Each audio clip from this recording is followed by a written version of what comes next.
ever when the world comes together to create a better tomorrow. It's going to be magic. Oh, La magie. Magic. Magic with music. With architecture. With colors. Magic with celebration. with your safety. From here There. And everywhere. For 6 whole months, day and night. Join the making of a new world starting October 1st.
With both players having held serve, it's day 3 for the FIDE World Chess Championship. Chess.com's coverage of a match that may just be about to get exciting begins right now.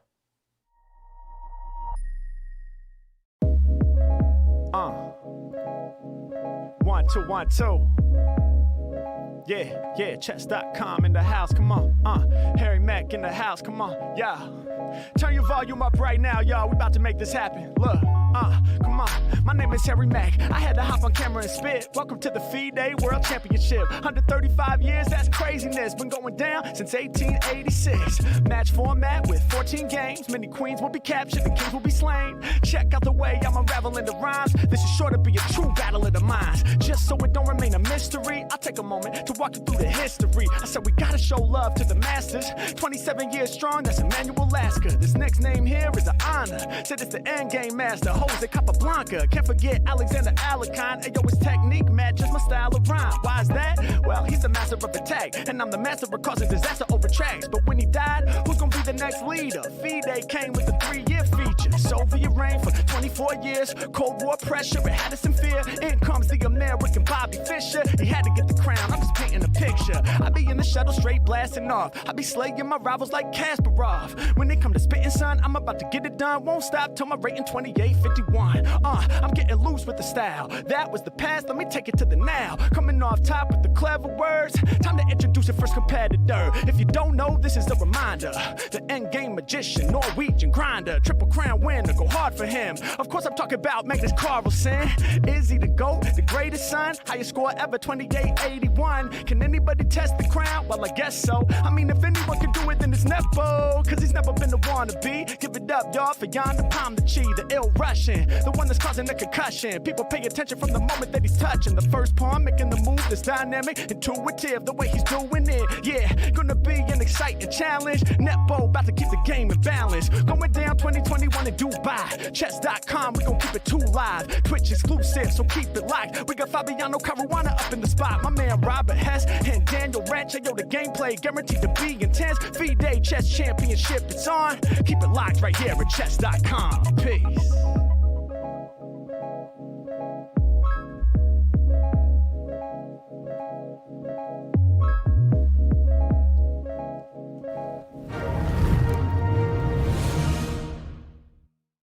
Welcome in on this Sunday, no matter where you are watching from across the world. We're happy to have you with us. Chess.com's coverage of the FIDE World Chess Championship continues here. On the edge of the couch, you know where he's sitting. He's Grandmaster Robert Hess. You can't spell chess without Hess. Right here in the middle, we got the man who is has the whole world buzzing with the commentary debut that he's made with his coverage of the World Chess Championship. And I'm excited for day 3 here, guys. Robert, we'll start with you. Your thoughts on what might be ahead, real quick. Yeah, well, I said yesterday both players had losing chances. Hopefully today we can see some winning chances because Jan has lost the opening battle. We'll see what day 3 brings. Okay, Fabi, are they looking forward to the rest day? Be honest. I'm sure they're looking forward to the rest of it. Okay. I mean, there's a lot of tension in these games. Yeah. You might not always see it from the moves, but it's definitely going to start to impact them at some point. Okay. And those rest days will help them take some of the edge off. Okay, well, we're all looking forward to some fighting chess, and we hope we get it. Let's look back real quick at game 2, because boy, did we have fighting chess. The drama was real. Robert said both sides had losing chances, which also means there were winning chances. We were on the edge of our seats along with all of you. So without any further ado, I rhyme timed again. Must be Harry Mack rubbing off on me. We're going to take a quick look back at everything that happened yesterday in game 2's battle.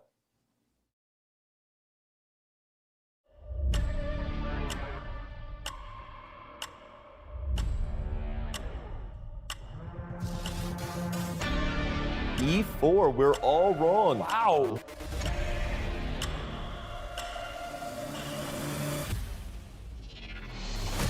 It's a dangerous looking move. Okay, he played that Indeed. rather quickly, yeah. That looks problematic for Black. Strategically, tactically, and I mean, look at Jan's face. That's not the look of a happy chess player. It's getting really sharp. I just feel like he's been more focused. I know that they're always focused, but it feels like he's really zoned in on this game compared to game 1.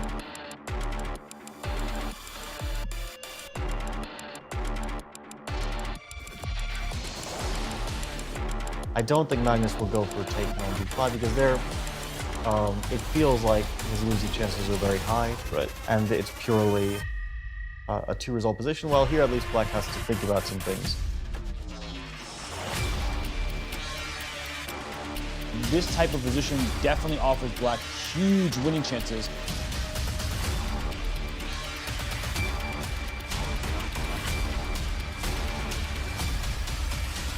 Yeah, I think Jan is the one who should be more disappointed about this result because he had objective chances while Magnus looks promising in the opening, but I don't know if he was ever objectively better.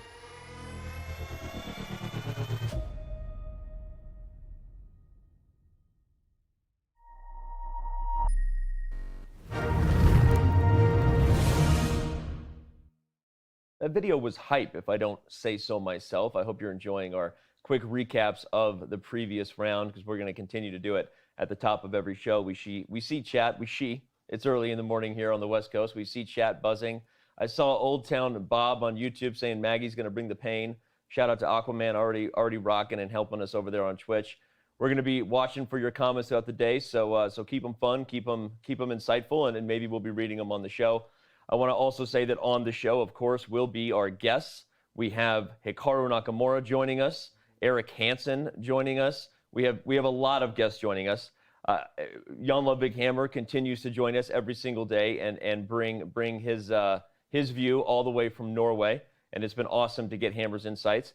Also, real quick shout out, sorry I missed over it, but again, we have a new YouTube channel, youtube.com/chesscomlive. We are also broadcasting there. If you're tuning in from there, you can chat, and we'll give you a shout out as well. Our daily recap videos are on the main channel. We also have Coinbase recap videos. If you're missing more of Fabiano, all you got to do is check out YouTube after the day. And Mike's video interviews, which he's doing daily from Dubai, are always on our new ChessCom Live YouTube channel. So coming up after the break, we get into our predictions.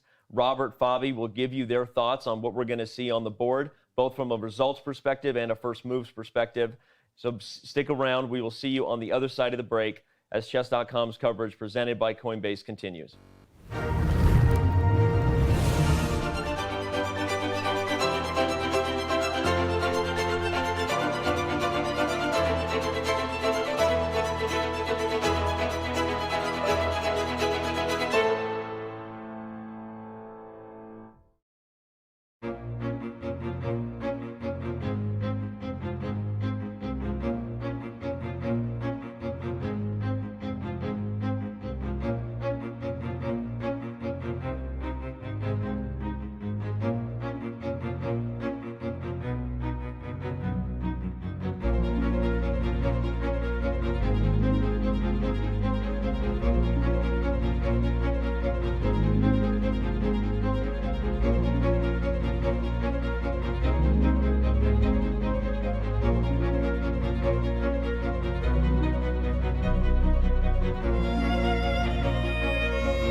Chess.com is proud to release Game Review, a simple, streamlined tool to help you learn from your games.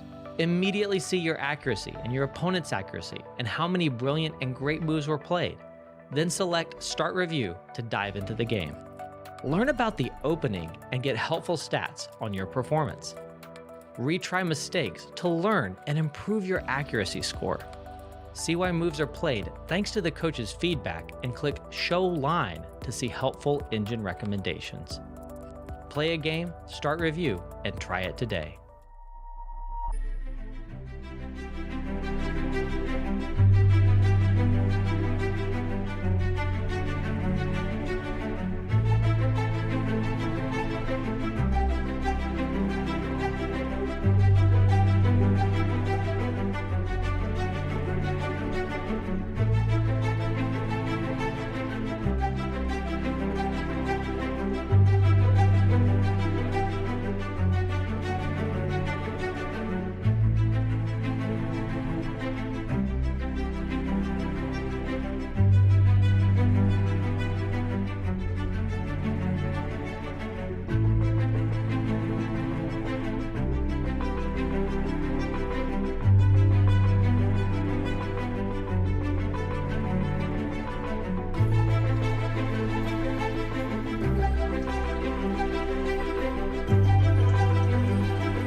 It plays its own role.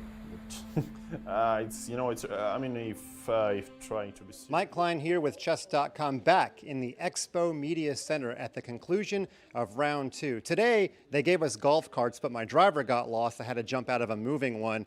Got to check our insurance policy on that. But you want to know what were the demeanors of the players. Magnus was decidedly more dour after the game today. He called the first 2 games atypical. By that, he meant you couldn't really nail down a style. Although the sample size is small, we did see Magnus sacrifice a pawn yet again today, but then he had to throw in more. He had to sacrifice an exchange. I did hear him say immediately after the game that he did not mean to sacrifice so much, but sometimes you just have to do what the position gives you. You may have thought that Jan had some chances up in exchange. After all, it's actually been 5 years and 3 days since we've had a World Championship game end with a winner. So was Jan going to end the streak? He didn't really get that many chances, and at the end, he actually had to pull the ripcord and go into a pawn-down ending, which he held without too much trouble. Now, another interesting question asked at the press conference was, if they were not playing, who would they like to see commentate? And the funny thing is, Jan said he'd like to see himself commentate, which is very similar to Magnus's comment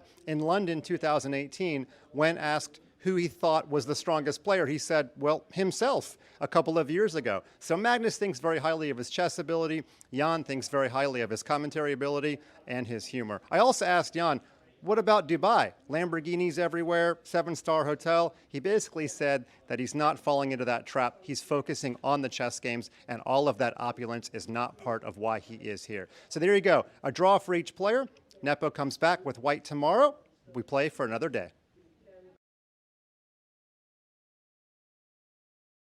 I can confirm for Mike that we do not have insurance that covers getting thrown from a moving vehicle. We do have dental at chess.com, but not being tossed from a moving vehicle. Okay, we're going to jump right in here. It's time to look ahead to Game 3. We've got predictions galore just around the corner. We're going to remind you how you can get involved. But first, a quick shout out to our move predictions that are about to come, brought to you by our amazing sponsors, partners here at House of Staunton. Let's remember that you can pick up a House of Staunton board. All you have to do is use the code chess.com to get 10% off. There's that beautiful looking thing right in front of you. Really good zoom in there. That was good camera work, right? If the board isn't great, the camera work was awesome. I'm gonna scoot up here and point out that Robert Hess already has his prediction on the board. He's not only predicting e4 from Jan Nepomniachtchi, but e5 by Magnus. Yeah, in 2018 against Fabiano, we saw Magnus essay the Sicilian game after game, but I think he's going to stick to e5. He's going to keep going in these lines, maybe not the same exact variation, but playing e5 first move. Okay, Fabi, you like that, or you want me to change it for yours? I think that this will happen, most likely. I would even go a little bit deeper and say that there's a decent chance that we will see Jan repeat the anti-marshal with h3. Okay. Because I'm sure he has some ideas in the main line there, and he probably will also check the pawn sacrifice that Magnus played and find some try there. I don't think that Magnus will repeat the same pawn sacrifice, so we might see an anti-marshal with a3. I also think there's a good chance that we might see an anti-marshal with a4. Okay. If Magnus were to essay the anti-marshal, to essay the marshal again. Okay, that's pretty deep and specific. I'll be the black sheep and say that Jan does what Robert thought he would do in day one and play c4, just to poke and prod a little bit and make sure he's looking for other things that Magnus might try. Although I'm with you guys, I think that likely Bobby's very well spoken. They say on the internet that when you speak, it's like hearing the truth. I think you're probably accurate. But okay, now we're gonna toss it back to Robert and ask him to vote on the result today. We've seen 2 draws, but now the challenger gets the first move again. Anything going to change in your mind? No, I think that Magnus sometimes is in more danger when he's the white pieces than the black piece. I think it's going to be a draw. Jan Nepomniachtchi is playing well, though the opening stage hasn't exactly gone his way. Right before the rest day, I think they'll split the point. Okay. Fabi, your thoughts? Well, I think it's interesting what Robert said about sometimes getting in more trouble with the white pieces.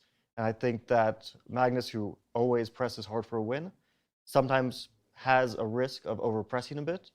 But today, I think that we'll see a draw. Very often, after a slightly more chaotic game, we see a calmer one. And that's my prediction, that today will be a slightly calmer affair than yesterday. Okay. Well, Magnus even said so himself, that he thought today's game might be a little bit tame as both players look ahead to the rest day, both of them sort of doing what they're supposed to do. I'm going to say that I think that we are also going to have a draw. And before you turn your nose at that and be like, you guys are all predicting boring results, maybe today, since we've all predicted a draw, maybe we'll actually be surprised and get a decisive one, which means that even if we have all draws, we will have a happy Hikaru here at the end of the day. Remember, he'll be joining us at the top of the show. So picking the fathead when we're all picking draws, I didn't know who else's face to pick, so I grabbed a happy Hikaru. It looked like he was chilling and figured he could join the show. So there you go. All right, well, let's remind you how you can get involved. You can go to chess.com/events or click on the direct link that one of our amazing moderators will provide you, no matter where you're watching from. Head over, click the vote button, cast your opinion on what you think is going to happen in today's game. It can be a win, draw, or loss, and you will be automatically registered as part of our contest. With $10,000 in cash prizes available, including a ton of premium memberships as well. Again, all you got to do is go to chess.com, cast your vote every day, and if you end up being near the top of the standings at the end of this event, you could take home $3,000 cash money, homie. That's a pretty. Do you like that? That's cash money, homie. I like what you're doing there. Okay, you feel that? Okay. Well, we hope that you will consider continuing to play along with us as we get set now for Game 3. We take one more very, very quick break. When we come back, we'll be watching the players come to the board, seeing on the board whether our predictions were correct, and our coverage of the 2021 FIDE World Chess Championship continues.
Welcome back. This is Chess.com's coverage of the 2021 FIDE World Chess Championship, brought to you by Coinbase. And this next discussion is brought to you by Ervin Lamy on Twitter, who almost in direct response to Fabiano Caruana in real time just said, if the discussion in the anti-martial indeed continues today, I doubt we will see another 8H3. Fabiano thinks we will. Carlsen's 8-Knight-A5 from game 1 looked very convincing and hardly worth repeating. A switch to 8A4 or 8D3 seems more likely to me. Hashtag Carlsen Nepo. Hashtag Fabi, your thoughts? Well, I don't think that it's less necessarily the most likely option that Jan repeats it. I just think that it's a very sensible option. We can assume from the first game that Jan most likely prepared H3. That was the bulk of his prep in the Marshall in the first game. And so he probably has some ideas in the lines where Black plays Bishop B7 and D5. And he might be extremely attracted to the idea of getting that on the board if possible. And there's always a chance that Magnus goes for Bishop B7 and D5, which is classically the main line, the main approach for Black. Knight A5, I think that it is possible to find some way to put pressure on Black. It's not easy, of course. The endgame is extremely decent compensation for Black. But if you're in Magnus's place, it's also tough to just repeat a line and wait for your opponent to find some small try or some small idea. You're really just saying, I trust in this absolutely. I trust in my analysis, my prep, my feeling of the position. And it's really not easy to do that. You know that you're going to get hit with something, some computer prep, and you're going to either have to be equally well prepared or figure it out over the board. So that's not an easy choice. If I were Black, if I were in Magnus's position and the Marshall were my main opening, I would probably try to deviate if Jan repeats H3, just to at least not show my intentions so directly, to at least show that I can have some flexibility. But both approaches are possible. I also think there's a pretty decent chance Jan chooses another line. He might try A4, like Ervin said, because there's certainly some dangerous ideas there. But I think he'll try to stay in this territory of the anti-martial. Because if he starts going into, like, as you mentioned, C4 on the first move or D4 on the first move, he has no idea what Magnus will play. Okay, that's a good Magnus point. can play anything, and then he has to be ready for all sorts of defenses. I don't think that will be his approach. Wow. Well, that's where you drop the mic and say, take that, Ervin. Follow at Fabiano Caruana on Twitter. Robert, your thoughts? Well, I was going to say, who do I trust? The second for Anish Giri or the player in Fabiano Caruana? And it's an interesting discussion. And Wait a second. I think Jan is messing payback. with him. It is payback. Yeah. Because Magnus did this yesterday, right? This is hilarious. He had the first move E4 played, and then he did not play E4 himself.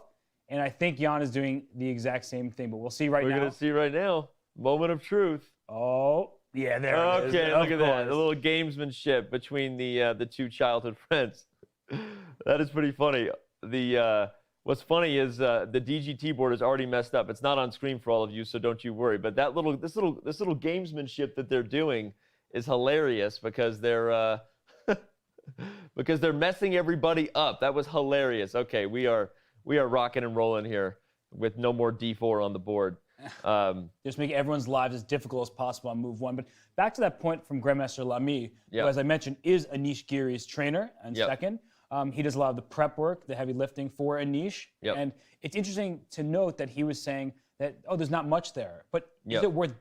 That sort of begs the question, was Jan playing a one-off opening in game one, hoping for something? Or does he believe in his preparation? You would hope that the World Championship stage, you believe in your preparation. And in the previous World Chess Championship between Fabiano and Magnus, they played the same opening to start with, but there were deviations along the way. But Magnus did stick to his same weapon of choice, and Fabiano also found some ways to get an advantage. So right now we see the game starting off in common theoretical territory. DGT fashion with King F1 on the new DGT boards being switched now. And we're good again. This has happened both games. For those of you who weren't watching game one, shame on you. You should have been with us the whole time. But we had the same thing happen. The players are pressing so hard on the DGT board that the sensors relay the wrong moves. Anyway, we are good to go. Sorry, Robert, continue. Here we go. Moment of truth. Okay, so no, we'll see castles first. Moment of truth right now is whether we'll see h3. Or a4. I think those are the two most likely options. c3. Yeah. Look at that. You see Jan look right at the You know why? Because he knows, he's so funny. He knows everybody in the world is talking about this topic right now. And indeed, he plays a4. Well, there was only two really realistic options, which were h3 and a4. c3 would allow the marshal with c3, d5, and white has no ideas there. Let me analyze that and show the marshal here real quick, because again, it's important. Of course, we've got our eyes on the live position. Don't you worry, boys and girls. c3 is traditionally, if you looked up this position in databases for most of the non-super GMs out there, you might be like, well, c3 is the most popular historical move, or was for a very long time. But this move causes development issues to the queen side, which can build up quickly if black plays d5 and goes for the very, very infamous, if you will, marshal gambit. Sorry, just showing that real quick. And c6 would be played, and there you go. Yeah, here in this marshal gambit has a huge amount of games in theory, but it's no longer very popular because white has run out of ideas after tens of thousands of games. Yeah, it's, I mean, not just that, right? Like all the games, but also the preparation. That people are doing behind the scenes. Yeah, all of that stuff that's led white to basically abandon c3 as a move. And that really leaves you with a few moves, h3 as Jan played in the first game, a4 as Jan played in this game, and d4, which isn't theoretically considered so great, and d3. There are no other logical moves. So it was kind of easy to pin down Jan's choice to either a4 or h3 as he played in the first game. So just highlighting a4, d3, h3. These are all, sorry, I also skipped c3. Those are all the moves, but that's why you're saying your process of elimination was why it was easy to pin down a4. Or h3 as he played in the first game. But it turns out Erwin was right in predicting that Jan would not repeat the opening he played in the first game. I think that is a relevant moment. So he feels like he was just out-prepared in that game. Yep. And he's abandoning that move. But that's interesting because that's on Robert's point. He was just saying you want to believe that you trust your preparation. Is it really that bold of a statement he's making by not playing h3 that he's just out prepared? I would say that sometimes it's good to be a moving target because if you play the same thing over and over, both you and your opponent are doing deep research into that same variation. So if Magnus doesn't know what to expect from Jan, and maybe he will play a different first move at some point, that makes him a really difficult opponent to play in any single day. Now, if you're playing something different all the time, you may not go as deep. So it's a breadth versus depth argument to some extent. But I do like the decision from Jan because it just felt like he didn't feel truly comfortable in the game one position. And it was much more Magnus' style where this feels like he can get a healthy and safe position that he can then try to push for more from. And as we see, he just made this move, knight to d2, Fabiano. And yeah, that was a significant choice for white. Because white, if we go back one move, has a variety of options. All of them are pretty decent. I recently played with black against Maxime Vachier-Lagrave, and he played bishop to d2. It looks like a strange move, but the idea is black wants to play knight a5 to put pressure on that bishop, so you stop it. White can also play knight c3, basically just attacking the pawn on b5, a very logical move. And of course, white can play the typical c3 with a slow build-up, c3, and eventually white tries to get d4. Typical Lopez. Yeah, so Jan played knight to d2, and here the most common move is knight to a5. And so that's what we're expecting from Magnus here? It's possible that he can play another move. I mean, it's a position which is very flexible, so black really has a lot of choices. Even if black were to make a move like h6, there's nothing wrong with that. h6 followed by rook e8, bishop f8, and the typical Ruy Lopez or Zaitsev development that black often goes for in these lines. But knight a5 is the most common move. So we're expecting knight a5. Hasn't been played yet. It's a little more ambitious, right? Playing knight a5 because what you were saying, h6 and all those, that's solid. It's sort of like the Italian game from the black side, but your bishop's on e7, and so it's a little more passive. But here you can play c5 as black, gain some space. So how is white handling knight a5 here? You have to deal with the bishop here potentially. The immediate problem is the bishop, so you have to play bishop a2 if you want to fight for an advantage. If you allow black to trade off that bishop, then black has the bishop pair advantage, and white has no real, let's say, advantage over that. There's no. Sometimes you give away this bishop if you get something in return. Yeah, in game one, white had a pawn for the bishop pair, so here you have nothing. So here you want to save your bishop with bishop a2, and this is an interesting moment because one of the most ambitious moves is to actually grab the pawn in a4. I was just about to say, and this is a line that I don't know well, right? Obviously, Captain Obvious, but I'm looking at this. This is a really unique type of exchange for a Spanish queenside. Yeah, it's an interesting line because you are destroying your pawn structure, and if you were to lose that a4 pawn, then there would be no reason to do this for black. You would just end up with split pawns on the queen side. But it's really tough to win that pawn. Yeah. You have no very easy way to attack it multiple times. Like, you can attack it with c3, but black can defend it with queen d7. So very often here, white surrenders the queen side.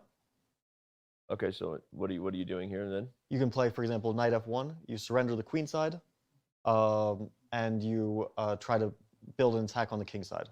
Okay, what's the line that we might see?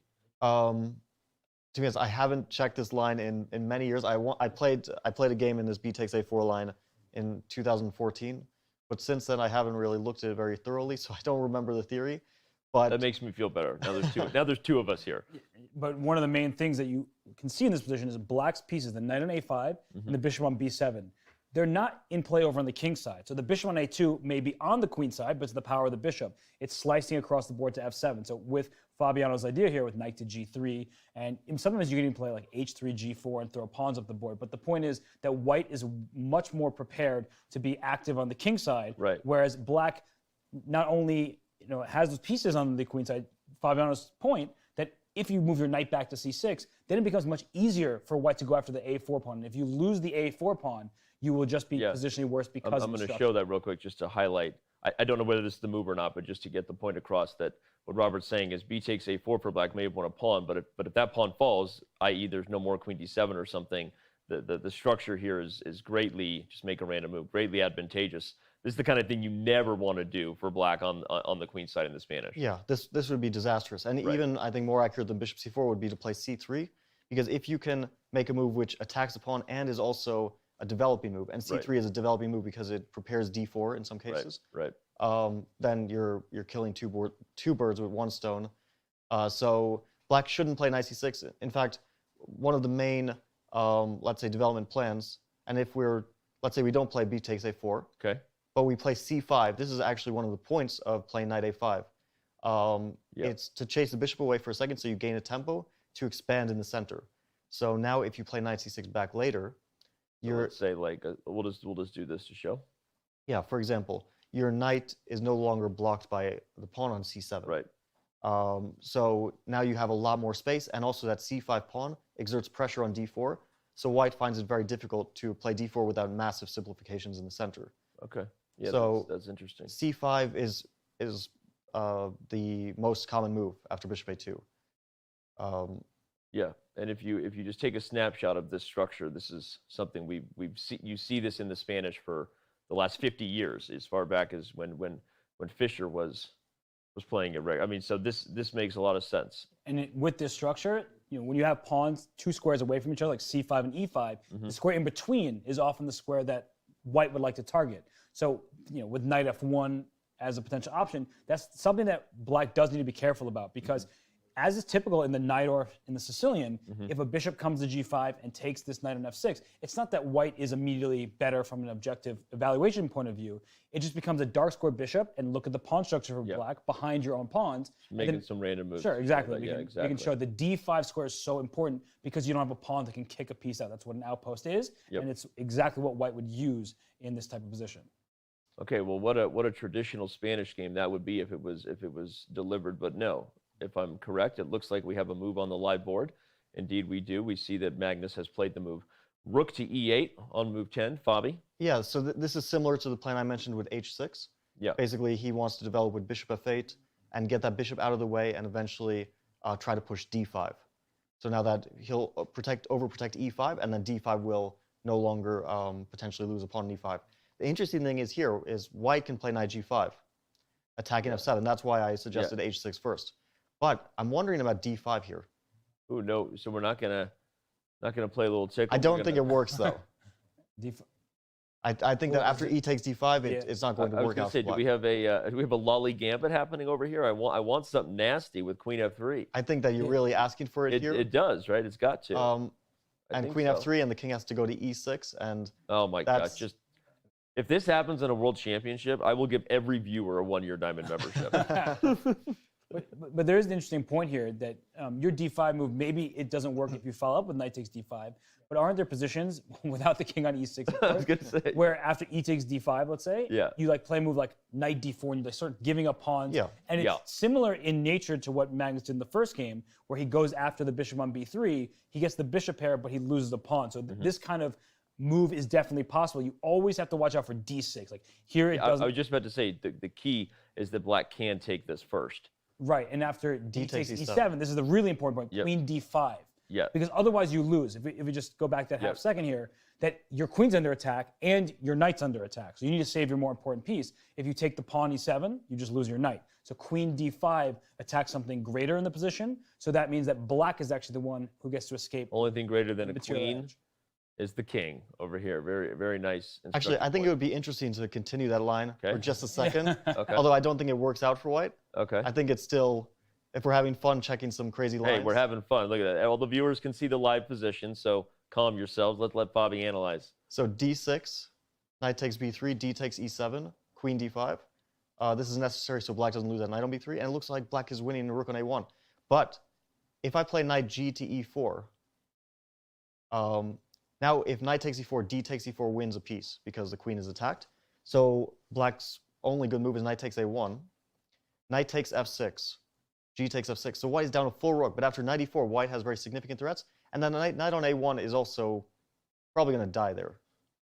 Even if this happens, I will give everybody a diamond membership. I promise. I promise this won't likely. happen. I'm risking. Look at Sam insane this is. I think it works out very well for black after queen e6, most likely.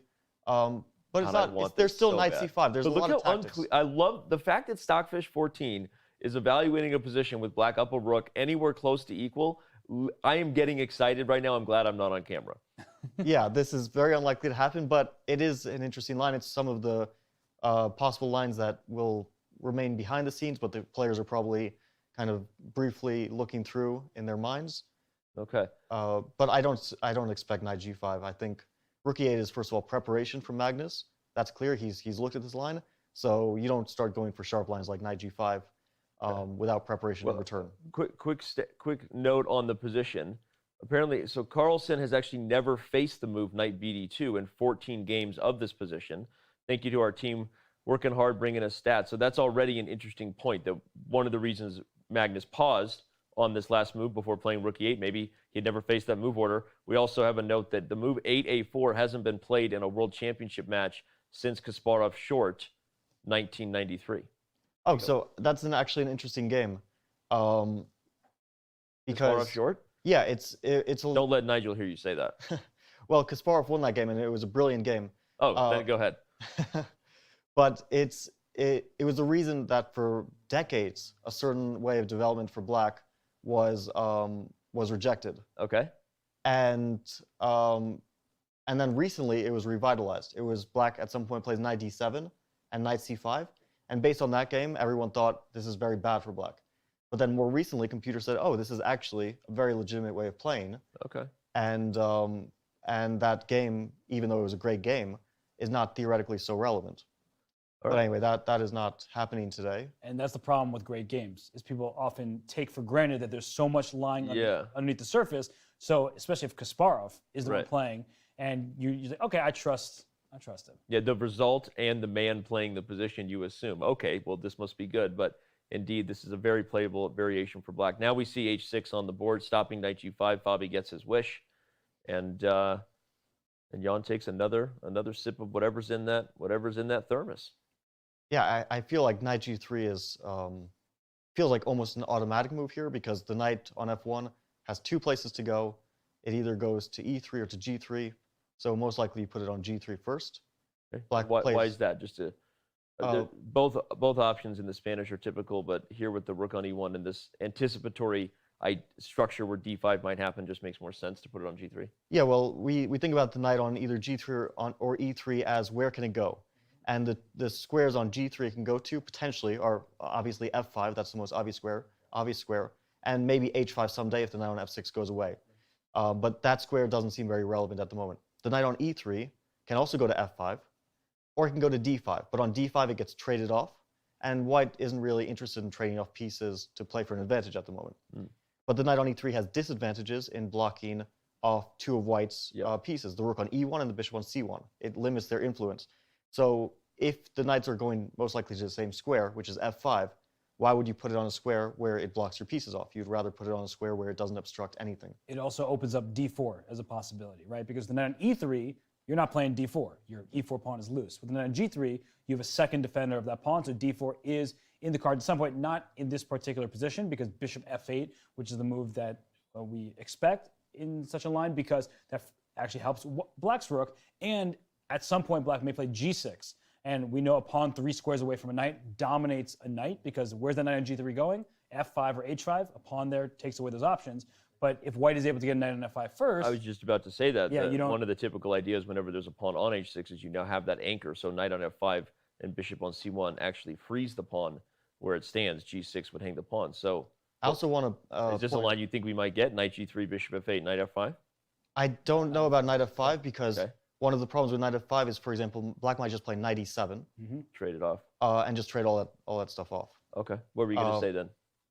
But I was just going to point out an interesting thing, because what Robert mentioned about g6 is extremely typical and likely to happen at some point. But black plays g6. After bishop f8. After bishop f8, and let's say white plays c3. I think more likely black's idea is to play d5. Okay. But let's just say that black were to play g6 to limit the scope of the knight on g3. I actually think an interesting move would be h4, and we could see some aggressive intentions from white, because white noticed a target on g6. The h4 pawn is going to go up the board on h5, put a lot of pressure on that pawn, and give black some tough decisions. And if black were to stop it with h5, then suddenly we see knight g5 coming into the picture, and a lot of pressure on f7. So this might be the downside of g6. But I think Magnus's idea is more likely, in general, to go for d5 in the center. Why am I so excited about this game? I know we came in here, all three of us predicted draws. We're looking at the rest day, and every move that's being played. Can you feel the energy in here? Well, you just made it awkward. If the energy's there, you don't have to talk about it. Well, Danny, I feel the energy in the and then Danny looks to chat for someone to say something nice to him, and there's nothing there either. Back to the chess. Okay. No, I know what you mean, because even though it's a quiet position, there's a lot of stuff. There's a lot of tension. A lot of very interesting things. It's chessual, the tension. Well, I was about to say, when I get this feeling, I wanted to talk about the chess, Danny, if that's okay. Chessual feelings you have? Go ahead. But Fabi's point of bishop d2 looks like it was just played by Jan here, and that makes d5 harder to play, because one of the main points in d5, when c3 is included, is the d3 square, and particularly the pawn, becomes a target. So oftentimes, if the knight captures on d5, it goes to f4.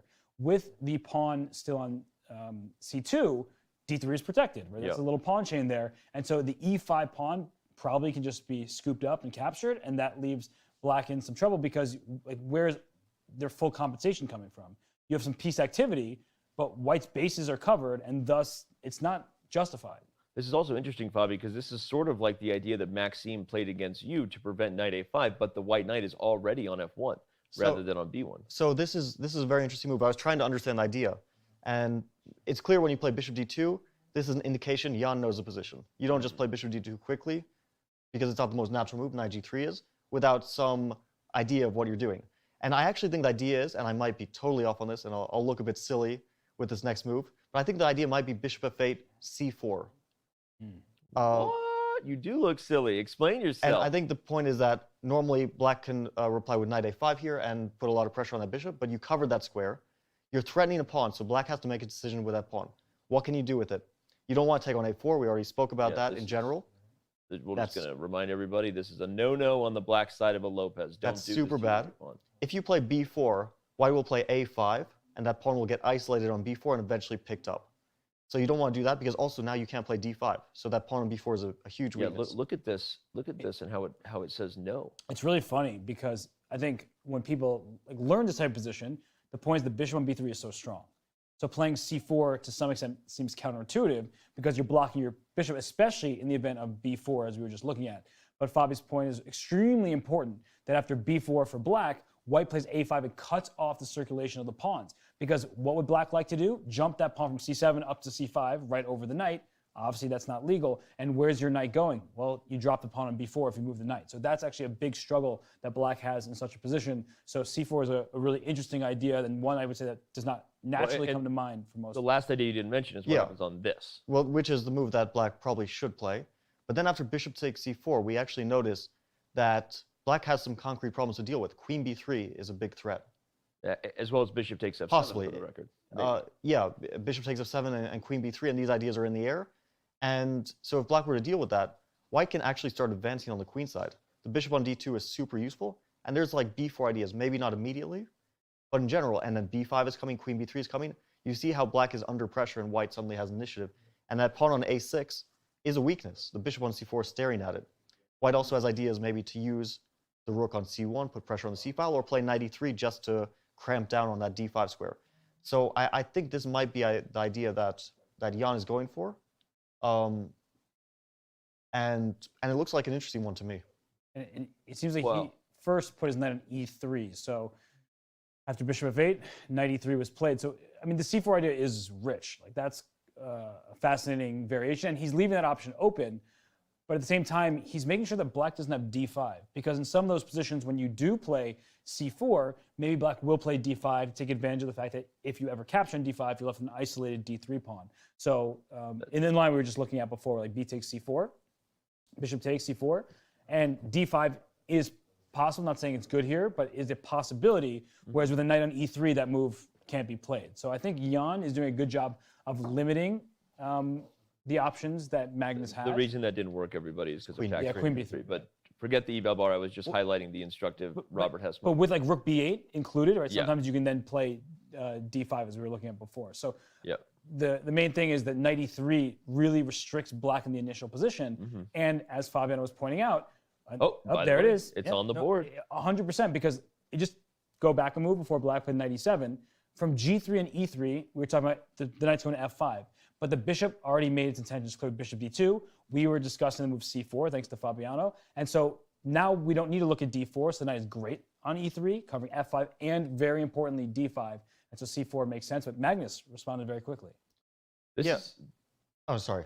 No, this is awesome. I mean, this showing, maybe so far the best showing of opening prep from Jan in the match at this point. It would seem so that we would agree on that. And I'm not saying that means, you know, he gets some sort of dominant advantage, but so far Jan is showing a little bit more in the first stage of things than we've seen. I also want to give a quick shout out. This is the time when voting is closed on chess.com. You missed your chance, but do it at the start of every show for a chance to win your piece of $10,000 in cash prizes. But now's the time to spam emotes in the chat wherever you're watching from. Let us know who you think is going to win. Play along with us. Magnus head, Jan's head. I got a couple of fat heads around the office. I see you, Peter Kuiper, I'm just on YouTube. Anyway, chat, we're watching. Let's go back to the chess. So I just wanted to say that it's clear also that Magnus knows something about the position. He's also playing quickly. So to speak about who has better opening prep for the moment it's difficult to say, because they both seem to be well prepared. Of course, white is the one who is potentially better in this position. Black is the one who's trying to equalize. I just saw a funny line which I wanted to mention after bishop c4. The most natural move is knight g6. And first you think, oh, queen b3 wins some material. But then after queen d7, and this is a reason I actually think queen b3 is a mistake. Queen takes b7, rook e to b8. The queen is trapped. So this isn't good for white. And if white plays bishop takes f7 here, after queen, instead of queen b3. This is the good way. He was getting there. Yeah. instead of queen takes b7, we just go back one move. Wait. Instead of bishop takes f7 check, play queen b3 first. Bishop takes f7 is the best move, though. Yes. That's definitely the best move. Okay. But if queen b3, queen d7, bishop f7, it looks like you win a pawn, queen f7, queen b7, because now the c6 square is available. But then black plays knight f4, and you can't actually defend that pawn on d3. Even though it's surrounded by pieces, there's no way to defend it. which is kind of funny. The problem for black is, of course, bishop takes f7 immediately, as you pointed out, and this is a good version of winning the pawn. So what I always love about this is, sometimes when we commentate, it's like, well, why are you going through these variations? But in order to get to the correct one, you have to make your way through, because that line we were just showing with bishop take queen b3 first, and then bishop f7, it looks pretty natural and looks pretty good. But you win a pawn, but then you suffer some of the consequences of the knight jumping into the board. So b takes c4, I guess Jan isn't at the board because bishop takes c4 seems kind of obvious. Knight takes Knight takes c4? Knight takes c4 from Jan Nepomniachtchi. Okay, well. Again, I think proving he is in his prep and comfortable. Look how confidently he plays it. And now that it's on the board, I'm looking at knight a5 and liking it. That's an interesting idea that's coming. Yeah, he knows his position well for sure. The knight is potentially coming to a5. It's not 100% because also the bishop might find a nice home there on a5 with rook c1 and pressure on c7. But this really does kind of carve out knight a5 as the intention. I wonder what black will play here, because rook b8 is a very natural move. You basically just say, well, I'm the only one with the open file on the b file. You have the c file, but I need to make use of the b file while I have the chance. The question is, does this b file actually matter? White can play. Is there knight takes e5 in some positions as well? Well, maybe in this position. Yeah. I didn't notice that option, but that looks super dangerous now that you mention it. Right, because the f7 pawn can't be defended. So knight takes e5, and that would be. Oh, that would be.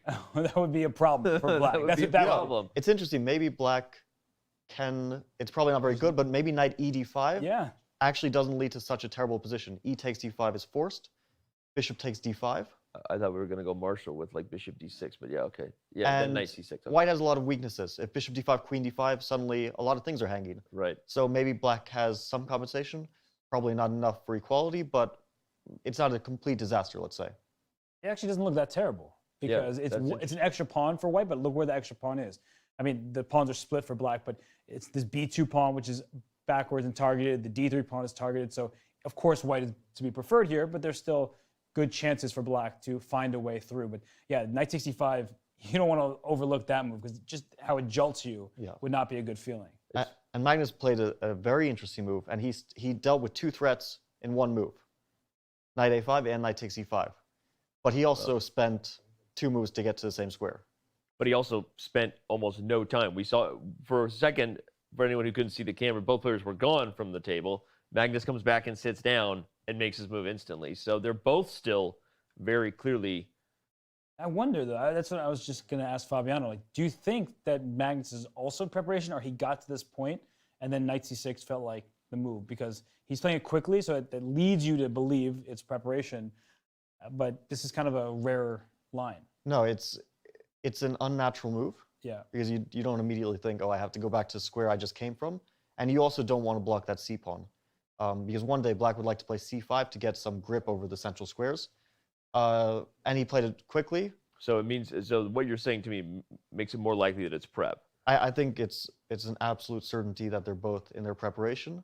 Although Jan is starting to look a little bit like he didn't expect that move.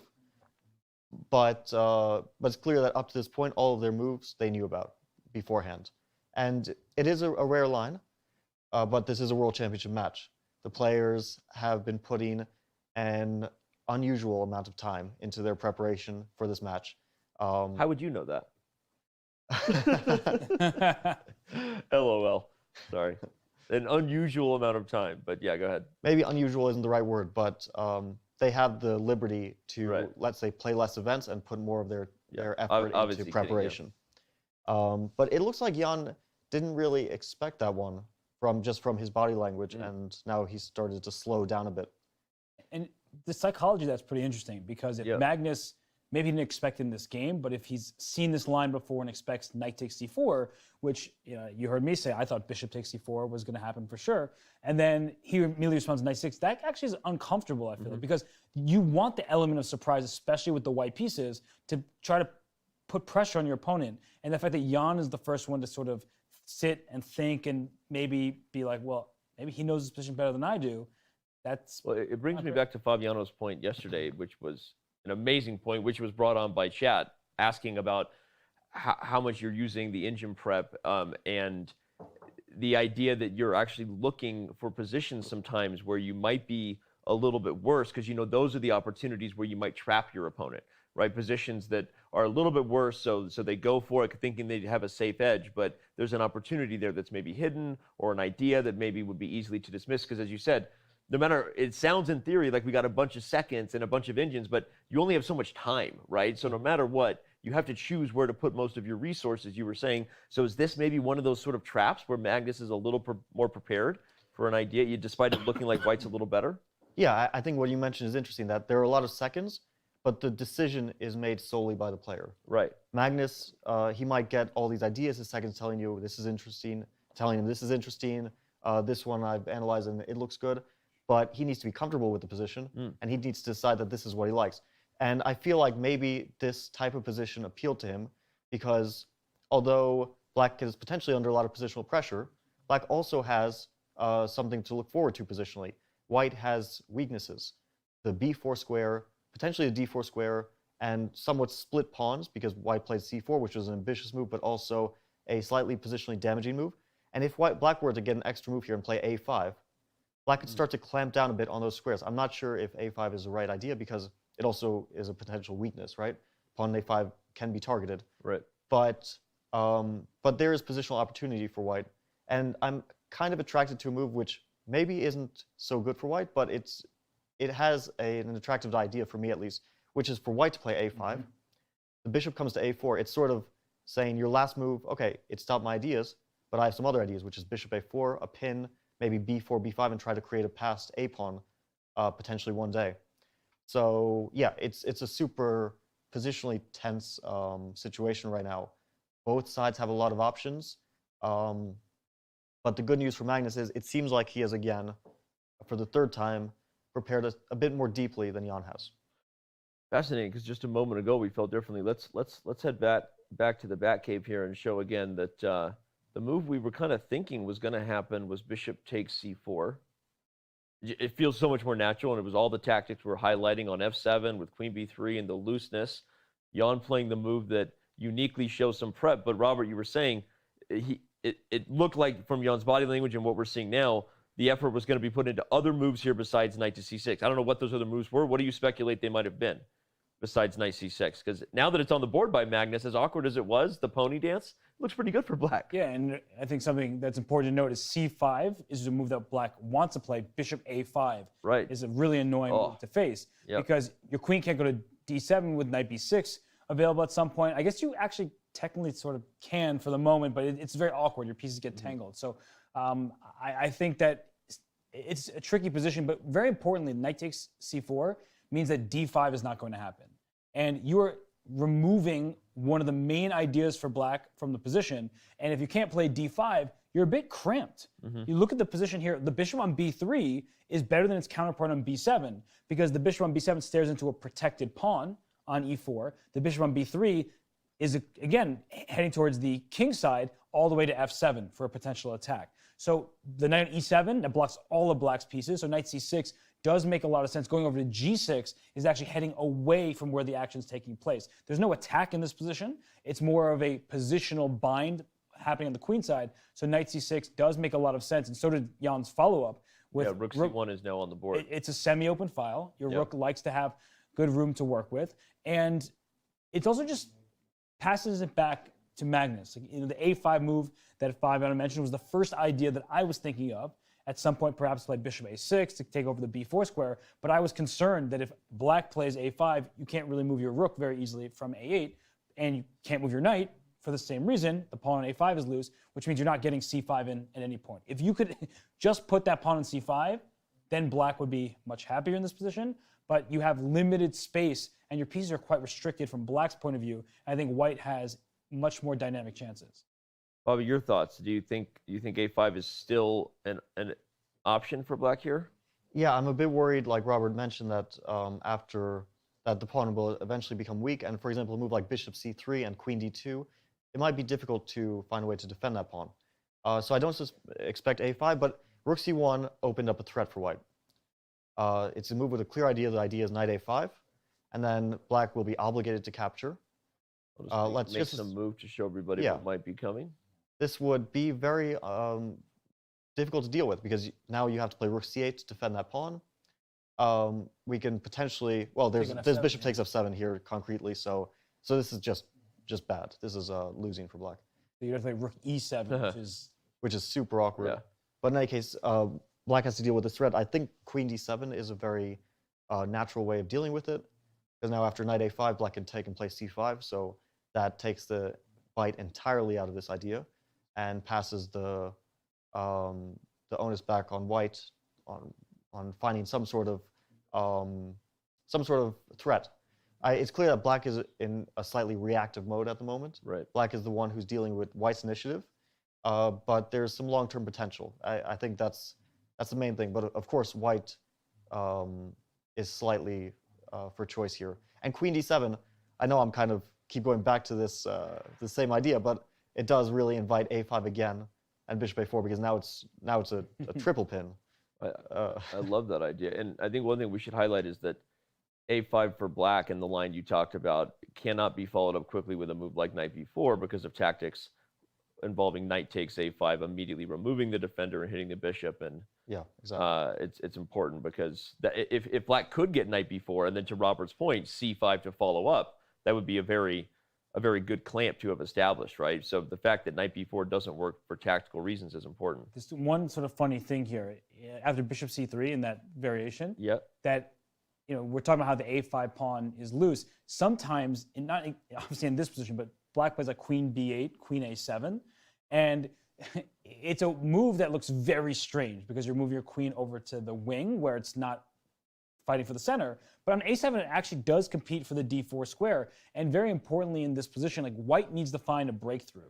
So d4 is a tough one to make work for white in many positions because e4 becomes loose. And I don't really like the notion of having my queen on a7, but then it's like, well, what is white doing after that? Because it's awkward placement, but it's not like white can put more pressure on the a5 pawn. And so you're, again, passing it back, saying you have to find your next idea. Yeah, I think it's funny you said not in this position, but I think specifically in this position. The more you talked about it, the more I was like, is this a move? Black probably has to play queen b8 here to deal with that threat. I don't know if this is a good outcome for black, but it's not easy to... I mean, it looks interesting to me. The bar says, hey, go for it. And actually knight f6 to d7 to c5, you're going to wrap that knight around at some point. You are moving many of your pieces away from your king, so you have to keep a lookout, especially in the f7 square. But yeah, that's what I was aiming for, just trying to stop white in his tracks, and then for black, I can still maneuver my other pieces. Yeah, it's actually a sensible option. It's a bit risky and a bit committal, so I don't know if it's easy to decide upon that, but it's possible for sure. I actually just wanted to continue the line I mentioned before a little bit with queen d7 because I think it's a very natural move. I don't know if it's the best one, but if white were to play a5, the downside of this move is that black might actually play knight a7, and you're thinking, oh, you move this knight from b8 to c6 to e7 to c6 to a7. What are you doing? But you're reacting to white's threats. If bishop a4, now you're happy to play bishop. I'm not really sure bishop c6 or knight b5, but both moves are possible, and it's nice to trade off some pieces because white has significant positional risk here. The pawn on a5, the pawn on b2, this is a very serious backwards pawn on an open file. So if black were to take that file with rook b8, eventually rook b5, you notice that white could come under some positional pressure. Yeah, that's kind of a typical idea for black in any of these Spanish games where white's pawn makes it all the way to a5, the rook lift to b5. So did you see Magnus's body language there? Yeah, that was interesting. Yeah, I don't know if that was a back spasm or he just is not happy. I have a catalog, as you know, of Magnus Carlsen and Hikaru Nakamura's facial expressions and body language. That was new. I'm gonna make a note. I think maybe he heard some noise because the glass box doesn't, I think, filter out 100% of noise. It sounded like he was disturbed by. So he looked to the side and he's like, "Yo, what are you doing? I'm thinking here. Yo, I'm walking here." But that actually it's really bad if you can't hear, especially when it's pure silence to that point and you're really focused, because the lines we're looking at, you know that Magnus is looking through some of these, trying to figure it out, and especially this, a5, queen b8, queen a7. It's committal to the queen side. It's awkward, but it seems justified. Yeah. And as soon as you hear something, now your focus is thrown off, and you have to get right back into it, and that's very difficult. Let me, though, the other view of that, though, is the fact that you're in a distractible place might mean you're already initially a little frustrated to begin with. I mean, we were talking about Jan's pausing, but Magnus has now been on the clock for some time, and he doesn't have a move yet against rook to c1. So is he recalling prep? But based on, you know what I'm saying, right? We always talk about that. Like, you know, your mindset might already be in a place where you're a little bit frustrated and easily distracted. Yeah, I think I was a bit premature in saying that Jan was not fully in his prep and that Magnus was better prepared. Although he took some time on his last move, I still feel like he knows the position pretty decently. And it looks like, I mean, Magnus, I don't know, again, reading into facial expressions is not always... It's more my job. Yeah, I'm not very good at it, and it's maybe not the easiest thing to do. But he doesn't look entirely happy at the moment. Yeah. It looks a bit uncomfortable. And as I look at the position, and in addition to how he looks, it is an uncomfortable position for Black, especially considering how he fared in game 1 and 2. Not the result, but the types of position. In game 1, there was a lot of flexibility on his side. In game 2, at the start, you know, he was the one pushing forward. He sacrificed a pawn, and then of course he made a mistake. But the start of the game, the initial positions right out of the opening, were ones that he felt comfortable in. He had many different options. And here it's like, where does Black get activity from? Usually you play d5, but that was the whole thing with knight takes c4. d5 is very hard to punch through because the e5 pawn is attacked by the knight on c4, the knight on f3, and also the rook on e1 after e takes d5. So if you can't play d5, you're sort of sitting and waiting. As Fabian said, you're reacting to many of White's moves. And that's not a good place to be in because maybe the objective evaluation says you're all right. But as chess players, we want to strike at some point. We don't just want to sit and be like, all right, if my opponent does this, I do this. We want to say, well, if I do this, now my opponent has to think about the consequences of his next move because then I'm really going for something. So I don't know what Magnus will eventually choose. What other move candidates are there? We talked about g6 earlier just to get the bishop to g7. I don't think in this position it really calls for it because the bishop on f8, even though it's staring into its own pawn on d6, if you're able to get the move d5 in, the b4 square is so vulnerable here, and that's one you want to take advantage of because there's no c-pawn. The pawns are in a4. Pawns don't go backwards. To your point, g6 also feels a little unnecessary compared to a traditional position for the knight on g3, right? you talk about the pawn on g6, 3 squares away from the knight, dominating the horse. So but you're right. It's interesting in terms of what move to suggest. Quick note, because we will have her on as usual, Ho Yifan. 12 bishop d2, if we go back to the Batcave, was played by Yifan back in 2009, and she won that game. So we'll definitely ask her a little bit about this position. It means she knows this line, and it'll be interesting to see if she can recall any of her own prep, given that we know bishop d2 is kind of a rare idea, or at least it hasn't been popular in the most recent chess theory. So just quick note for the fans that we will definitely be asking Yifan about this line later today. Yeah, right. I think in the current position, like when we're discussing Black's options, it looks like Black has a lot of options, but I don't think that's the case. There's a move like g6 or rook b8 we tried earlier. White has a really serious threat here. Knight a5 is a huge threat. G6, we can already talk about White, potentially being close to winning if Black were to make a move like that, because knight a5 is so difficult to deal with after that. So Black's options are limited. We mentioned a5. That deals with the threat, obviously. Queen d7 sort of prepares against the idea of knight a5. But I don't see other very sensible moves. I mean, I kind of like Robert's idea of sliding the queen over. Yeah, that's definitely an option. I mean, it's a very logical one to play a5 because you prepare for the future where you're trying to take the b4 square for your own. The problem is Black is really tied down here. I mean, it's not clear what White does, but also not clear what Black's next move is. Maybe, in fact, you want to get rid of that bishop on b7 and try to get it to e6. But you have to bishop c8 to e6. But that's also a bit of a slow plan, and you are concerned with Black that White can do something in the meantime. So I don't know what he'll do, but I know for sure that he's going to react to this idea of knight a5. One thing is in these knight a5 variations that we keep talking about, which is important because that is a big threat. That rook e7 is the required move, and we should show that one more time. I'll just show that funny line we had with rook e7.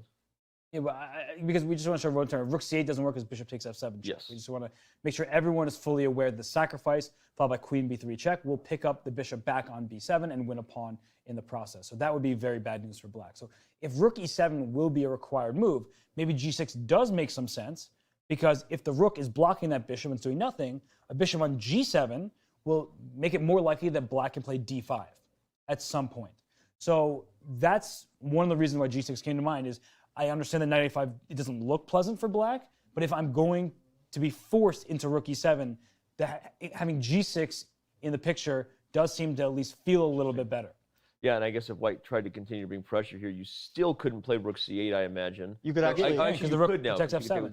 But you can also make a move like queen to maybe e8. Because of the pin. Just some way to make use of that pin, because rather you want to prepare c5 as soon as possible. Right. So actually, this is to Robert's point as well, to the point of g6, because let's go back one move. After rook e7, white can maybe... rook e7. Yeah. The analysis, lots of variations. White can maybe play knight h4 here. And that was no g6. I'm terrified for black, because knight g6 and knight f5 are both on the cards. Yeah, let's show it. Yeah, g6 here would be a real blunder. So maybe g6 is a slightly better version, because then you can try to play like king h7 there and stop that knight h4 threat. But in any case, I think black wants to avoid all that stuff. Interesting. So g6 might actually have some sort of longer-term utility than the traditional reasons why we played in the Lopez, as we said, to dominate the knight. So very, very nice. And d5, you know that's the move that Max wants to play. Any player with the black pieces would want to play d5. And if we look just quickly back at the live position, you see that black's pieces are all kind of restricted by your own pawns, whereas white has a rook on c1 staring down to c7. We've mentioned time and time again about the knight a5 idea. So black wants ideas, some plans of his own, not just moves. We can all come up with moves to find for black, but what's the idea? Where are the pieces going to be 6 moves from now? Yep. And knight h4 is at some point an option for white. You don't want to do it too soon, because that gives the d4 square to black, and that would be a great square. And then all of a sudden, black's pieces are jumping forward. But in the meantime, a5, queen b8, queen a7, I'm not even saying because I mentioned it before, that at least in my mind gives black some more active play. There are risks associated with it because you're so committal over towards the queen side, but I feel better as black. And that's the problem I often have as a player when I'm sitting at the board, is I want to make moves that leave me with active choices. And Magnus plays a5, and I really do believe, at least emotionally at the board, of course you try to push those emotions down, because chess is an objective game. You can't be subjective in the moment. But if they're about options that you think are objectively around equivalent, I think chess players tend to go for the more active plan. So in the future of this game, I think the queen coming to a7, then you can reroute your pieces in ways that seem to give black purpose in the position, not just purely reacting. Welcome to class, boys and girls, with Grandmasters Robert Hess and Fabiano Caruana. This might be the most educational show we've had at this point. I just want to say that. You guys are spitting hot fire right now. You look good too. Thanks, Danny. Take it in, guys. You're trying to spit flames and laugh. It's flying over your head. The accelerated dragon. Here comes Bobby Hess, spitting flames and laughing. There we go. I cannot wait for what happens here. This is going to give us some interesting stuff. If nothing else, even if all our predictions prove true and somehow we have a draw, I think this game is setting the tone for some future games in this match because of the preparation we're seeing, right? Because of the reactions from both players. We're clearly a little bit in the meta here of what we might be seeing ahead. And who knows, maybe this game will surprise us and we will get some decisive chess. So as we said, Grandmaster Robert Hess, Fabiano Caruana, yours truly, Danny Wrench. We're going to take a very quick break. When we come back, plenty more ahead of Chess.com's coverage of the 2021 FIDE World Chess Championship is brought to you by Coinbase.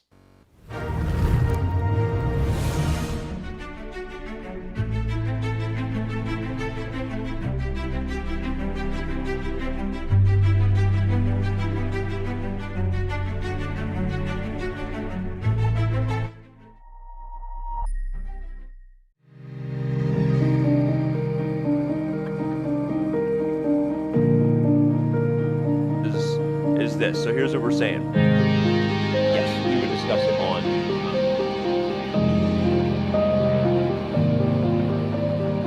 first game of the 2021 FIDE World Championship. And what better mean?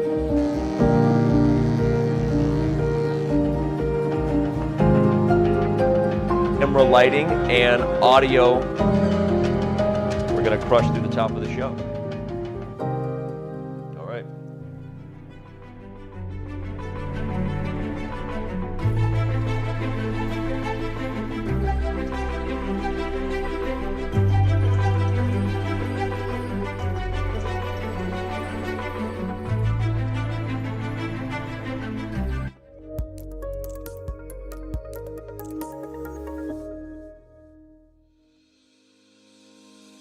Want to hold a massive chess tournament with dozens of clubs or hundreds of players? Or maybe a small chess tournament with local but competitive clubs? With Club Arenas, you can. Club Arenas allow for tournaments of any size with any number of clubs and players. Customize the arena with any time control, with standard chess or mini chess variants, and with any starting position you want. Club Arenas are the most flexible tournament format on chess.com. Try one out today.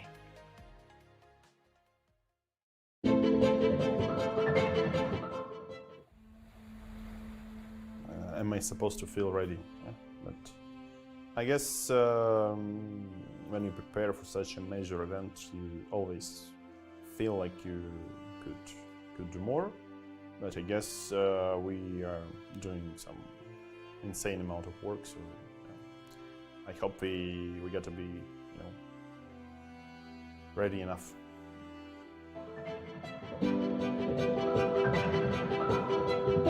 Did you know you can watch top chess events right on your phone?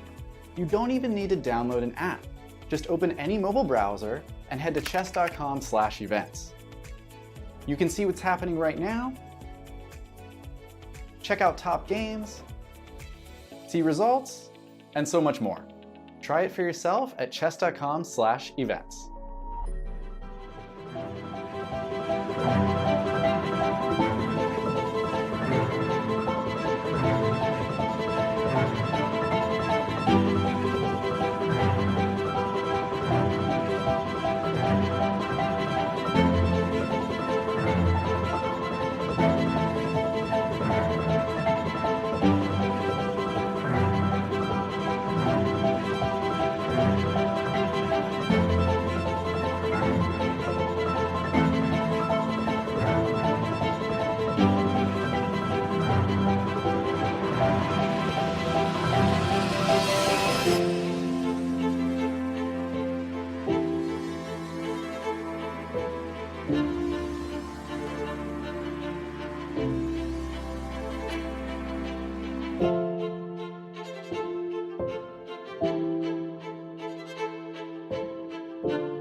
Chess.com's coverage of the 2021 FIDE World Championship is brought to you by Coinbase. Whether you're an experienced trader or just looking to make your first crypto purchase, Coinbase has you covered. Visit coinbase.com/chess to get $5 in free Bitcoin just for verifying your account today.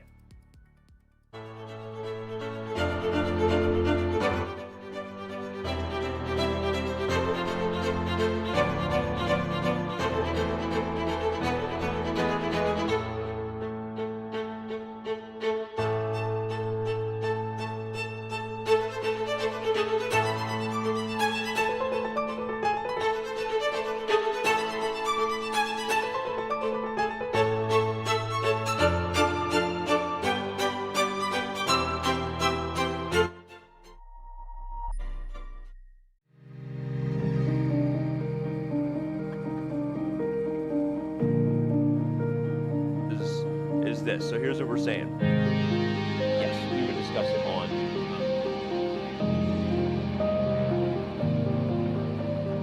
first game of the 2021 FIDE World Championship. And what better be?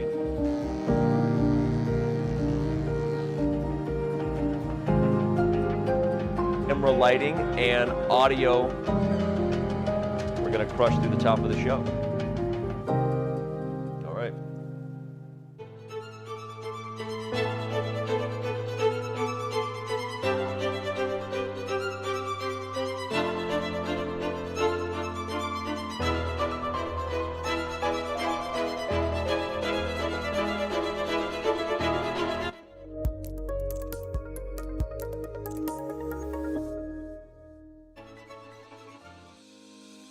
Want to hold a massive chess tournament with dozens of clubs or hundreds of players?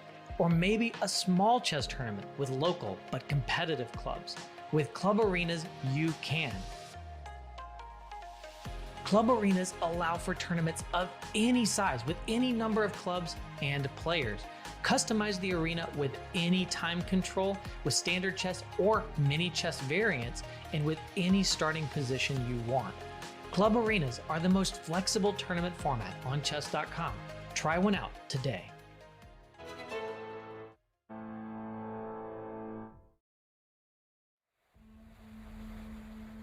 Am I supposed to feel ready? Yeah, but I guess when you prepare for such a major event, you always feel like you could do more.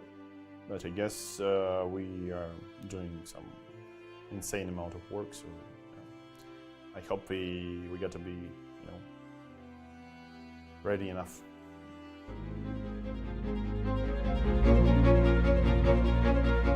Did you know you can watch top chess events right on your phone? You don't even need to download an app.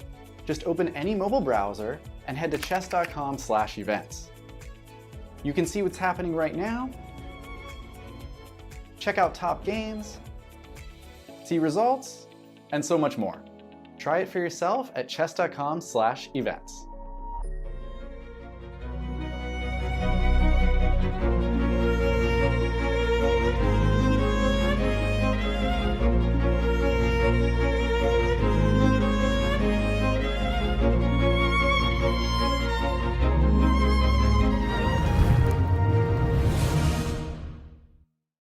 We are back here with Game 3 of the 2021 FIDE World Chess Championship, and I want to get back at chat and remind them this is a good time for the next 10 minutes or so we'll be watching for maybe some good questions. We had a great question yesterday that led to insights we might not have got otherwise, and let's remind you, you can get insights from Fabiano Caruana if you play along with our Learn with Fabi contest. All you got to do is solve at least one video lesson of his brand new video series on chess.com that our helpful moderators will share a link to right now. Tweet or Insta proof of this with a screenshot, and you will be registered to win. 10 of you are going to be in a private chess lesson with Fabiano Caruana. If I had a lesson like that as a kid, what could that have done to my chess career, Robert? What would have happened if I had that kind of opportunity?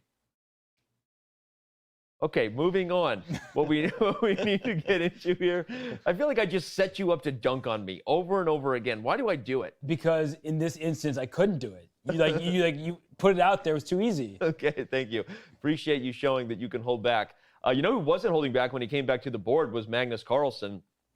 It was interesting, but I want to, again, a quick reminder as well, we have our trivia question coming up, and when that happens, you can play along by the first person to quote tweet the answer using the hashtag FWC Trivia. I think you can win if you just quote tweet the correct answer. Today's question is a zinger. Can't wait to see it brought to you by Jonathan Korbla, who is the voice of our new documentary series, Chess, A Reflection of Us. So, all right, back to Magnus, who, as we said, came to the board.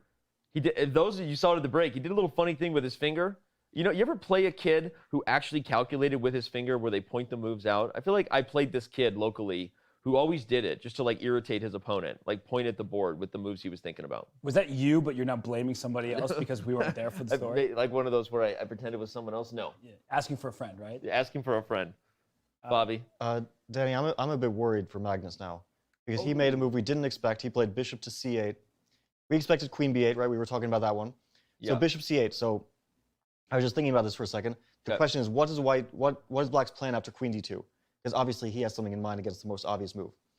And the thing I think he wants to do after queen d2. We're going to analyze it right now, so go ahead. So queen to d2. Go ahead. I think that he wants to play bishop e6. That's the most logical way. It looks like... You did mention this idea before the break, though, the relocation of the bishop. As a general idea, we mentioned it, but here it gets very concrete. And I'm wondering, bishop e6, knight takes a5. We continue with the line where white takes a pawn. Bishop takes b3. Knight takes b3. And now he picks up the a4 pawn. But then I was wondering, what happens after knight a5? Because that rook on a4 is actually, maybe it's not trapped, but it's in danger of being trapped. Is there queen a, no, queen a8 that drops the e5 pawn again, right? So if we just show that line, the queen a is trying to be a little fancy, but knight takes c6, queen takes c6, now the rook and the queen are on the same line. So that would definitely not work out very well for black. But you worried me about the rook, so I was trying to find a way to immediately free it. Yeah, so I'm wondering, I think the idea is after knight a5 that he can take, bishop takes, and maybe now that the move queen a8. Because although you sacrifice a pawn, that bishop on c7 is a bit stranded. And I don't know exactly what black does, but maybe queen b7. There might be some move here to take advantage of that bishop, which finds it hard to get back. But I don't want to say queen b7 directly because there might be a more accurate way of doing it. But it looks pretty good. You have both these threats. Yeah, the only question is, can white play bishop a5, c3, and consolidate? I don't know, but I guess this is some of the stuff that Magnus was looking at. I say I'm a bit worried for him, but he probably has something in mind here. I mean, when he plays a move and he's thought about it for a while, he's definitely seen deeply into the position. But now it's Jan's time to calculate the consequences of queen d2 or possibly another move. The position we were just looking at, it's one of those where once you reach it, it becomes much easier to start assessing it. But from afar, as you were saying, it's like, wait, black is down a pawn, but that bishop is stuck. Is it enough compensation? Because if white is able to keep that b2 pawn or push it up the board, that's just an extra pawn. So down the line, that's really scary from Magnus's perspective.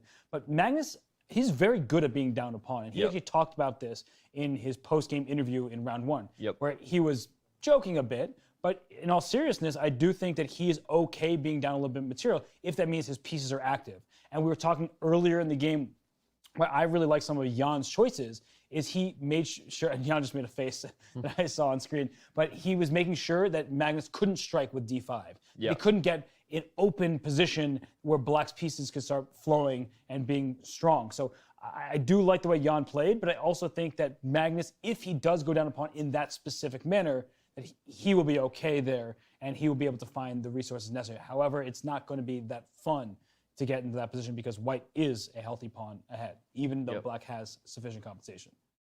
Yeah, this is a super critical moment because I also see another move which really comes to mind immediately, and that move is d4. Wow, that would be a way to take advantage of a little bit of lack of development when your opponent undevelops pieces. Typical principle, open the center. It's a reaction to black's last move because black had sort of latent pressure on that e4 pawn with the bishop on b7, and now that pressure is gone, so e4 is no longer hanging at the end of this line. If let's take a look at what a concrete line might look like here, because there's a lot of things hanging here, but you have to deal with c6 before you can even think about e4. Yeah, it feels like maybe it's not the best move, but knight d4 is the most obvious and natural move. I want it. Can I take this way? Am I allowed? I think you have to. Okay, great. And now black has his own problem with a5 hanging. But it's still double-edged because black has some tactical options. Again, we saw that bishop e6 move. It's sort of a pin. I don't think it works here exactly, or at least it's very dangerous looking.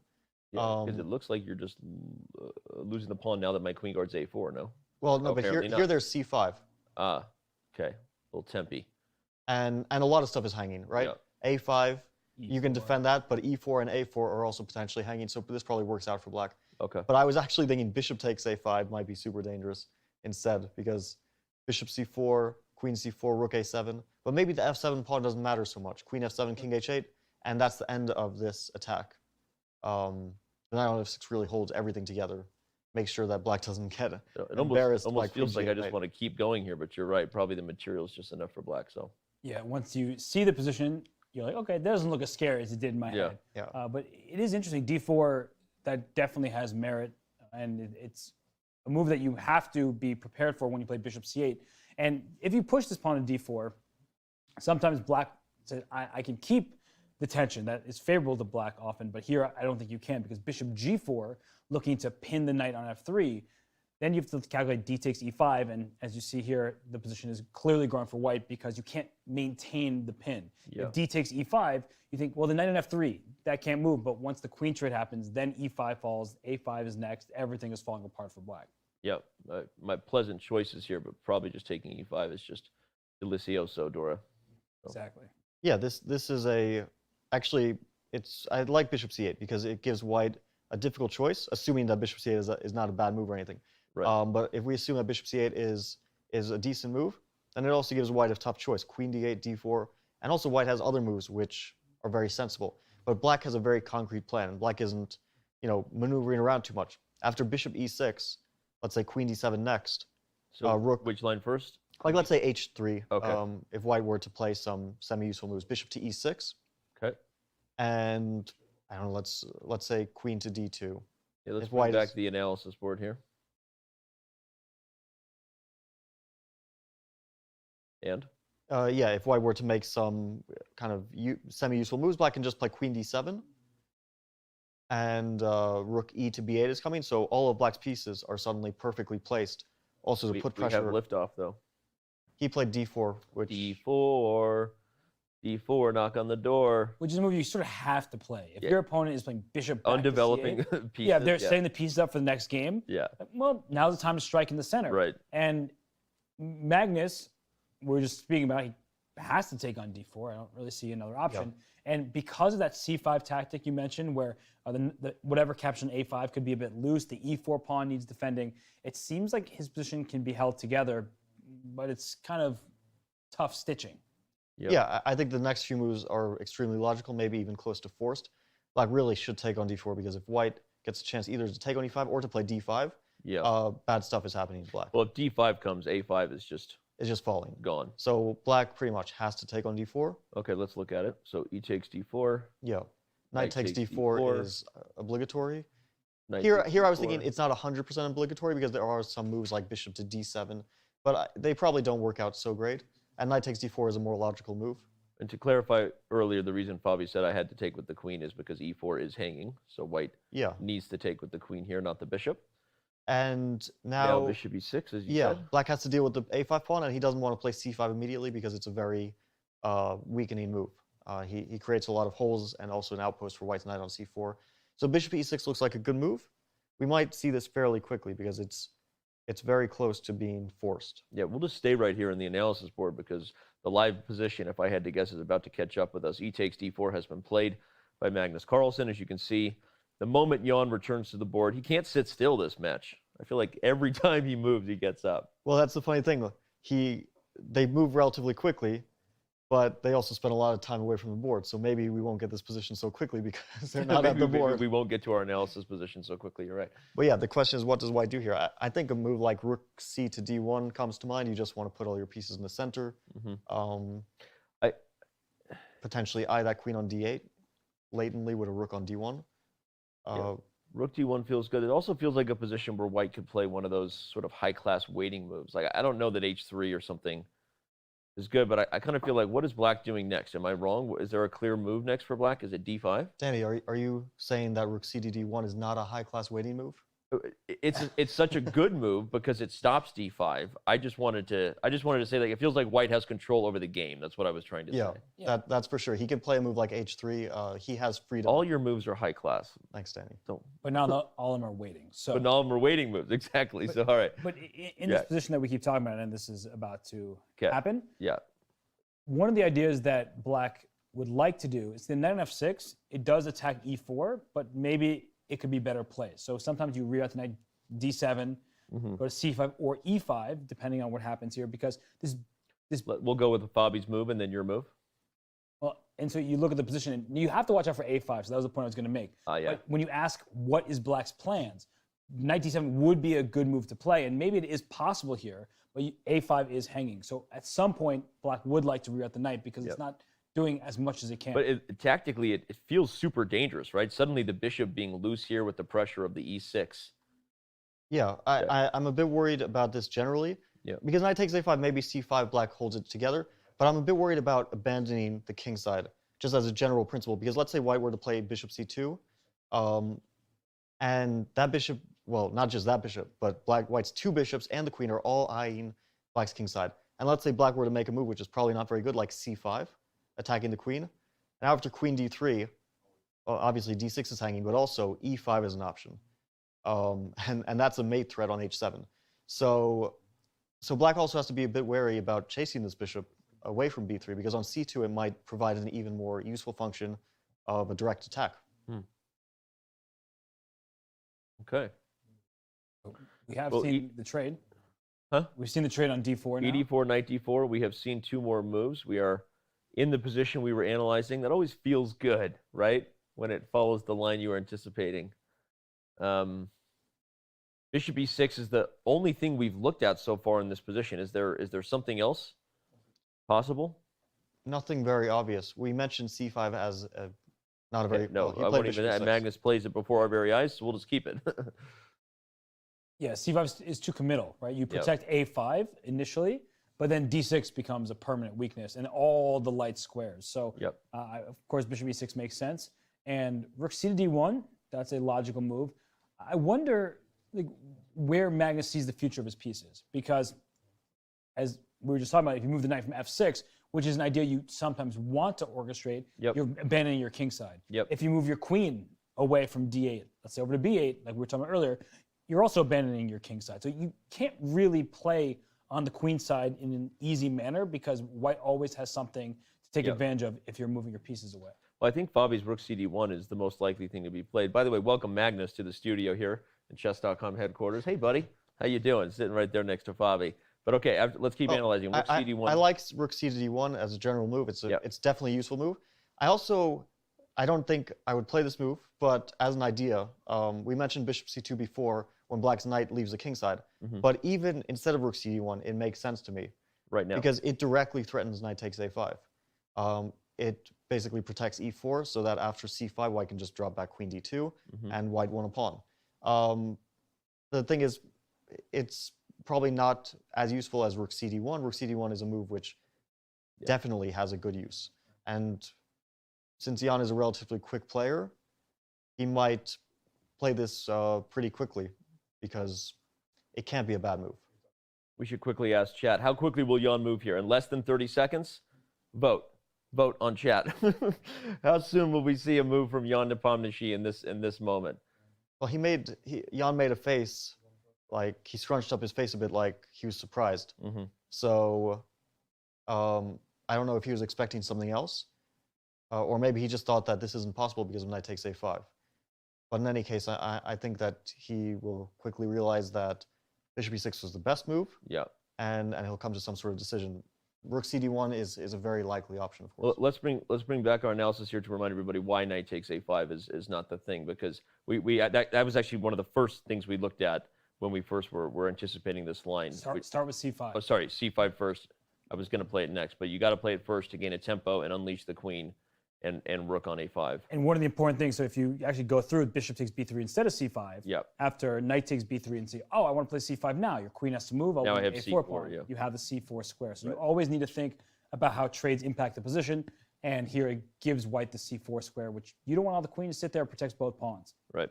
So c5 would force the queen back to d2, because as we said, the queen and rook have been unleashed together, and now when the exchange happens, a4 falls, and black is probably actually just... Or e4 as well. Or e4, yeah, which is better, who knows, e4 might be Black is already starting to get an advantage, because white's pawns are falling like flies. Knight e4 and a4 is going to fall pretty much next move.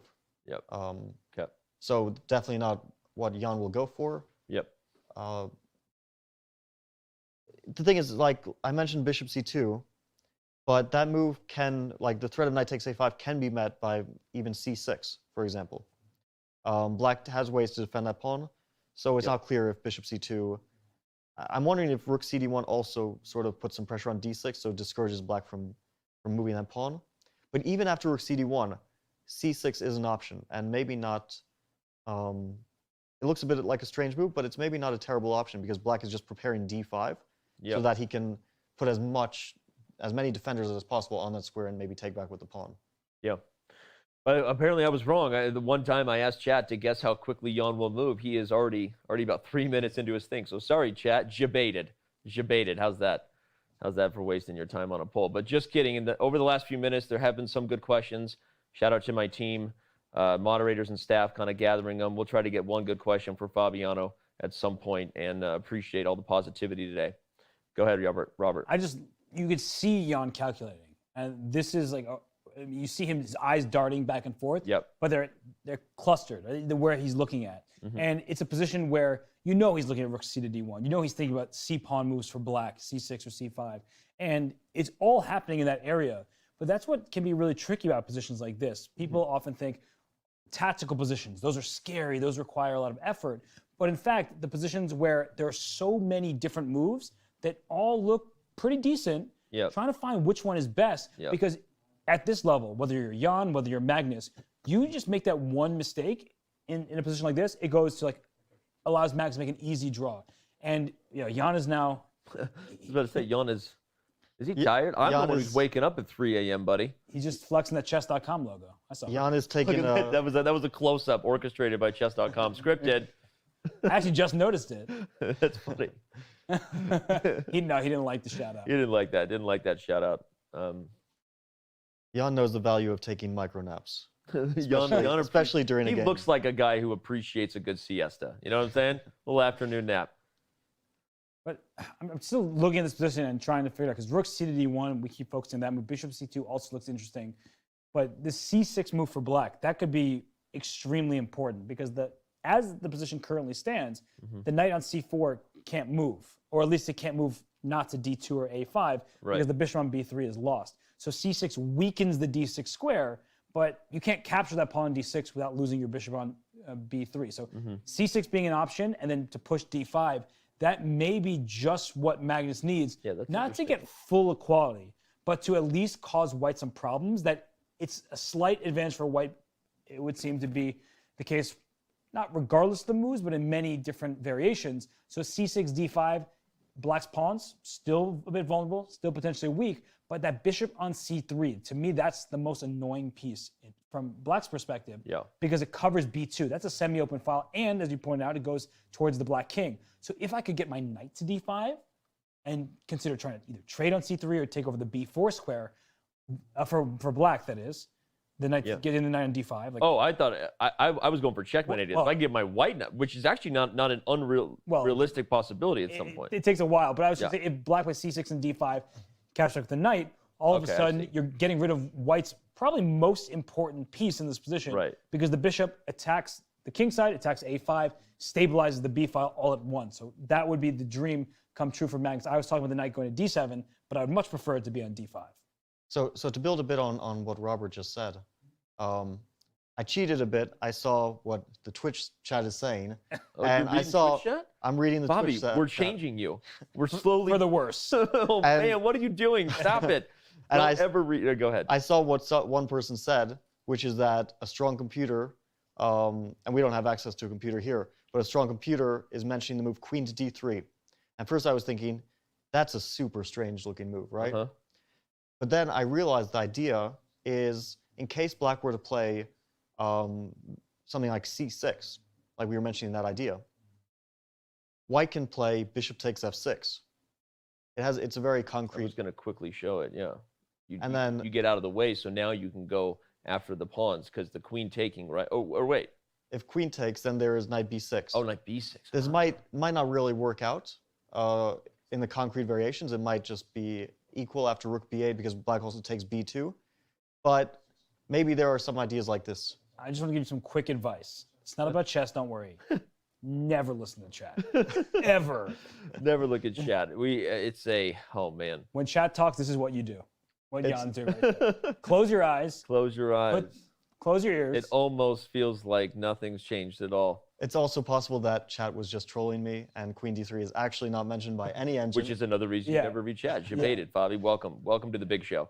Jan is looking... Great song, by the way. Oh, yeah, thank you. Robert and I have like our own little side bets always going on every show. First Pompeii reference you didn't see coming. Shout out to Bastille. You see how upset I made everybody? That's what we do. We love you, chat. We've got who's we? We just crossed 40,000 on Twitch for the first time today. We just crossed about 11,000 on YouTube for the first time today. We expect a lot more of you to continue to roll in. The 2021 FIDE World Chess Championship, we be crushing. Okay. Jan is, wow, I really jinxed this. Jan has moved faster than this all day, and he sat at the board. I said, how quickly will he move? And this is his longest thing so far. But I think that's a really good sign. Okay.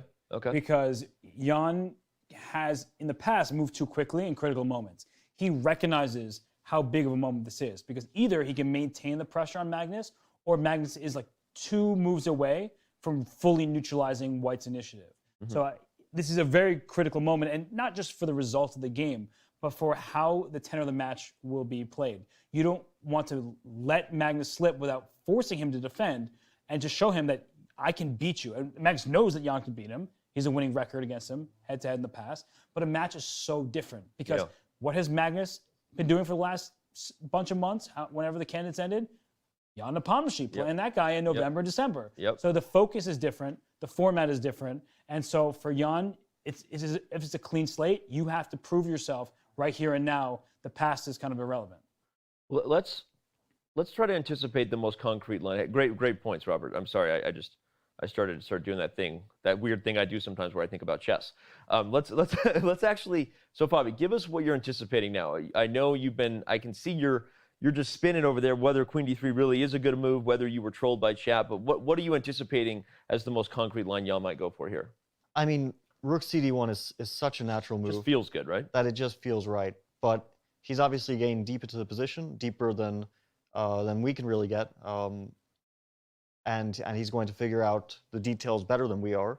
So it's not clear if Rook CD1 is just a natural move or if there's something better. What about the other move you were mentioning before, the voluntary Bishop C2? Yeah, Bishop C2 is interesting, but I do feel like Black can comfortably play C6 here. And guarding the pawn for the record. Or perhaps there's a better move. But Bishop C2 is also a bit of an artificial move, right? You're also sort of leaving your C4 knight a little bit loose. I didn't see the downside after Bishop C2 if Black were to play C5. White plays Queen D3. I didn't really see the downside of loosening. This was a fun line, yeah. So I don't think Black should play C5. But the question is White really threatening A5 so much? Because it also does offset the knight a bit, so maybe Black has some ways to tactically solve issues. I've been thinking about D5 after Bishop C2. Like, as soon as your bishop leaves that diagonal, I feel even more inclined to play D5. And the point is, I want to get rid of this bishop on C3. There may be some tactical opportunities available to Black, and the A pawn for White isn't exactly the safest pawn. The B pawn isn't that, it's defended for now, but if I get my knight to D5, maybe I can collapse in a queen trade. Like if E takes D5, Queen takes D5, that forces the queens off the board with the knight on C4 being loose. Yeah, I think that this is a great point. And to just go with the line for one move more, if bishop takes A5, if White were to try to capture that pawn, then that knight can move. And I mean, not exactly clear where it moves. It could go to F6, for example. Because anywhere unleashes the bishop, who attacks the knight, who defends the bishop, who swallowed the fly, all that stuff. So this is problematic. So yeah, White is maybe White still makes a draw here, but definitely not an advantage. Okay, but so I think you're right actually that this D5 is equalizing, and this is the reason why White shouldn't play bishop C2. And maybe I should have said this out loud because we keep talking about rook C to D1, and we're all sort of in the same vein, saying that's the natural move, that looks like the best move. Exactly. But D5, I was making the point earlier. I should have just been direct. If I can just make sure that I get D5 and start trading pieces, and I don't lose A5, then I feel like Black is just completely okay. So as soon as I can punch through D5, I want to. C6 helps protect that move D5, and if we actually show rook C to D1 and then put that move D5 on the board, it doesn't work anymore. I mean, with the rook staring down the D file, maybe it does still work. Yeah, I am wondering. Wow, maybe it does. Because this could be a critical variation. So after D5, White is sort of forced to play E takes D5 because otherwise Black plays C5 and just rolls down the center. Yeah, that's actually really important to show that if you, I don't know what else you would do, but there's knight takes A5 or knight E5 or various knight moves, but then Black just rolls down the center, so you don't want that at all for White.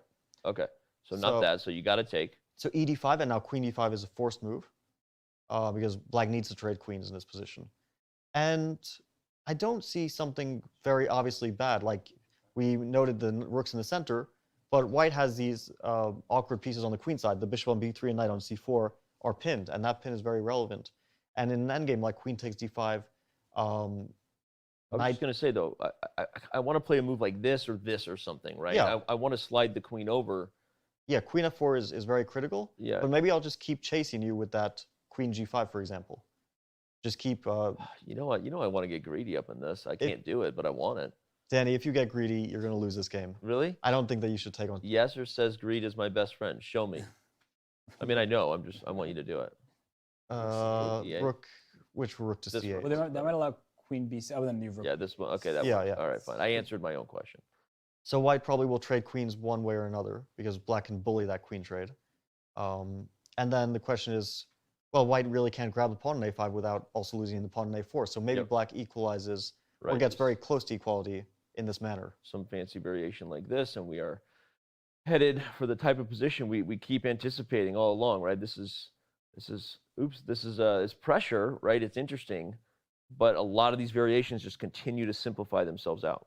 And that's the thing. I mean, we have the eval bar off to the side. The players are not thinking like this. Oh, it's 0.4, half a pawn. Pretty sure what's going through Jan's head right now is Robert Hess is talking about the eval bar. Exactly.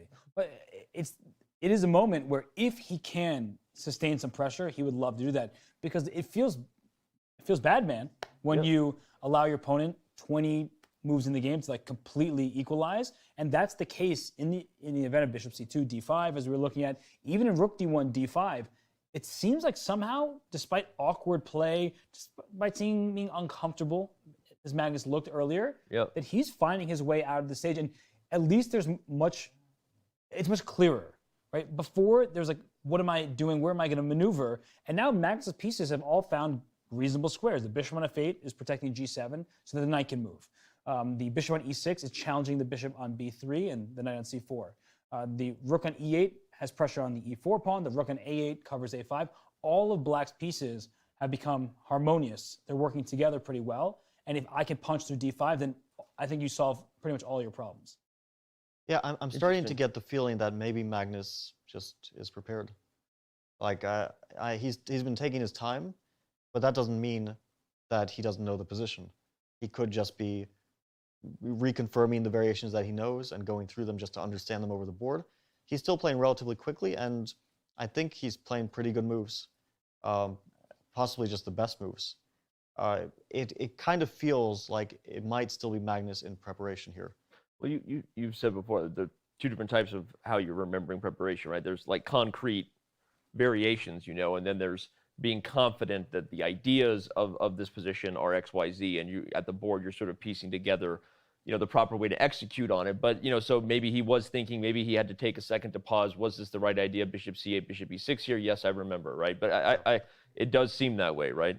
The combination of how quickly he played knight c6, which is an awkward move to play unless you know it, and then yes, he took his time, but bishop c8, bishop e6. How are you stopping d5 here? d5's coming. I think a5 was a very difficult move to play because you put your pawn there, it's a permanent target. Yep. So once he figured out that he could safely play a5 and then reroute the bishop in the manner that he did, then he probably felt more comfortable. But you don't make that move a5 if you haven't really been diving deep. We can suggest the move, but we can always take it back. We're commentating. But as a player, you play that move a5 and you're like, oh, that's a permanent target that I'm not going to be able to defend very well. I have to use all my resources to defend it. That's how things get out of hand. So I think Magnus's time usage was well spent.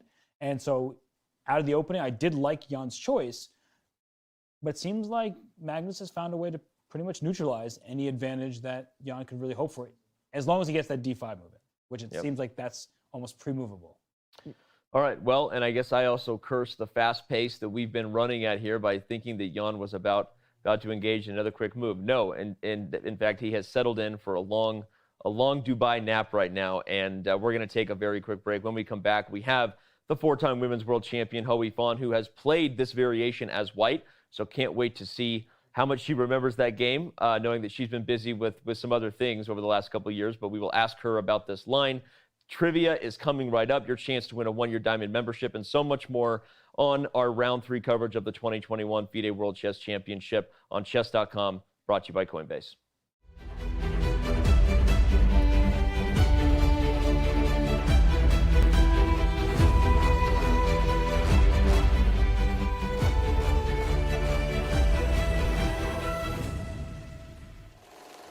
Hi, my name is Jonathan Korbla, coming to you from Expo 2020 here in Dubai. I have a trivia question for you.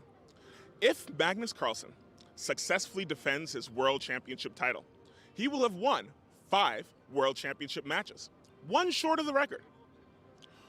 Which 2 world champions hold the record with 6 World Championship titles?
we are back with our coverage of round 3 of the FIDE World Chess Championship here.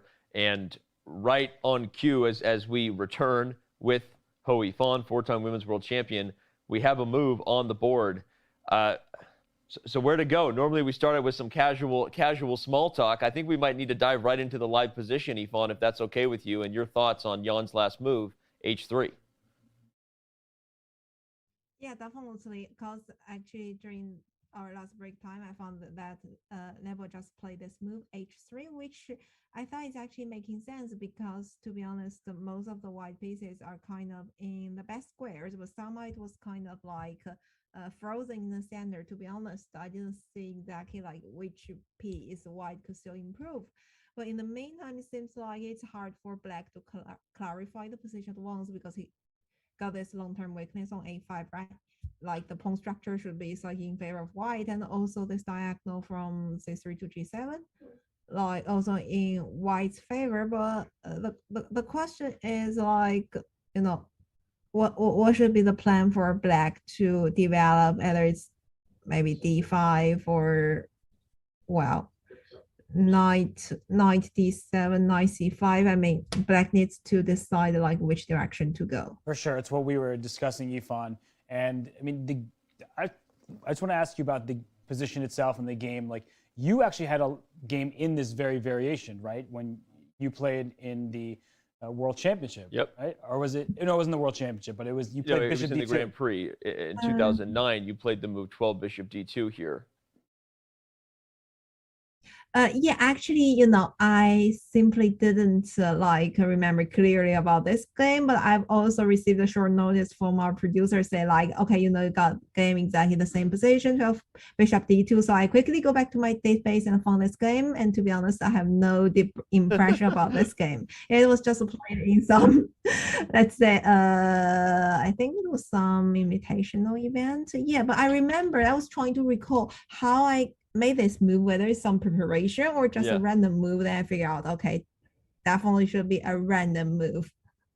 So I don't think we have much to tell. Maybe just a apparently it was a random move, but maybe a strong one no less, because now more than 10 years later, with deep computers and preparation, they're still saying that it might be one of white's best tries here with this kind of interesting development to control the A5 square, and of course everything we saw after it. So, okay, we'll let you off the hook on the game you played, but as we talk about what you've seen from the challenger here in Game 3, now with 2 draws in the books, is well, it's hard to say now, but it seems like Jan was, at least for a while, pulling on his preparation, seems to be doing okay. How do you feel about what Jan got out of the first stage in this game compared to the other 2? Well, I thought he definitely got a good, let's say, position right after the opening. I felt like white is actually having a very comfortable setup. To be honest, so let's imagine if we face a Spanish. I mean, it could be like a Marshall, it could be like anti-Marshall, and we got such a position. I guess most of the players with white pieces should be happy because there will be some wild and dynamic real play. So what we might hope for more, but the point is still like, you know, what's next?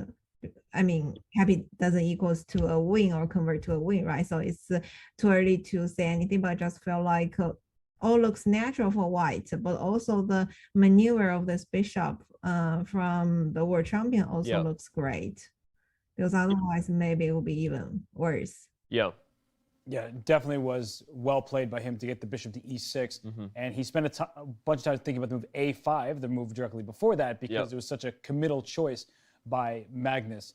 And, well, you just mentioned that it looks pleasant for white. It seemed to us, at least earlier, that Jan had his best day of preparation, and yet he's facing this position now where it's probably slightly better for white, but it doesn't look so clear. So from your experience playing in World Championships, how frustrating is that to get 2 white pieces in the early games and not really have a big advantage despite having the first move?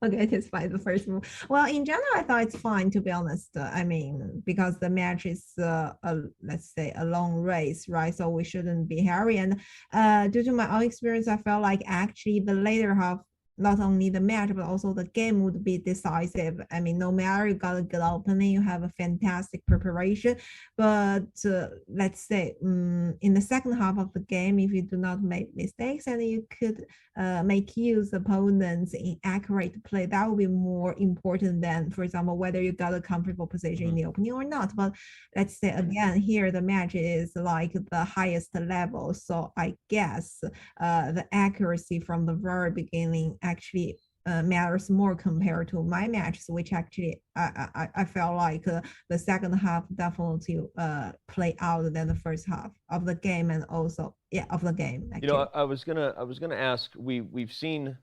I feel like we've seen more emotive body language from both players today. We even saw what looked like a tired Jan Nepomniachtchi resting his head at the board, and it made me think to ask you. You've played in multiple World Championship matches and how grueling they can be. How much do the players look forward to the rest day? Does it ever affect their choice? And is that part of the challenge to make sure that you keep your energy up? So what are your thoughts on how the players might be feeling as this is the last game before the first rest day?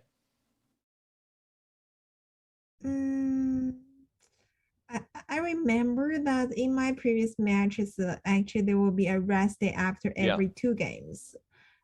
So that could be an advantage for both players if we're talking about preparation. Why? Because normally 2 games would be 1 white and 1 black, right? So any new opening or any new weapons came from your opponent, actually your team might have at least a rest day to prepare, but not like here. The match will have a rest day normally after 3 games sometimes, right? So that means you would have 2 games to play with the same color. That means your team got less time to prepare. So that's one thing. But if we talk about, let's say, the psychological preference for rest day, to me, I don't think that really matters a lot for me. Okay, a rest day, just prepare a bit, and well, you might feel a bit relaxed, to be honest, because there's nothing, on the schedule that in the afternoon you need to play the game. But apart from this, nothing really special. I mean, sometimes I even hope that I could play more games than to have a rest day, because in that case, the match will finish sooner, which is not a bad thing. Magnus said the same thing, where he said there are too many rest days and in the last World Championship. So there are fewer rest days this time around. They have 3 games to start, then finally get a rest day. But Yifan, in this current position that we have here, I mean, Black wants to play d5 at some point, but it seems like Jan played this move h3 and saying to Magnus, if you play d5, you have to watch out for that a5 pawn, because in all these variations, a5 is the loose pawn, but it seems justified to strike with d5.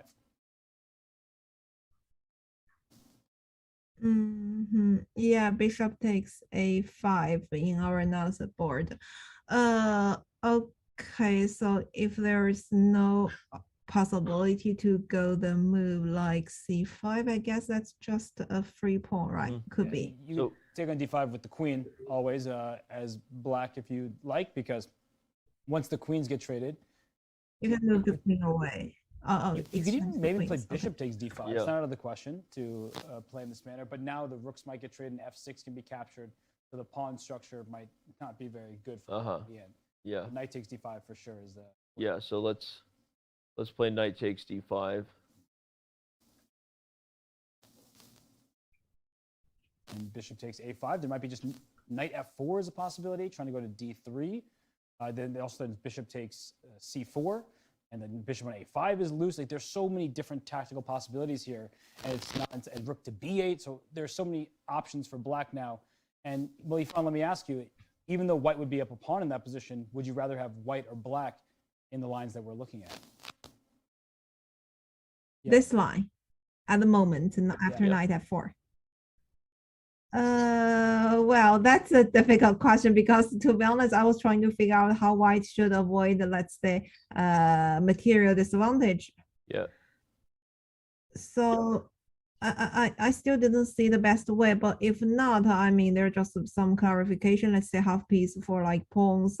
That should be like kind of drawish. So I don't know who might play, to be honest. Here, probably I might prefer Black after knight f4, because that's more clear. But that's all based and supported by the calculation. Well, yeah, and we looked at something like this with the queens being traded knight f4, and we were we were kind of curious whether there was an opportunity for white to keep the queens on the board, but in those lines, it was with the rook on d1, so moving the queen gained a tempo and therefore kind of made some tactical sense at least. You moved the queen to f4, and not that white was getting anything, but here keeping the queens on the board, even though it doesn't gain a tempo, is perhaps also for consideration. And one interesting point about the rook still being on the c file versus the d file is maybe that pays long-term dividends once the smoke clears here, and perhaps that's why Jan played h3 rather than rook d1. But Yvonne, I wanted to go back to a comment you made kind of on the big picture of this is a different type of world championship here with, instead of you get one white, you get one black, rest day, and you made a comment that on the rest day, both sides have the equal opportunity to prepare or adjust or improve on the openings they played. I hadn't thought about that until you said that Jan is playing his second white before a rest day, but Magnus will get a rest day before his second opportunity with the first move. And as someone who's prepared, obviously with seconds and prepared for multiple world championships, is that an advantage, one that we weren't talking about? I wonder if there's a practical advantage to getting that extra day before you take your second stab with white, as we know, you're often trying to get the victory when you have the white pieces. So your thoughts on how that might play out? Well, to be honest, to me, I didn't think about the difference between white or black. Let's say we will get to prepare for the next round. As I mentioned before, that for me it's actually like equal chances every time. It's always like 2 games. So normally the color is even. But here the case, I guess it depends on the specific players. It depends on what is your strength and what you felt like you're not so confident with. I mean, talking about the opening repertoire. Yeah. So for Magnus, he'll get a rest day to prepare for his white, but the point is whether he thought that, let's say, Nebel's black, probably the Catalan, maybe some other openings could be fragile. Then that's actually a huge advantage, let's say, to look for the lines. But otherwise, let's say if someone plays, for example, what kind of openings? Maybe classical variation, like this kind of things, which is very stable, and he plays very happily and probably draw most of his games. I don't think that to have an extra, let's say, a rest day to prepare for white would be a huge advantage.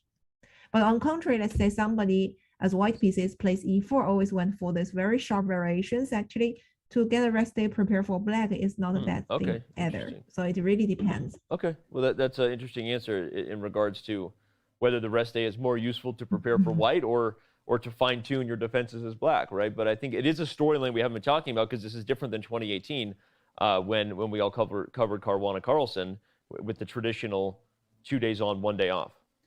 Yeah, and Yifan, I have a question for you because in the press conference yesterday, the players were talking about the game, and Jan made a comment.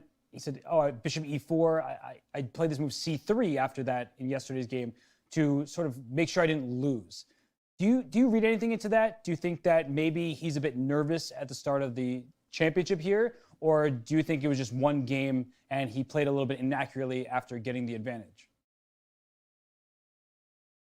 Well, actually, I guess it depends on the thing that how player approach to the certain dynamic positions, because I guess that the players until the certain level, they definitely can judge those positional and even positions, like whose favor, what are the advantages. But for those very dynamic positions like yesterday, I mean, okay, according to the let's say the engine that it shows, black has a huge advantage, but it really depends because over the board you could feel very unpleasant when he got his knight on d6, right? Especially for Nebo, I guess he probably would even thought about, he would be happy to have white pieces. I guess that even favors his style more than having black pieces. So that would be, I mean, not only about the match, but the general situation, the general style he has for that game. But probably since it's the match, so that could even be exaggerate a little bit. That's interesting. And obviously we're thinking that the nerves will calm for both players as the match goes on, and maybe certainly after a rest day. But who knows? If either player loses this game before the rest day, then that would, who knows? Sometimes then it feels even worse to be on a rest day when you lost, right? Because you don't want to sit with that feeling. Speaking of sitting with the feeling, this moment now is turning into clearly the most critical one of the day. We know Magnus is still on the clock. Jan took a lot of time before playing h3, and now Magnus is doing the same. Yeah, I mean, Good. This is a critical positions, I guess, because as we talked before, we all pay attention to the move like d5, because every move black made is actually very crucial. Because if he keep this structure, we can see clearly that white will be better or even much better if we try to stabilize and coordinating the pieces together. So it's actually very important for black to decide which concrete move he should go for. And also the position just we showed before, like d5, ed, queen d5, queen f4. I like this idea because suddenly this queen and the knight are all under attacks or the pin. I just felt like this shouldn't be the position Magnus should be happy to went for. Okay, so you think he's looking at this Just line? look at this. I feel like it's better or clearly better for white. Yeah. Which is why you need all that concrete calculation that Magnus is doing now. Yeah. And on the other side of things, Yifan, I mean, you're right that at first glance, it certainly does look like it's promising for white. But if you don't play d5, it also looks promising for white, right? Yeah. So you're left with two options. One is a little more dynamic, one is a bit more passive. And I think Magnus tends to like the more dynamic positions. And he in the first game, he sacrificed a pawn to get the bishop pair and have a lot of room for flexibility and activity for his pieces. Here in this game, he started out more passively, but I think if he sees d5 works out for him, that's the move that he'll play probably 9 times out of 10. Yeah. So you're anticipating, Yifan, this is the type of line he's looking at, but it's got to be concrete from here. What to do with the threat of bishop takes f6, what to do with the threat of a potential discovery on the queen. Is it just, Bobby had recommended a move like maybe queen g5, right? Queen g5 looks decent, by the way. Looks like that move looks decent, and it looks like we have action on the board as we come back to the live position. No, I was just about to say, let's not forget the other move you recommended, Robert, some time ago, which was c6, and that was the other main option instead of d5, and it looks like it's the one that Magnus has chosen. So, Yifan, your final thoughts before we let you go, and of course, like every day when you join us, you have to join the commentary crew and make a prediction on the result. Okay, so the c6 looks interesting. Okay, I picked the easier question. Okay, the c6 because now the a5 pawn is well protected, and maybe after d5 you also got a supporter to the d5 square. But after c6, it's very obvious that the next move will be d5, right? Because otherwise this d6 weakness for nothing. But I'm just curious, after e takes d5, which piece black is thinking to take it back? Yeah. For example, either he would be happy to create a pass pawn on d5, which is also an isolated one. If not, then concretely knight or maybe even the bishop. So I think we'll also need a bit more calculation to decide, but also depends on white's next move, either rook to d1 or maybe some other options.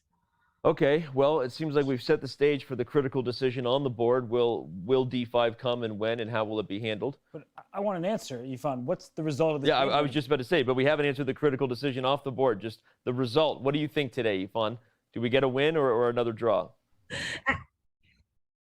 Well, actually, before I joined the Zoom call, the producer team also asked me like, okay, I need to do the statistical research every day. I need to collect all the predictions. So what I give there is a draw, but after seeing these few moves, I don't think I will change my prediction. So maybe again, I'll keep it as a draw.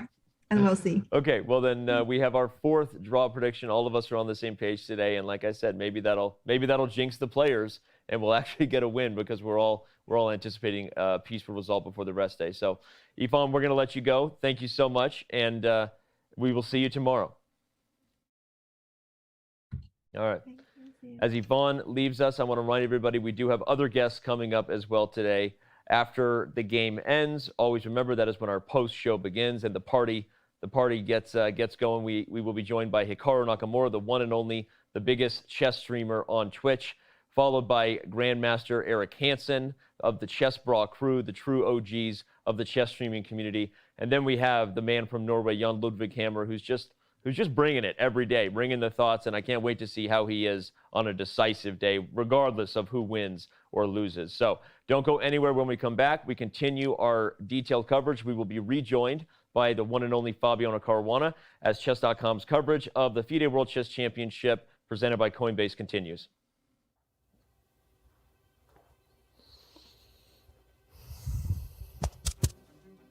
You ready? Yeah. Your knight's on f7. Where can it go? f7, d6, e8, g7, h5, g3, e2, c1, b3, a5. Stop. White king on a3, white pawn on b3, black king on e7. Who wins? It's a draw. Black's king gets to a8 before white's king gets to b7. Name the fastest checkmate for white. e4, e5, queen h5, king e7, queen takes e5. Recount your opening versus Alexeyenko from the first half of the 2020 Candidates Tournament. d4, knight of6, c4, e6, knight e3, bishop e4, f3, d5, a3, bishop e7, e4, d4, fe4. Stop. Tell us about a chess game that made an impression on you. Karpov-Kasparov from the World Championship match 1985. Kasparov's octopus knight on d3 controlled 8 squares in the enemy camp and allowed him to become the world champion. There's a knight on e5. What squares does it attack? f7, d7, c6, c4, d3, f3, g4, g6. Stop. How do you do this? Visualization in chess isn't difficult for me. It just comes naturally. Where does crypto come from?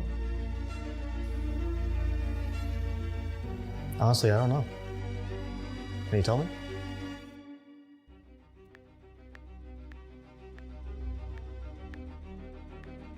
Learn more at coinbase.com/chess to get $5 in free crypto when you sign up and verify your account.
We are back, and we have action on the board, guys. It's been a minute since the three of us were back together, so let me remind everybody who's covering the FIDE World Chess Championship for Chess.com. We've got Robert Hess on the corner.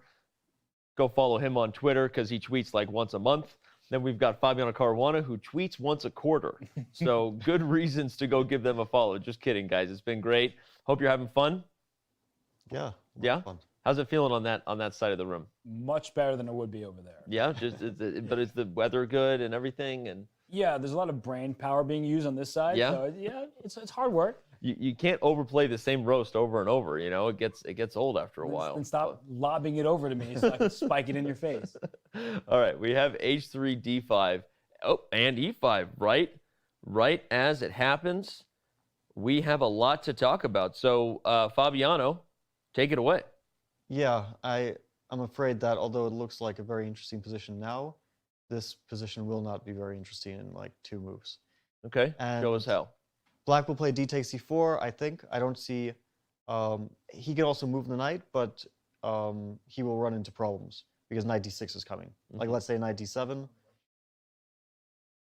Knight d6 comes. This doesn't look very good for black. Yeah, you never want to part ways with this bishop if it means yeah, opening up this diagonal for sure. So that's a problem. So I think Magnus will take Capture. up c4 for sure. Okay.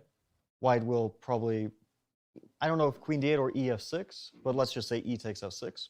Queen takes d4, bishop takes d4, and it's black probably has multiple decent options, but let's say a move like rook a to b8. Okay. On the one hand, black has what looks like a damaged structure, but the advantage of this structure is the pawn on c4 is actually very strong. Yeah. And it fixes the pawn on b2 as a weakness. And although that pawn on b2 is, for the moment, defended, if white is at some point to play f takes g7 or black g takes f6, we might see a trade of bishops on that diagonal. and then let's say bishop takes g7, king g7. Now we see why the pawn is weak. It's fixed backwards on an open file, and if black were to take that pawn, he would not only have a rook on the second rank, but a passed c4 pawn. So white will avoid this, and I have a feeling there's many, many ways for both sides to reach a level and, unfortunately, most likely a very drawish endgame. Okay. Robert, any points to add or any other thoughts on a different variation that you're seeing? Well, there was one quick point in that tactical variation where if he did just take on c4, had he not done that with that knight d7, knight d6 line, I just want to point out something very quickly. That c5 looks like a very good move for black because it hits the queen. You could take on d6 next, try to get your pawn to him, but queen d3. It wasn't just about the dark square. It's now h7 checkmate, and the rook on e8 is hanging. So too many strong diagonals for white to work with. That is exactly why the pawn captured on c4. And we are going to see a series of trades. In fact, the queens have been traded on d8 right now, and it seems like it's a pretty straightforward position from black's point of view. And I would say if anyone has to be a little bit careful, not that careful, it's white. Because look where the extra pawn will be for white. It's in front of black's king. It's going to be very difficult to create a passed pawn. We'll just take it and show that, yeah. And on the other side of the board, that b2 pawn, as Fabiano mentioned, if g takes f6 or if f g7 and bishop g7, now you have to protect your pawn with a rook. So even though black's pawn structure looks worse, there is the open file down to the b2 pawn, and also just whose pawns can be targeted more easily. The answer here happens to be white's, but it should be a hold. It should not be actually a particularly difficult hold, but you just want to make sure that you don't just fall asleep at the board. We saw Jan put his head down earlier. Can't actually fall asleep. Micro nap is okay, though. Yeah, I think that the position is equal, but maybe Jan will be the one who will have to sort of force equality at some point, although it shouldn't be too difficult. I think probably Magnus will play rook e8, although there is an argument for rook a d8, but the rooks look like they want to take over the open b and d files, so rook e8 makes more sense in that case. E takes f6, and a move which I like for black after that, because black's main problem is the a5 pawn is a weakness and it's tying black's rook down. But if black plays bishop to b4 here, and the king side is not a big deal, because at some point white will play fg7, but that pawn is dead long term. It can even sit there, black will take it eventually. And the idea for black is, after you trade that bishop on c3, the rook can infiltrate to d2, and the other rook can try to infiltrate, let's say f takes g7, bishop c3, b c3. I'm not sure which move exactly. I kind of like rook a to b8. One of those rooks is coming to the second rank. And, of course, white just should not be in any danger. Maybe both. Yeah, we might see a trade of rooks, and then another rook come to... By the way, in the live position, we have exactly the line you're discussing on the board. Bishop b4 has just been played by Magnus. Yeah, bishop b4 looks like... I don't know if white will play fg7, but if he doesn't, black can play bishop c3 and gf6, winning a pawn. So maybe white would like to play fg7 just to avoid losing that pawn. And and again, here we go. And that pawn actually is important, and the reason why is because in some positions, because white has an extra pawn on the king side, you can create counterplay on that side. If you lose the pawn f6, even though black's pawns will be really hideous, that structure, double isolated c pawns, all your pawns are isolated, double isolated f pawns, h and a. The problem is that white doesn't have that counterplay in the same way, and then black can focus all of his attention over there on the queen side and try to exploit some of white's weaknesses. And the bishop on c2 is worse than the bishop on e6, because the bishop on c2, at some point, it'll probably go to e4 just to create a threat, but then bishop d5. And do you really want to trade on d5 and fix black's pawn structure, give him a passed pawn? The answer is no. So it does feel like black, at least for now, has the slightly better pieces, and it should be a draw. It likely will be, but Jan really needs to make sure he is attentive to the entire board, because this is the exact type of position that Magnus, you think he's about to extend his hand, offer a draw. He's like, prove it for the next 20 moves. There's a rest day tomorrow, so he can play. Yeah, I think that this should be a balanced position, although visually it looks better for white, because you think white is the one with the pawn majority on the king side, and black has these doubled c pawns, which aren't, ideal, right? I mean, if the c6 pawn were on d5, then we would already talk about a huge advantage for black, but doubled c pawns aren't doing very much. Black's advantage is, as Robert pointed out, first of all, the bishops, although it doesn't really look like the bishop on e6 is better than one on c2. the pawn on c2 is sort of restricted, mainly by this pawn on c4. And that's the basis of black's compensation for the weakened structure, is the pawn on c4 is a really big pawn. You cannot really attack it in any way. And if white were to lose a c3 pawn, that pawn would be super dangerous. So white is in some ways going to be tied to defense of c3 one way or another. And here we go, the capture on c3 brings the pawn to what you said. And there's also the pawn on a4, which of course is stuck on a light square. Not super relevant at this time when it seems easily protected, but could be long term, right? I think that's also quite relevant because that pawn is more likely to be lost than the a5 pawn. And a passed a pawn is a dangerous thing, an outside passed pawn. If either side were to lose their a pawn, then that would be a serious issue for them. So Magnus just took back immediately, which is also for sure a fine move. I think all those moves were decent. Rook b8, like we mentioned, king g7, or rook d2 were probably all pretty decent moves for black. We saw Jan kind of take a glance at Magnus there and kind of be like, well, there's other moves here for white. If you could imagine a rook making it to a square like this, putting pressure on a bunch of pawns, or if white was the first one to get some counterplay, the problem is, from what I see, the rook coming to e5 will be met by some piece on d5. Or in fact, if rook e5, I would be worried that rook d2 would come with extra effect. You just ignore it. Because if you play rook c5, I mean, the c6 pawn is not white's main concern in the position. The main concern is the c4 pawn, and you can't really attack that. So the rook on e5 is also abandoning the defense, potentially, of the second rank, right? Like now white can't trade off that rook with potentially rook e to d1. So that rook on d2 is a danger.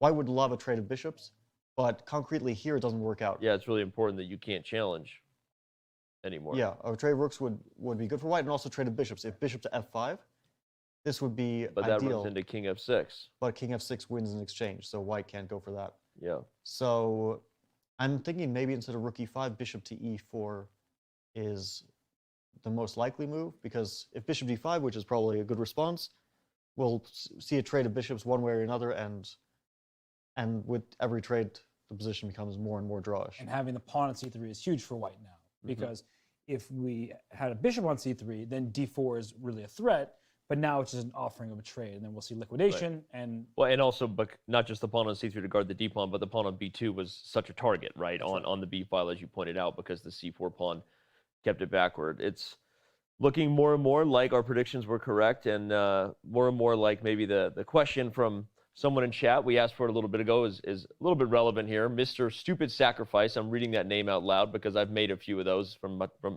time to time in my career. Mr. Stupid Sacrifice wants to know, what does 0.5 on the eval bar mean to you on a practical level? You've talked a lot about this in terms of the preparation strategy. You're not always worse. You're not always worried about being worse. But when is the I'm gonna add a little bit to Mr. Stupid Sacrifice question. Is half a pawn, half a cent a pawn relevant, or when do you start to look at that eval bar with some relevance? Well, this is a very position specific issue.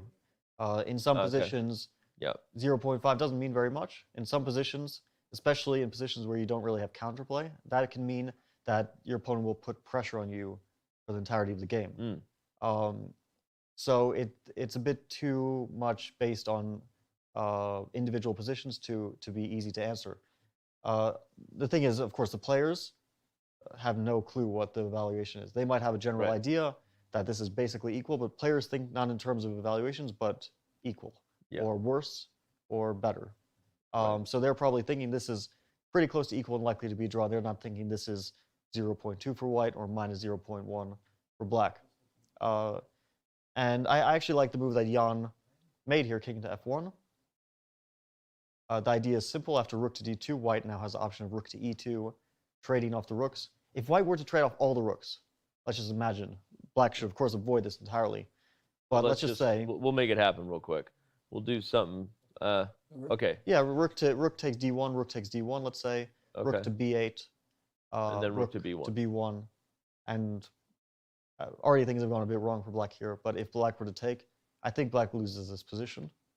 Or at least it's very close. Is that because of white's king infiltration here? Potentially. Black will probably play c5 to avoid that. But white will just start pushing on the king side. Black has no majority. He has the doubled c-pawns, but those can't create a passed pawn. So he will have to wait, and white will put the king on e3, play g4, f4, f5, king f4, try to create a pass pawn. The weakness of the a4 pawn means that this might just be a draw anyway, because black will fix white's bishop to defense of that. But it's clear that white is the one pressing for a win here.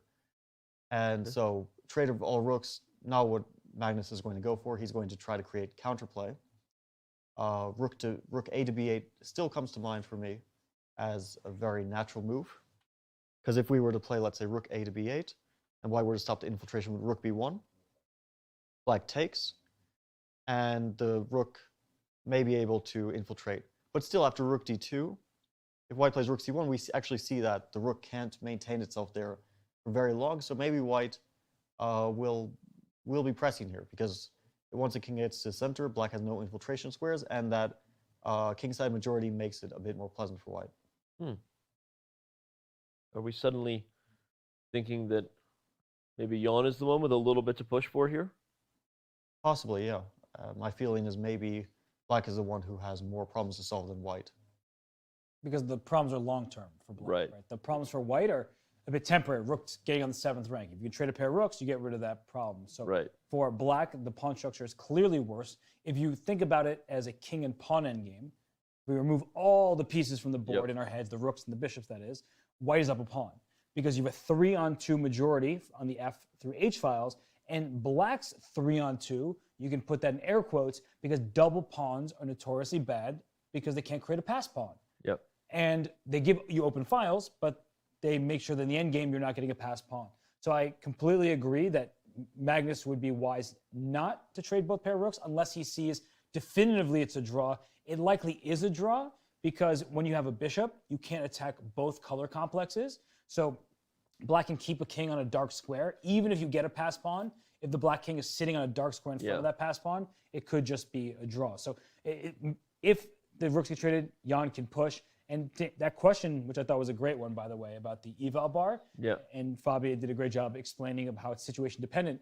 It's also different opening and the end game, because some end games are theoretically drawn. The one we saw yesterday, that rook end game, both players knew that was going to be a draw. But the engine may say at some point, oh, it's half a pawn or even a pawn better.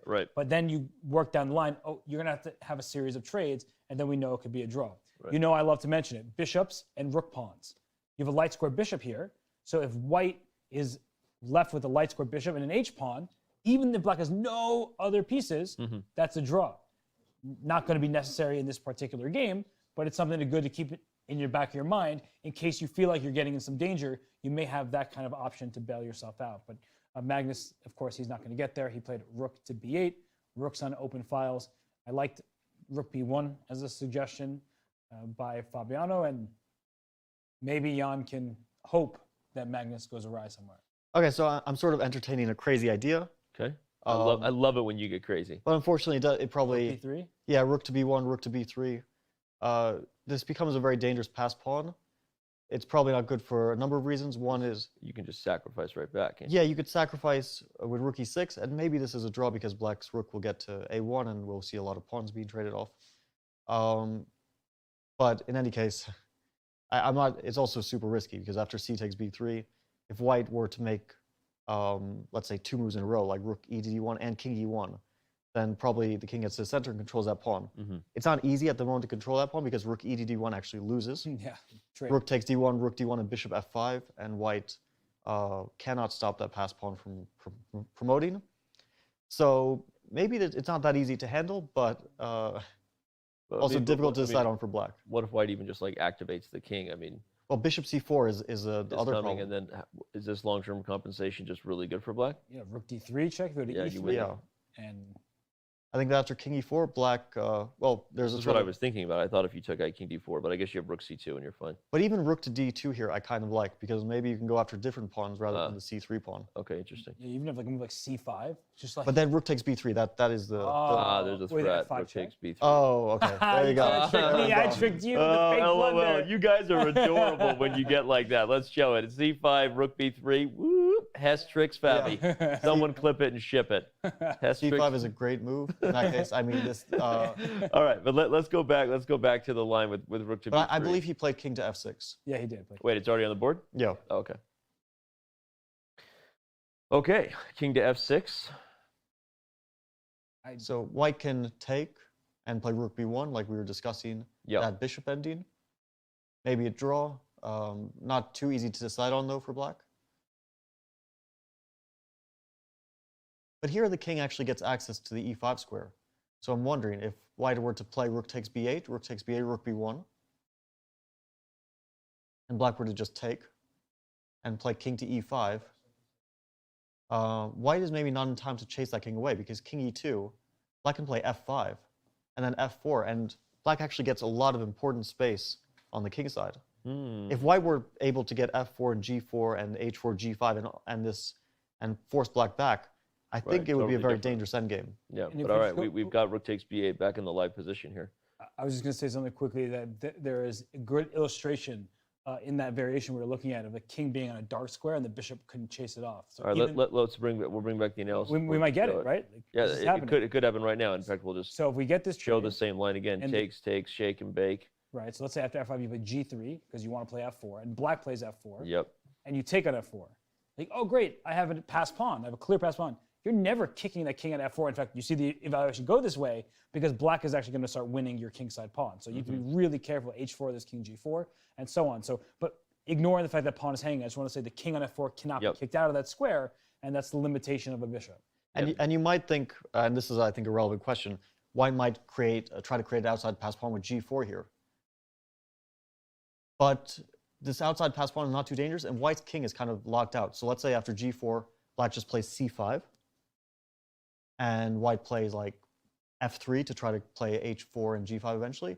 After bishop d7, bishop to c2, if black just plays king f6, for example, h4, we're going to have a fortress. White's king cannot infiltrate with these pawns on c4 and f4. Yeah. White's bishop is tied to a4, and black has no targets besides a4, so we hit an impasse for both players, and this will just be a draw.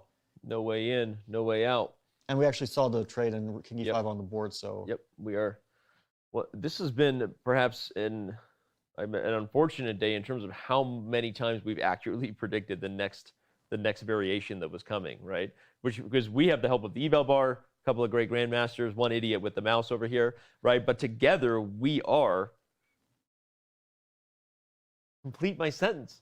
I don't know if we are farmers. We're not getting sponsored by them, you know? Together, no, I'm kidding. But jokes aside, like when you have the help that we do here, we're often going over, what are we going over often? Like the best line, right? Which means both sides are kind of playing, there's no blunders here. Both sides are playing very well, and so we're getting a lot of variations we predicted, which means we might be headed toward an equal, peaceful result. Yeah, I think that's very likely. And the players probably played quite an accurate game. Yep. They now look a bit bored because I guess they both understand where this is going. It's formality. You know, formality unless someone has one last trick. But overall, you know, I don't know that it should be seen as boring. It should be seen as accurate chess. Again, I think there were some earlier things about this game. Obviously, even when it ends, don't go anywhere. We've got tons of guests ahead. We will recap everything that happened from start to finish. Something about this line, I feel like we're going to see this again. At some point, we're going to see something in this line of the Spanish again. Well, Jan is running out of decent lines to play against the Andy Marshall. Yeah. Magnus has so far shown himself to be very well prepared. He's ready in slightly unusual ways, like he's playing a bit offbeat with black, but he's extremely well prepared. So he's finding new approaches for black. And today he equalized relatively easily. I don't think he was ever too concerned about his position. We weren't entirely sure because we were trying to figure it out on the spot, but I think he knew everything in advance that this line was decent for black, and he just had to figure out some details over the board, which he did well. And yeah, Jan will struggle with the Marshall. I had a feeling that this was a very difficult opening to make a dent against, and so far that's shown to be the case. I think this is a good game for Magnus. Maybe you could call Jan and tell him what you had prepared for the Marshall in 2018 when that Magnus switched to the Sicilian and say, hey, Jan, try this one. Well, the funny thing about that is that I prepared a line extremely deeply, but it ended up having a lot of holes. Oh, interesting. My preparation in it had mistakes, and it was shown in games I played later on against Ding Liren, especially that my preparation it was deep, but somehow there were too many options for black, and I wasn't able to cover them all. Got it. So I don't know if I would be much help at the moment for Jan. But as we talk about preparation, it's bad news for Team Nepomniachtchi that in the opening battles, he's not winning them, because that has been seen, at least, as Magnus's weak point, that he doesn't love to play theoretical lines. He likes to be on his own in earlier stages. And if Magnus is winning the opening battle, I mean, what I said earlier, like, if Magnus overpresses, that feels like a possibility for him to go wrong. We saw against Sergei Karyakin, and it's not giving enough credit. Those storylines often say it's Magnus this, Magnus that, and the other player is just there. And if Magnus loses, then he loses, not the other player wins. But I do think if Jan is not going to win the opening battle, that's going to make his life extremely difficult, because Magnus is the #1 rated player in the world and has been for such a long period of time, that you need to get Magnus in uncomfortable territory. And Fabiano did that in several games in their World Championship. And maybe Magnus will be flustered by the results, but by the positions themselves, that's a different story. And I think that this ideas that Jan has been playing with, like changing openings, maybe dodging Magnus's preparation in the same line that's why I'm not repeating it. Maybe you need to keep trying to punch at the same line and find a hole somewhere or something unexpected, and maybe that's the way to go. Of course, I'm not a second for either. I was just going to say, well, what Robert just said, the suggestion. What would you do in that position, in that situation? Are you looking to punch a hole and get stubborn, right, and make this World Championship match a theoretical contribution to those who want to talk about the Marshall, or do you mix it up and try to find holes elsewhere? Yeah, I just want to say first that I always thought this narrative of Magnus as a poorly prepared player as maybe the most bizarre thing I've ever heard. For as they say, it takes a lot of preparation to avoid people's preparation. Yeah, that's one important point, which is that just because Magnus has a slightly different approach and prepares lines which are not the most theoretical, that doesn't mean that he's not prepared them well. That just means that that's where he feels he has the best chance in the opening. Right. And I think that, like, as an overall opening player, Magnus is probably the best prepared in the world and has been for many years now. Wow, that's heavy praise. Someone clip and ship that from the man who Robert and I have called maybe the best prepared player in the world more times than we could count. Yeah, speaking of that, also a bizarre narrative from my point of view. Really? Okay. Well, but I can't comment. But yeah, I just think that people think that because you play offbeat lines, that means you're poorly prepared, but that's not at all the case. Okay, wow. It's just a different approach. Huh? It's just me. So it's just Robert's the only one who plays bad lines because he's not. That's hilarious. Okay. Well, we have the moves that were sort of predicted being played on the board. I don't know that we should be going anywhere right now because I'm expecting this one to maybe ultimately prove to be our shortest game in the entire match. I don't think that this game is going to be going for more than another 15 or 20 minutes or so. That sounds generous. That doesn't mean that we're not going to still have a lot of fun ahead. Again, as we said, we have Nakamura, we have Hansen, we have Hammer. Triple H is the only one missing from that crew, huh? Triple H, the wrestler, huh? Come on, bring it, right? Do I got to be Shawn Michaels then? Shawn Michaels, and you can be Ric Flair, Nature Boy. I don't know much about wrestling. If you promise to scream and get real red face, but no, we will have 3 H's: Hammer, Hansen, and Hikaru, I do have a hookup at WWE right now, so maybe I could organize a quick celebrity appearance by Triple H. Although, at some point, the wrestling world was split, very similar to the chess world. There was the WWF, WWE. Was it always the same thing? I digress. It is interesting to hear Fabi's thoughts on these narratives. And yeah, no, this is fascinating. For sure, because as I was saying it, I was like, it just feels wrong, but in certain positions, when someone has studied an opening really deeply, they can catch their opponent off guard. And so if you play the same opening over and over again, on one hand, you're preparing that line deeply yourself, but on the other, you can continue to shift away from what's expected. And if you're playing something new every single time, well, maybe they just have a good repertoire against that, and then you're not testing them again, so you don't know if you change your line, will they be able to successfully react. And this game, of course, it's going to be a standstill, and Jan looks over at Magnus. And Magnus has his head on his shoulders. He can't buy a victory, but for everything else, there's that MasterCard in his pocket. There you go. He hasn't bought a victory in quite a while in classical chess, but well, he's never like bought a victory. Let's be clear. He's never bought a victory. You know, but for everything else in life, there you go. You got it. Bobby, yeah, that's fascinating to hear. There we go. The hands have shaken.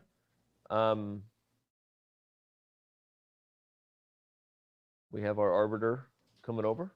We actually have audio. So we might have audio to listen into here, everybody. Don't go anywhere. Oh. After press conference.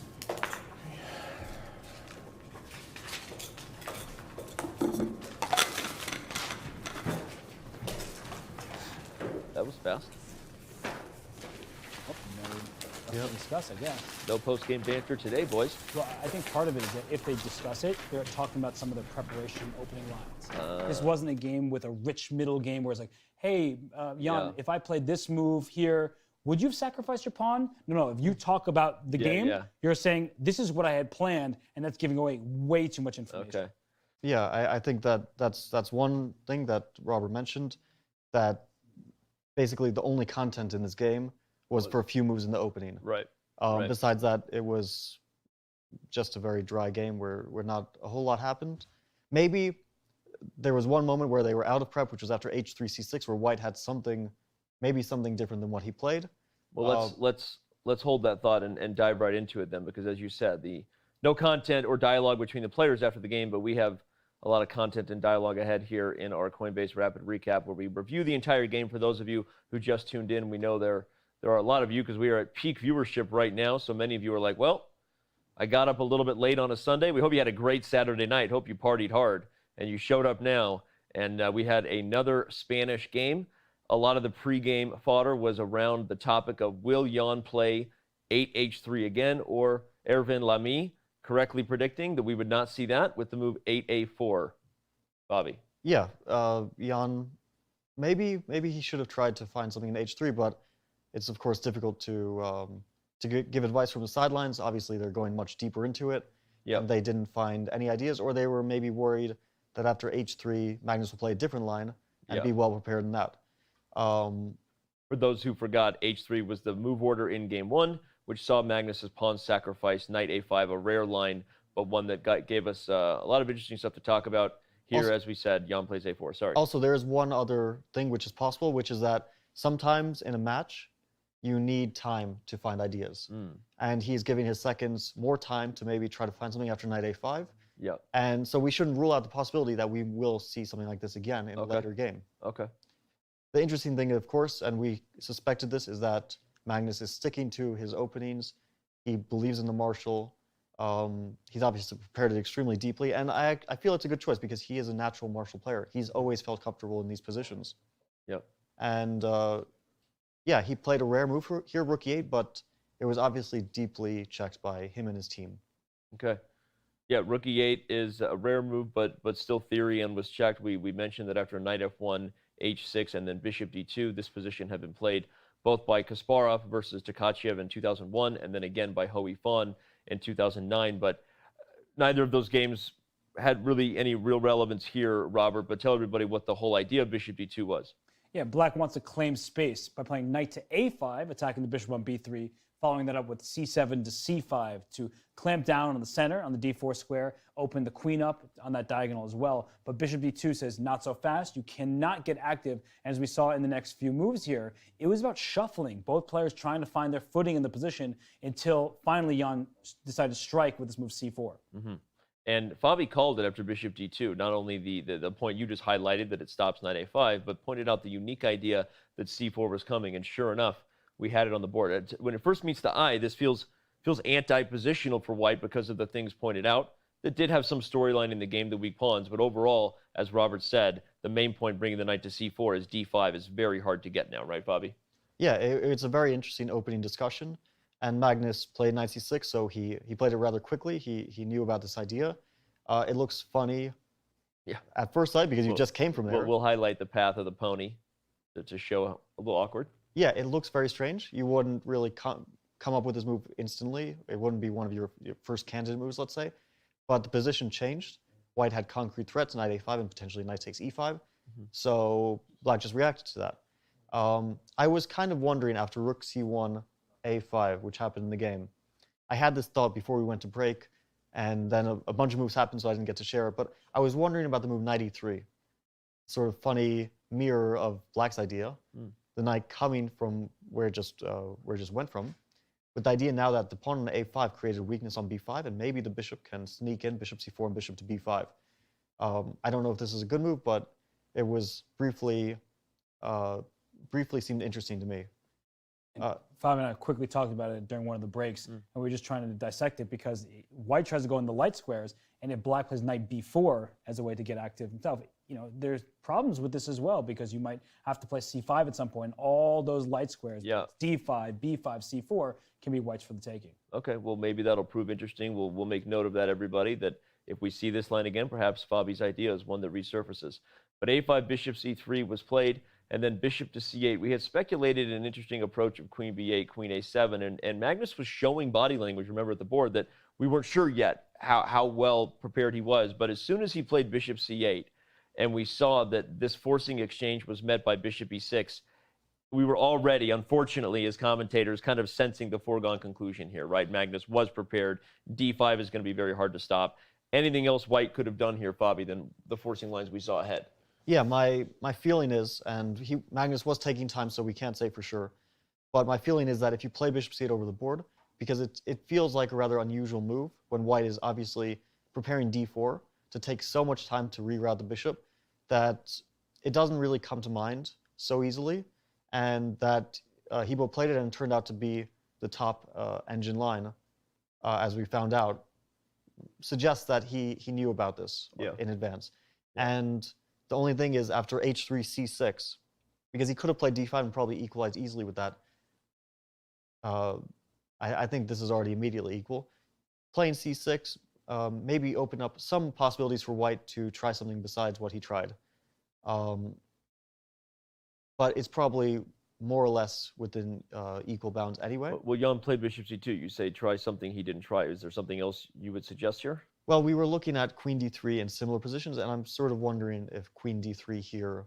But black anyway achieves d5, so maybe it's very difficult to stop this idea. It feels like white has some pressure in the center, but d5 is such a powerful resource, kicking that knight away, and that pin on the knight of bishop c4 and b3 is pretty uncomfortable for white. So maybe he had nothing better than what we saw in the game, a simplification and a very drawish endgame. Well, after d5 and e5, we had the good point made by Robert that this whole thing with dc4 and ef6, as we saw, was forced because on knight d7, knight d6, obviously you can't take it with the bishop. You don't want to take it and open up the dark square diagonal, but even at c5, hitting the queen doesn't help, as the queen can retreat to a new diagonal, and things are still good for white. So it indeed was a forced and semi-foregone conclusion. Last little bit of instruction, right, educational stuff on the game was this whole point of bishop to b4. Was there any other way that, because what happened in the game, guys, was the bishops were traded on c3, which took away the weakness of b2. b2 was really key if black has any chances. Any other way Magnus could play this besides the idea of bishop b4 and exchanging? Robert, or Fabi, or you know what, LOL, whoever wants to go. After you. I think that we would most likely both say a very similar thing, which is that the bishop on c3 is too powerful a piece to remain there. Black has to get rid of it. The bishop on c3 both is a defensive piece, defending b2, and also an attacking piece. It attacks a5. But let me play devil's advocate to the idea you guys were pointing out in real time. What if you take it? With the idea being that if you take, you try to trade the bishops over here, is white just retreating back anyway? Well, in this specific case, the rook is hanging. Okay. Otherwise, that would probably be an excellent way for black to play. Okay. But black needs to take time to move the rook, and he can do that with, for example, rook d to b, rook d7. And you could get checkmated with rook e3 to g3. A very big problem with this That's is rook a huge e3, problem.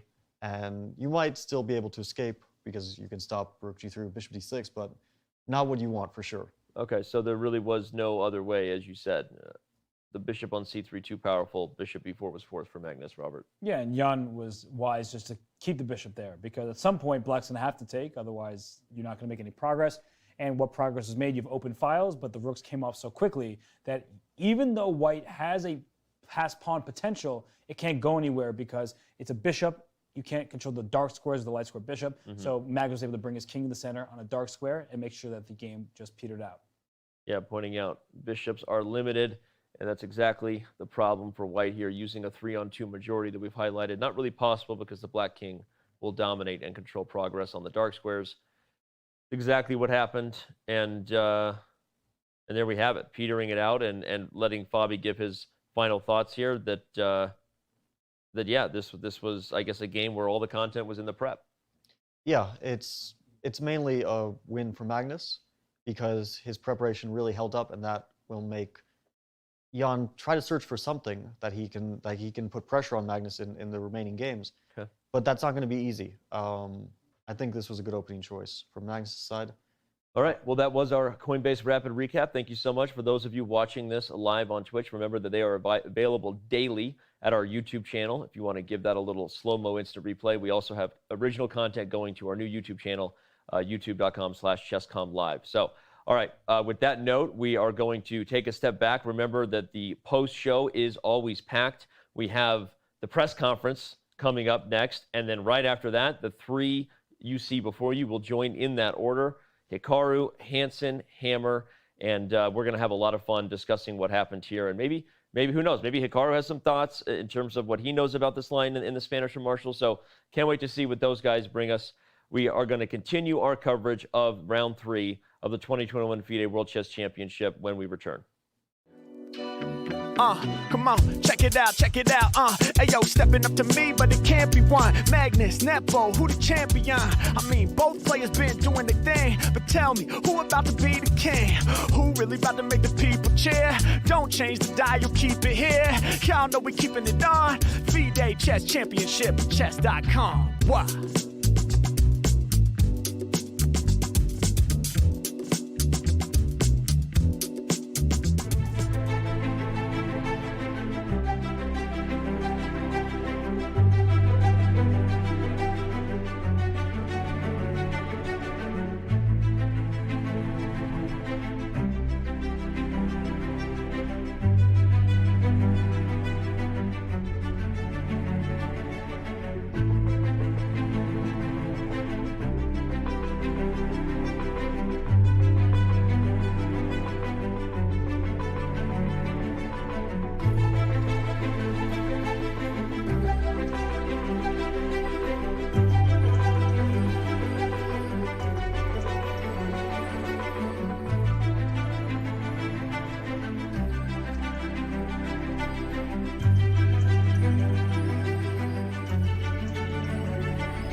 Is back with the challenger Grandmaster Jan Nepomniachtchi. On our broadcast, Robert said that through the first 3 games, Robert Hess that is, through the first 3 games, Magnus has won the opening battle. Do you agree with that statement?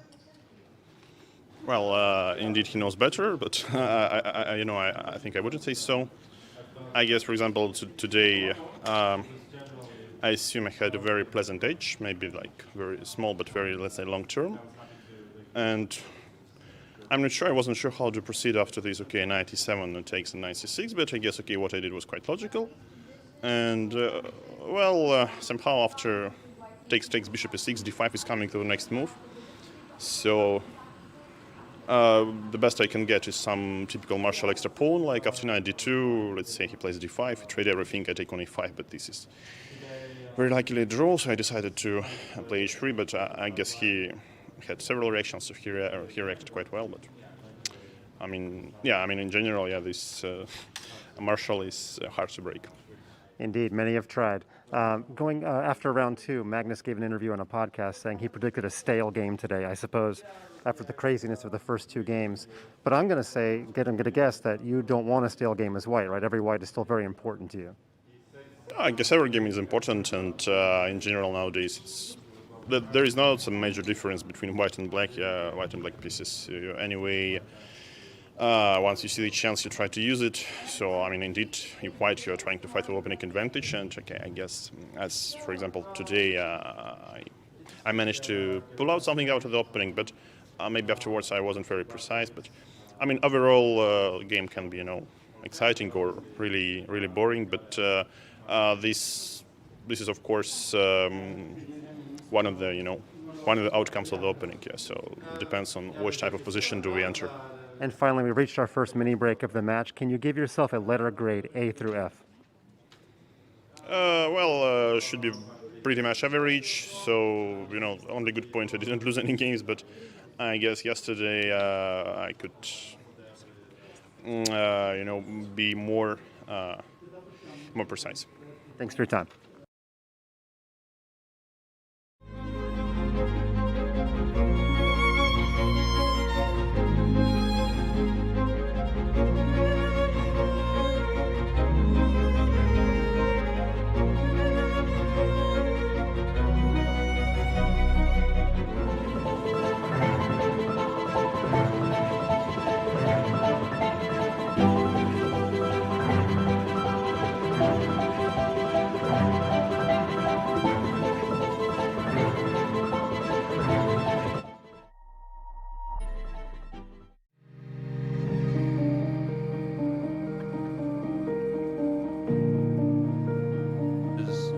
This. So here's what we're saying. Yes, we would discuss it on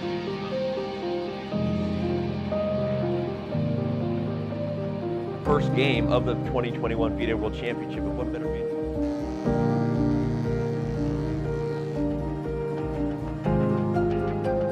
Camera lighting and audio going to crush through the top of the show. All right.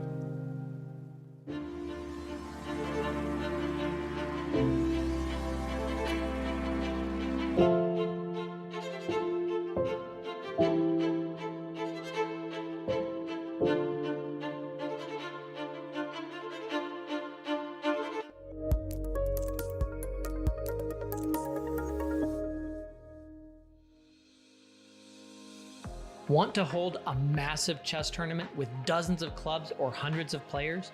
Or maybe a small chess tournament with local but competitive clubs? With Club Arenas, you can. Club Arenas allow for tournaments of any size with any number of clubs and players. Customize the arena with any time control, with standard chess or mini chess variants, and with any starting position you want. Club Arenas are the most flexible tournament format on chess.com. Try one out today.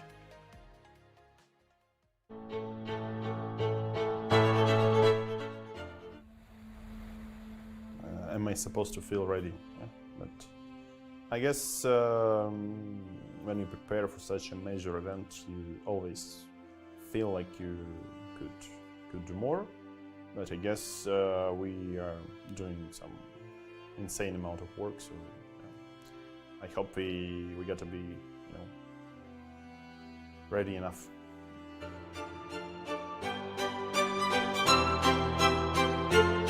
Did you know you can watch top chess events right on your phone? You don't even need to download an app. Just open any mobile browser and head to chess.com/events. You can see what's happening right now, check out top games, see results, and so much more. Try it for yourself at chess.com/events.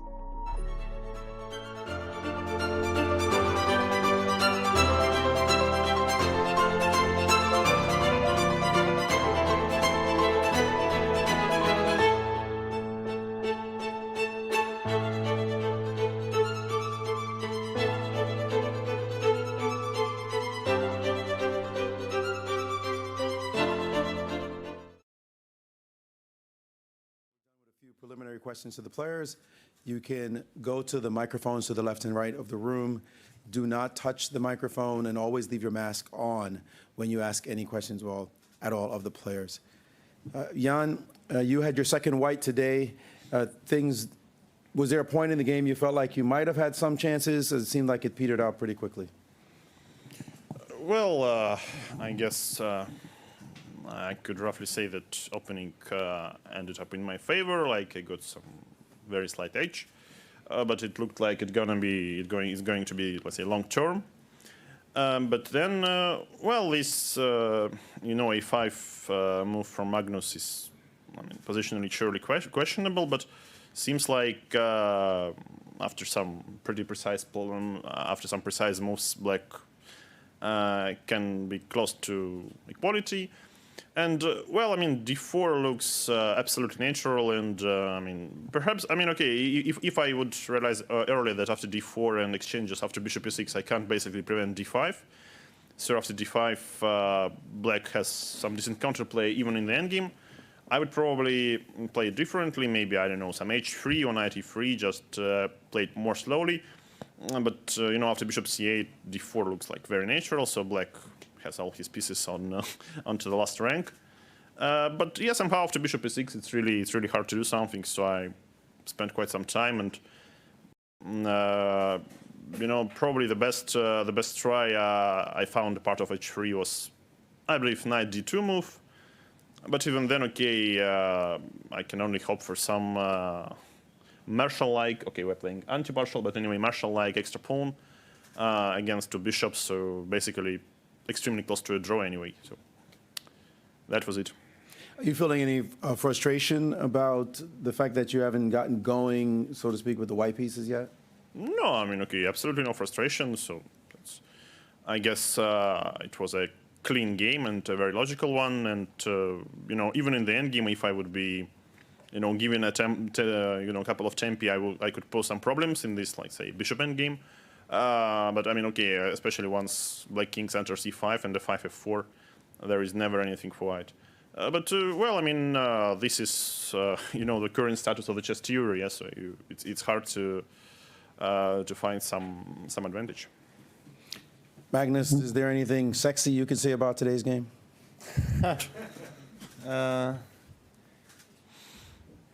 I mean, there's a lot that I could say, but yeah, I generally agree that I was obviously making some fairly ugly moves, but it seems all to work out reasonably well. At least I couldn't see any concrete way to pose serious problems. So I think it was a reasonably logical game. You seem incredibly comfortable with the black pieces so far in this match. Is that the correct sentiment? I would say I wouldn't say very comfortable. I feel like I've been trying to equalize in both games without getting a lot of chances, but it's okay. It's fairly normal procedure in these matches. Jan, the trouble of the white pieces, as you made it, is documented nowadays. It seems very difficult to get advantage with white, even after months of preparation. What are you going to need to do to change the trend? No, that whatever am I going to do, the trend will remain the same. So that's not about my preparation or Magnus' preparation. That's about, let's say, the current theory status. Magnus, what's going to be the difference maker? You guys seem to be punching it out right now on even terms. Well, it's 3 games in. There's a lot of time to go, and as you saw yesterday, could easily have been a decisive result. So,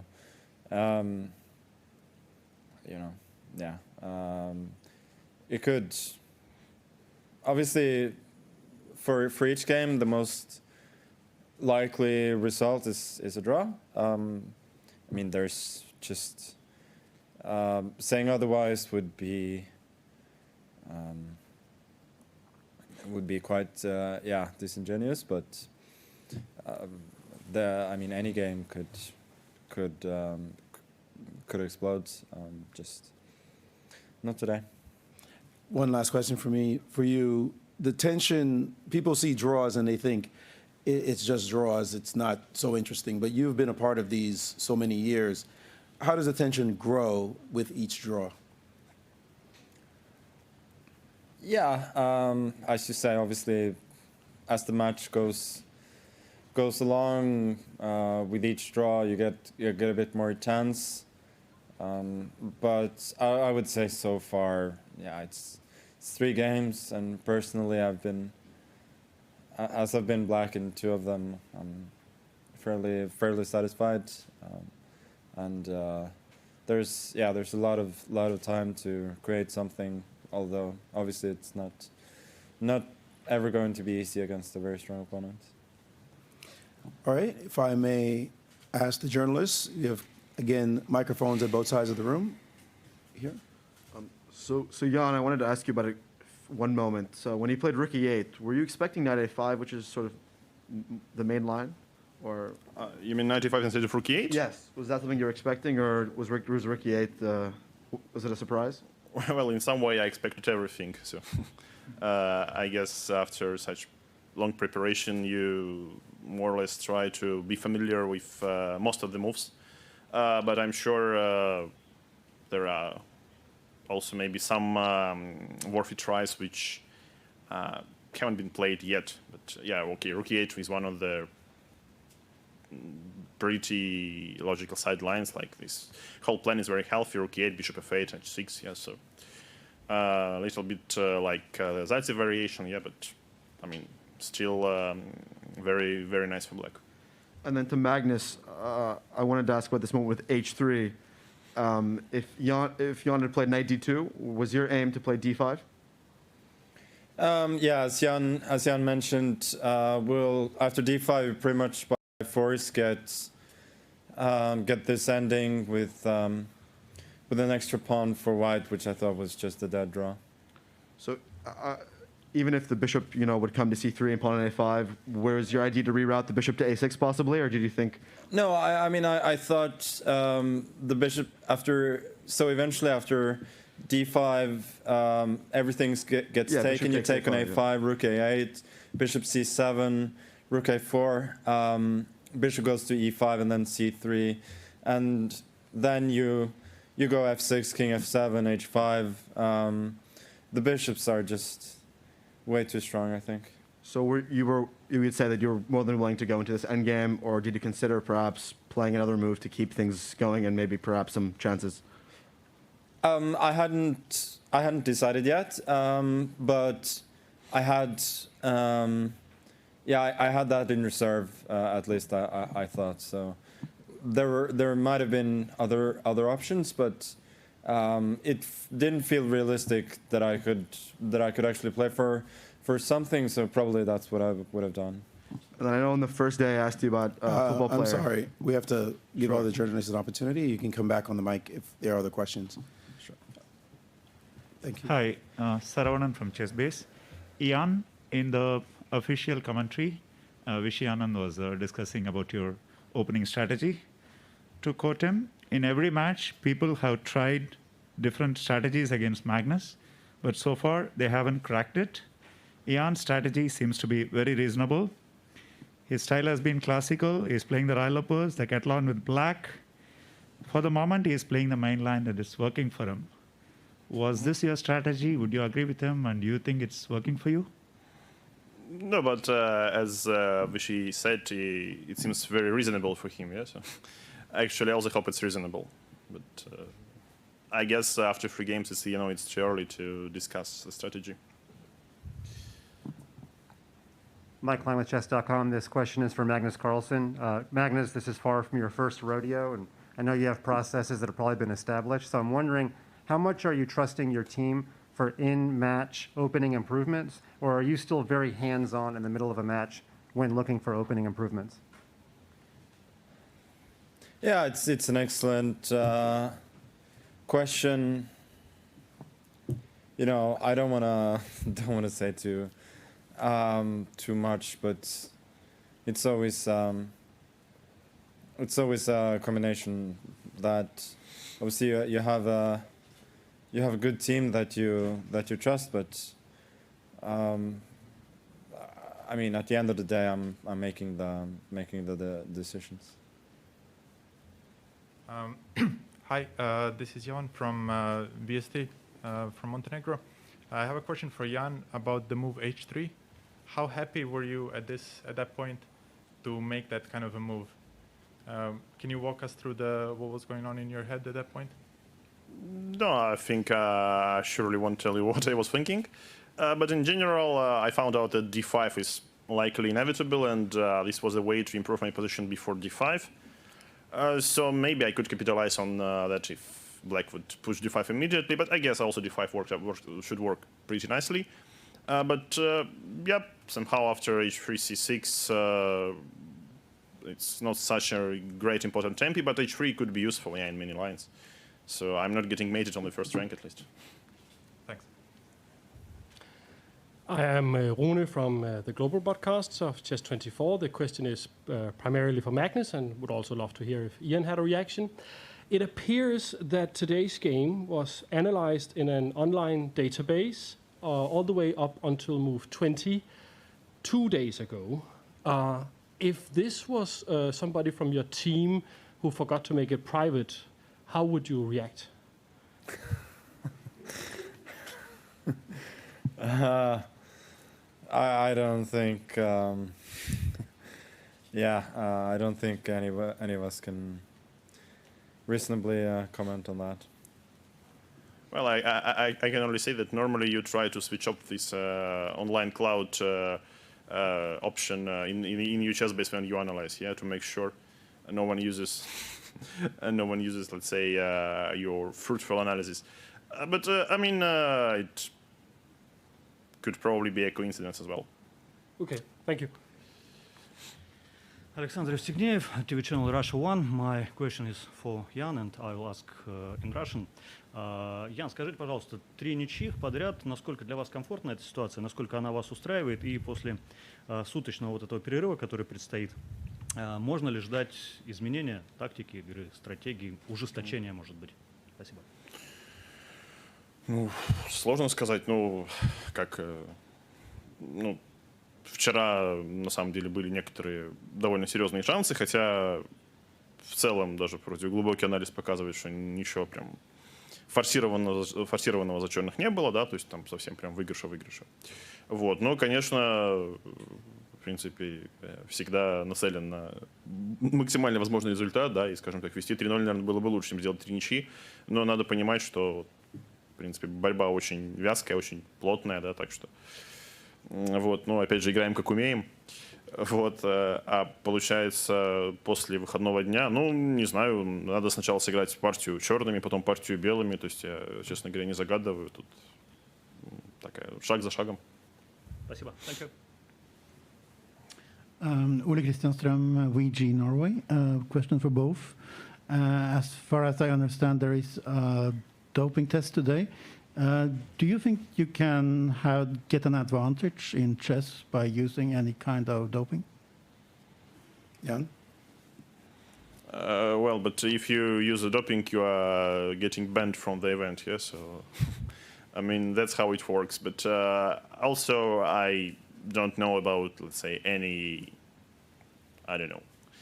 medicine which especially helps you to play chess, yeah? So, you know, hopefully, okay, we won't witness someone, you know, taking a headphone out of his ears, yeah, or maybe, you know, the problem with this, let's say, chess doping, yeah, if someone cheating, you can never accuse him of playing too well until it actually the headphone falls down onto the board, yeah, and this is not going to happen, I believe. So I really hope that, you know, everyone is fair. Magnus?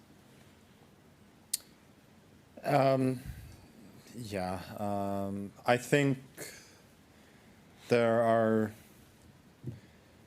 probably experiments to be made. I mean, people use drugs to both prepare for and to do exams, for instance. I assume they could possibly help in chess as well. If at some point my level of chess drops drastically, I might start experimenting. But for now, I don't see the need. Ulrich Stock from Die Zeit, Hamburg, Germany. Question to both. First to Magnus. Besides eating, sleeping and drinking, what is the last non-chess related thing that you did in these days here? That's a good question.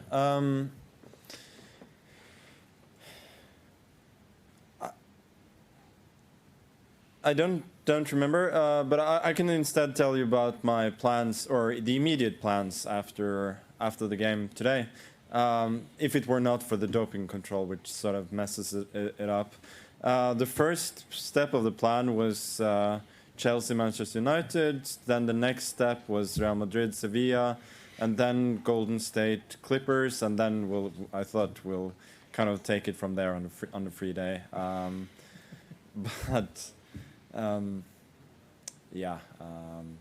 from that, I don't know. Well, that's a nice plan, actually. Probably I'll stick to at least some part of it. Mike Flanagan with Chess.com. I guess I should just mention Gordon Hayward's coming on our broadcast, but that's neither here nor there. Question is mostly for Magnus. It's been a through line in your career that when it comes to sport versus science, you've actually wanted more of chess to come down on the side of sport, even if it's disadvantageous to you perhaps keeping your title. But do you still believe there should be more sport in chess? And if so, what are some measures that could be taken for the World Championship match? I think there are many ways to play, but the most obvious ones, most obvious one is just shorten the time control. So, yeah. To what? Well, at least make it a mix of classical and rapid. We'll take 2 more questions, please, before we conclude. Hey, Jonathan Corbo from chess.com. This is for Magnus. Magnus mentioned his love of sports, some soccer as well as some basketball. In the off day, you said take it from there. Was there any plan to actually engage in some athletics on the off day? And this is actually also for Jan as well. Yeah, I think it's going to depend on how I feel, but I will definitely try and be active tomorrow. As has been mentioned many times, now that we play 3 days in a row instead of 2, then it means there are more limitations on the amount of physical activity you can get. So I'll definitely be looking for that tomorrow. Yeah. Well, you got to do something a part of chess and eating and sleeping. So yeah, that's surely a part of your day there when it's a day off. But in general, I always I'm normally trying not to get tired even more than during a chess game. Yeah, so it should be something. Yeah. And pretty balanced. And you guys have known each other for a very long time and played many games of chess against each other. Have you played any sports against each other over the time you've known each other? Yeah, I think so. So I guess we played quite some football, in the same team and different teams. But that's normally what you do during some round robin tournaments. You in the rest day you go somewhere and play. Okay, they call it football. Thank you. Yes, for the last question. So draws are, of course, not a new thing in World Championship chess at all. We have gone like 5 years now without a decisive game in the classical portion. In those 5 years, there has been a huge influx of new chess fans who may not understand or appreciate why we have so many draws. Jan first, and then Magnus, if you could chime in afterwards. To these new chess fans who may not understand, could you have a comment or a way of explanation of why we see so many draws? Well, normally you need mistakes for a decisive result. So this probably could tell you that players are not making too many mistakes. Yeah, and if you play consistently, yeah, so you don't blunder too often at least, yeah. In general, chess becomes quite a drawish game. Yeah. I would say that so much has been written and said about this. I really don't have a lot to add. We try. Well, we are happy that you do. Thank you very much. One more question, please. Thank you. This is a question for both. This is Theo Waite from Lichess. Stockfish 14 with NU seems to possess this game as 2 average center pawn loss versus 3 average center pawn loss, which in our assessment so far seems to have been the most accurate, according to Engines, game ever played in Chess World Championship history. Can I ask you both, perhaps starting with Magnus, how it feels to have played what seems to be one of the most accurate games to have been played so far in World Championship history, according to Engines? Thank you very much. It feels great. It fills me with pride, but unfortunately only half a point on the score table. Sure. And Jan? Yeah, I must say it's quite a murky question before the doping test. Thank you very much. Thanks. One question for you, Magnus, from the FIDE Chess Twitter, asked by Vava Chess at Chess Vava. What will people remember about Magnus Carlsen 50 years from now? I don't know. Don't. I think talking about legacy during a match is a rabbit hole I don't wanna go down. But hopefully he will be somebody who won a classical game in a World Championship match after the year 2016. Thank you, everyone. That concludes our press conference. We will have our next game at 16:30, 2 days from now. Tomorrow's a rest day. Expect an exciting game 4. Thank you and good night.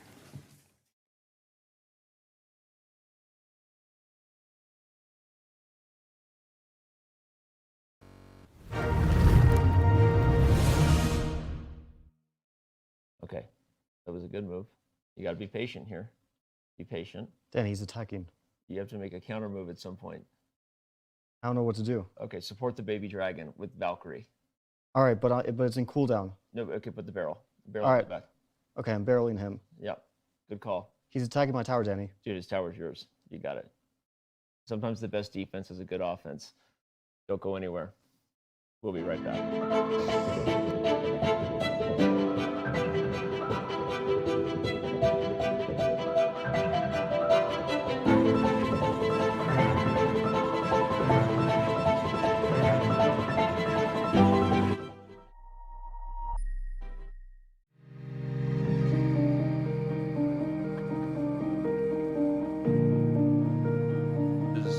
Is this. So here's what we're saying. Yes, we were discussing on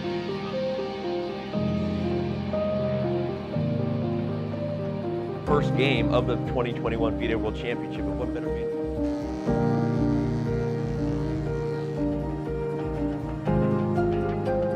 Camera lighting and audio. We're going to crush through the top of the show.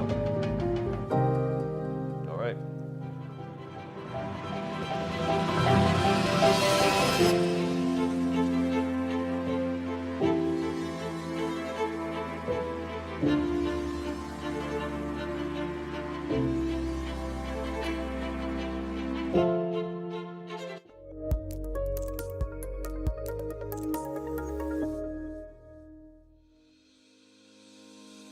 Want to hold a massive chess tournament with dozens of clubs or hundreds of players?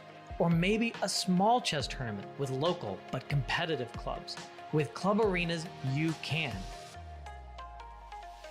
Club Arenas allow for tournaments of any size with any number of clubs and players.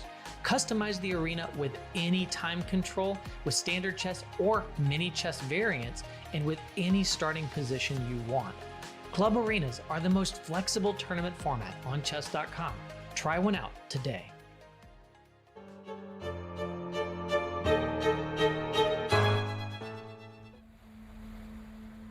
Am I supposed to feel ready? Yeah, but I guess when you prepare for such a major event, you always feel like you could do more. But I guess we are doing some insane amount of work, so I hope we get to be, ready enough.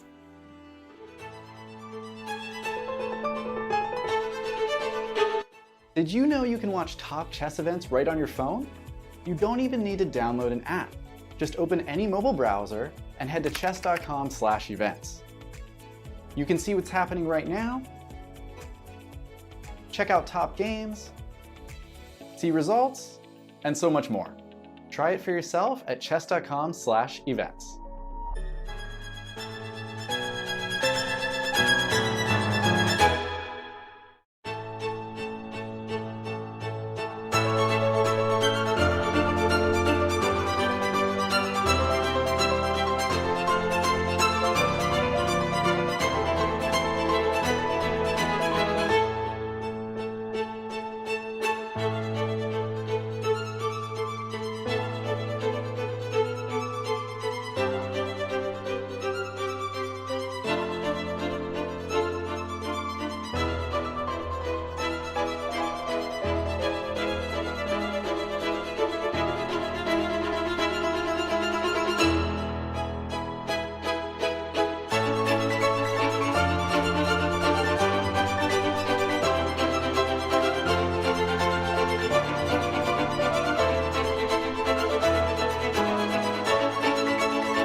Chess.com's coverage of the 2021 FIDE World Championship is brought to you by Coinbase. Whether you're an experienced trader or just looking to make your first crypto purchase, Coinbase has you covered. Visit coinbase.com/chess to get $5 in free Bitcoin just for verifying your account today.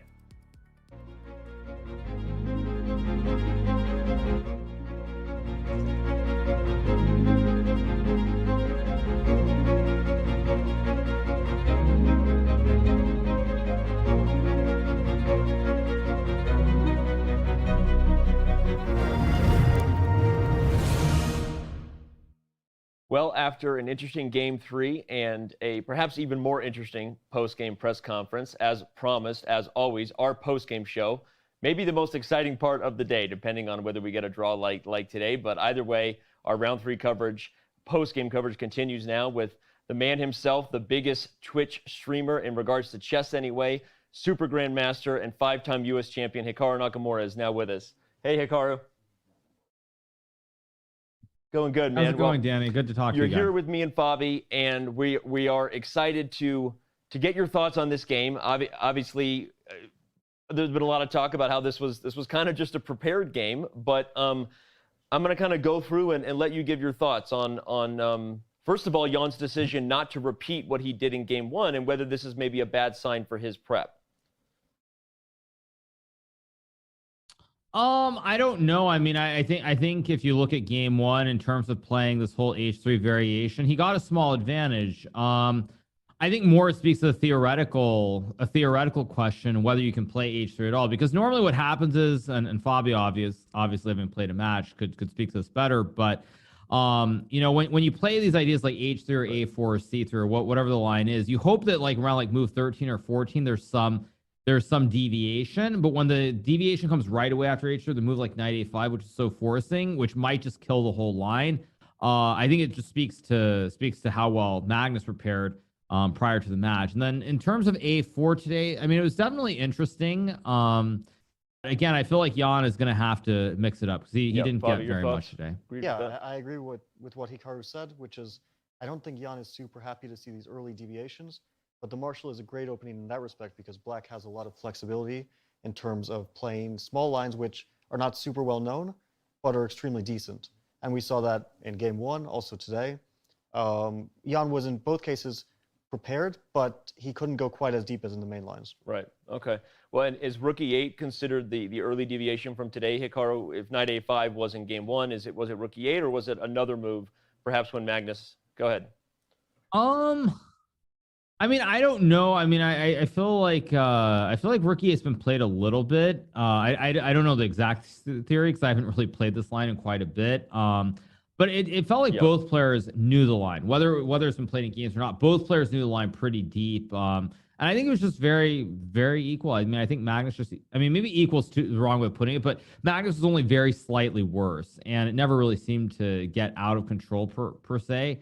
Although maybe there were alternatives for Jan, like Queen D3 a little bit later on, which could have been better, but it just didn't really seem like much. It seemed like typical Spanish and maybe some small pull for white, but nothing major. But I would say I was very impressed when Magnus played A5 because that was a move that, I mean, obviously looking with the computers, you see that it's the best move. But it doesn't seem easy for a human to play because you just create this weakness. But it was very, very impressive. In the previous 2 games, the players had a little more post-game banter. Obviously, they know each other. They work together. So we kind of expected that a little more than maybe Caruana Carlsen 2018. But today there was nothing. And do you feel like that's because neither side wanted to say anything? Or how did you read into the fact that Nepo and Magnus just got up immediately from the board and went to the post-game press conference? I don't know. I mean, I think what I would say is that probably there was just nothing going on. I mean, what is there to analyze in today's game? I mean, because I suspect that their seconds are going to go look at the line. They're going to be like, maybe you could have played some move instead of Rook C1 or something slightly different. But also, like this line, I mean, if Jan tries to play it again, like. I mean, he has to play this or he has to play H3 or he has to switch completely away from E4. So I feel like if they analyze it all, you're giving away too many secrets. There's no way you can analyze this game at the board where you're not giving something away. So I think that's probably why there was no analysis. Whereas yesterday, I think the game was very interesting. There were many deviations for both sides early on, but today it's all theory. They knew it, and so like if you say like instead of rook c1, you say, well, what would I have done if I played, I don't know, some move like a5 or something? Like it's just you can't Well, you can't really commented, ask and that. Bobby also agreed with you in real time in our post-game press conference that maybe queen d3 was it. Do you think it was queen d3 instead of bishop c2 or instead of h3 that might have been the last potential little fight for Jan? Yeah, I mean, I think queen d3 is, but again, it's one of those positions where when you look at the computer, it all becomes very obvious why what Jan did was wrong.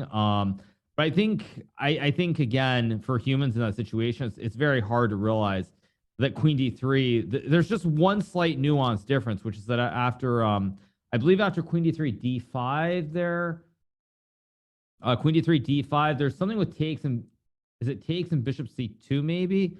There's some slight difference. I don't remember exactly what it was, but there's one slight difference with versus like in the game where, I mean, I think Jan just didn't realize how equal it Bobby, becomes. was anything else to add on that queen d3? Because we also analyzed that.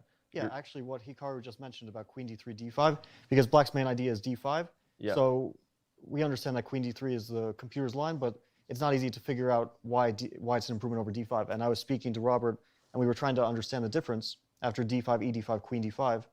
And yeah, it could be something like bishop c2, which is super subtle. That's really weird. Just trying to improve the bishop. Not right away, obviously. Oh, sorry. Yeah, that would be after knight d5, bishop c2 would. Okay, yeah. If knight d5, bishop c2.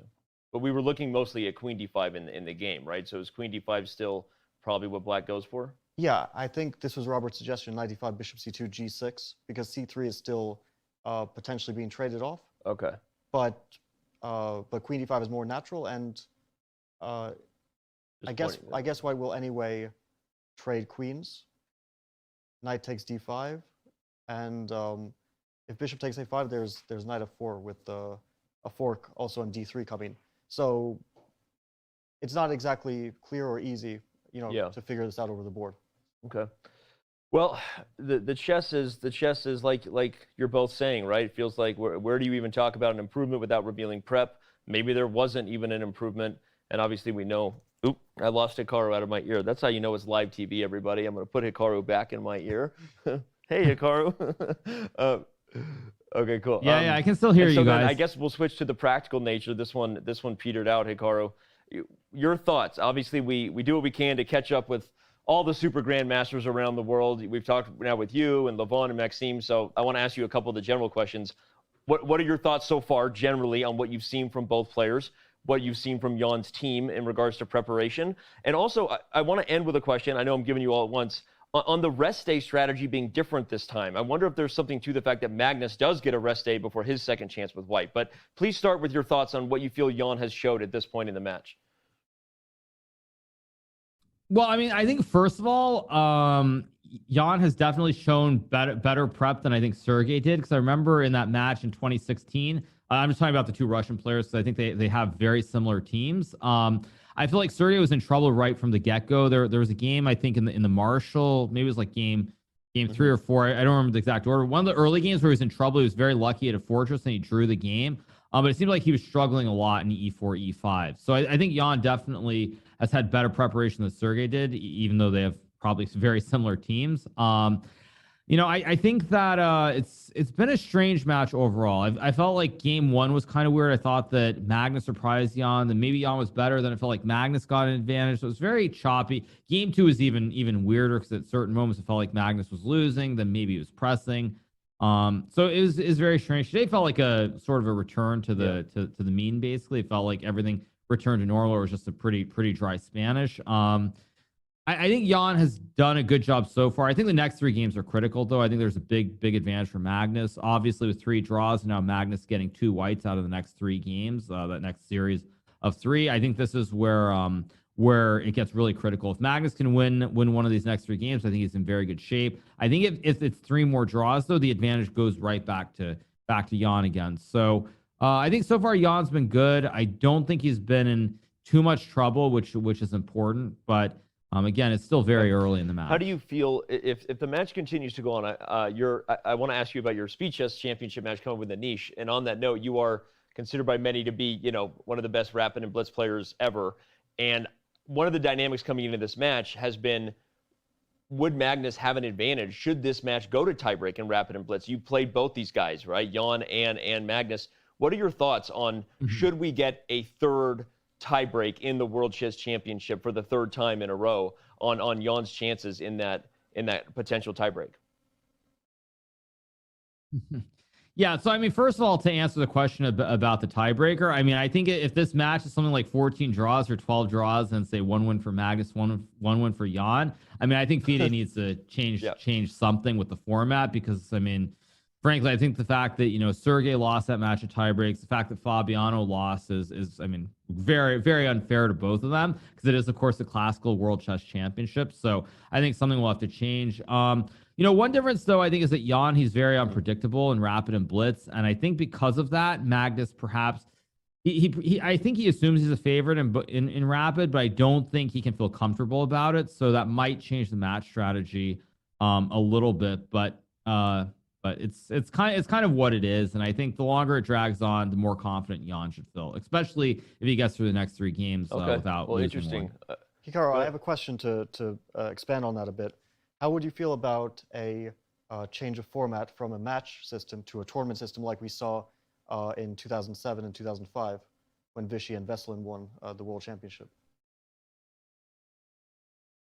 I mean, I think if you're trying to keep it as traditional as possible, I think that's the best way to have a winner be decided through classical chess, where you don't have to have rapid or blitz at all. So if you're trying to be traditional, I think that actually makes more sense. You know, again, it's all very weird, because obviously you have the Grand Swiss where you qualified along with Ali Reza for the candidates, but then you also have like this the FIDE Grand Prix, which is going to be like a knockout format. You have the World Cup, which is knockout. I mean, it's very weird to have all these different formats. But yeah, I think if this match isn't decided in classical, something has to change. So I like that idea if you want it to be decided specifically from classical chess. Interesting. Or crazy idea, they could design a format with a timer that ticks down, and you have to just rack up as many wins as you can while the time is disappearing from the total match clock. Hikaru, you know something about winning matches in that. I mean, I also had one other thing that I thought. I mean, it sounds very weird, but the other thing that I was thinking about was maybe you should have like a rapid tiebreaker played before the match. I kind of wonder about that too, because then you know what the situation is ahead of time, and then like, you know, whoever like let's just say Magnus were to win a rapid tiebreaker, then I think that Jan definitely would be pushing a lot harder, and the match would be a lot more imbalanced. You would not see probably the same openings. You'd probably see Jan play the English and get some wild positions. So that's my other idea. That idea has been suggested by some different players. So that's another interesting one. Well, Hikaru, you have a match coming up versus Anish Giri. I don't need to tell you, of course, that you are the defending champion, and many people consider you the favorite. But we know Anish is tough, right? And you know, these matches, we know Anish is taking it seriously. I can tell you that because he told me on WhatsApp that he's prepping very hard, just so you know. So your thoughts on your own chances against Anish Giri? Kind of, hey, there you go, Anish. I just outed you. Go ahead. I mean, I guess, yeah, it's what, 8 days away or something. I mean, obviously I'm not doing any prep for the match. I stream every day, so I don't really have time. I mean, I think I'll probably look at something in a day or two before the match. I think mainly it's just try to just be solid. I would say this though, if I play the way that I did against Peter, I think I'll get soundly defeated. I think I was a little bit lucky that I was playing Peter in that match. I think if I had been playing Anish, I would have gotten blown off the board. So it's a little bit fortunate. So I'll have to do better than I did against Peter. Again, it's a match, you know, and I think if I can get to bullet and I'm not too far behind, I think good things will happen. We wish you the best of luck. We'll be watching as fans, all of us here, because Danya Naroditsky and others will have the call. So good luck, man. And reminder for everybody, head over to twitch.tv/GM Hikaru. I think Hikaru is also doing live commentary, right? Are you doing what else can we tell people? I've got my favorite mug here. I mean, I've been doing coverage of the games as well. I covered the whole game today. And yeah, just doing that and playing Blitz, doing all the regular stuff. And it's been a good match so far. And hopefully the fans we'll stick around even if we And get we may not get a 14 Bond draws. Cloud, but I do have the Hikaru Nakamura Bond Cloud speedrun mug, so they can go pick up that as well. Hikaru, thanks, man, for joining us. Really appreciate it. And on the days where we're rating Hikaru fans, obviously stick around and go give them a follow right now. So good luck with all the coverage, and we'll talk to you soon, maybe on the other side of your Speed Chess Championship match. Awesome. Thank you, Hikaru. Thank you.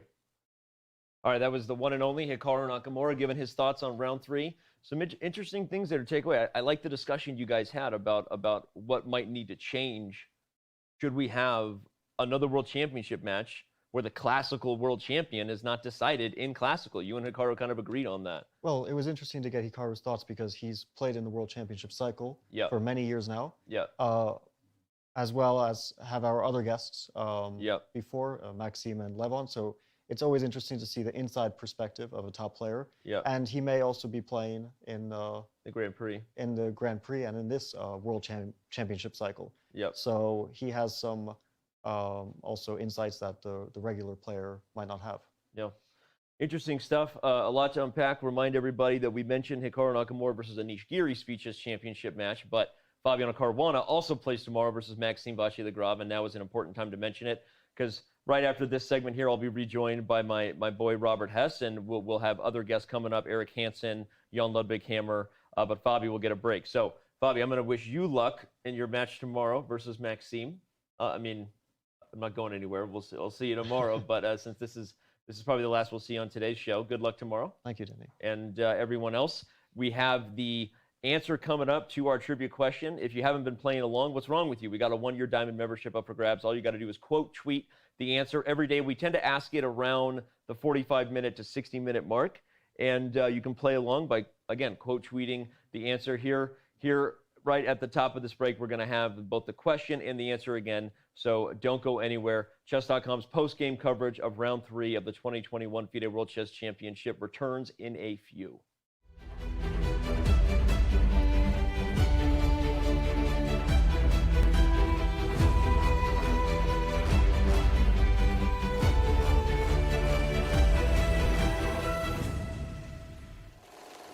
Hi, my name is Jonathan Korbla, coming to you from Expo 2020 here in Dubai. I have a trivia question for you. If Magnus Carlsen successfully defends his World Championship title, he will have won 5 World Championship matches, one short of the record. Which 2 world champions hold the record with 6 World Championship titles? Today, more than ever, when the world comes together to create a better tomorrow. It's going to be magic. Oh, La magie. Magic. Magic with music. with architecture. With colors. Magic with celebration. With your safety. From here. There. And everywhere. For 6 whole months, day and night. Join the making of a new world, starting October 1st.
this. So here's what we're saying. Yes, we would discuss it on.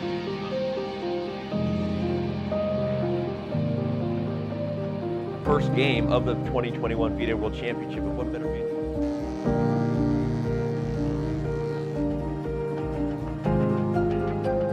Camera lighting and audio. We're going to crush through the top of the show. All right.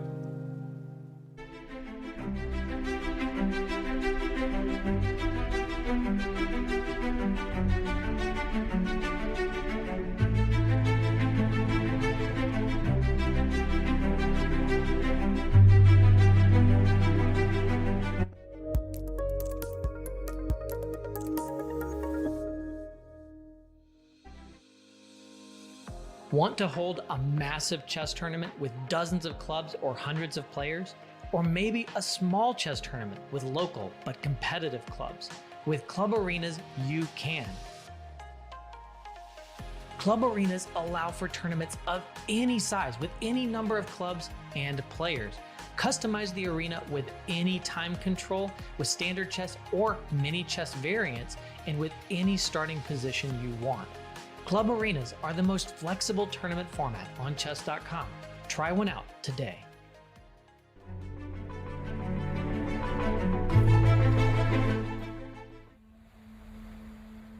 Am I supposed to feel ready? Yeah, but I guess when you prepare for such a major event, you always feel like you could do more. But I guess we are doing some insane amount of work, so I hope we got to be, ready enough.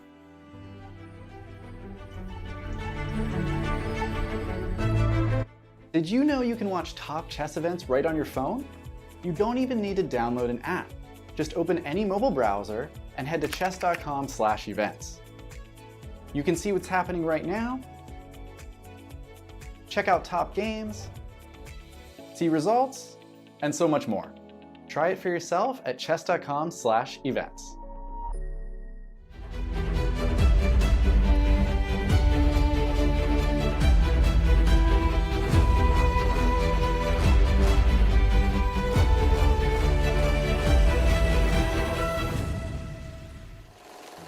Hi, it's Jonathan Corblood back again with the answer to our trivia question. Which two world champions had 6 successful world championship matches? Well, that would be Emmanuel Lasker and Garry Kasparov. Kasparov from Russia, and here we are in front of the Russian pavilion.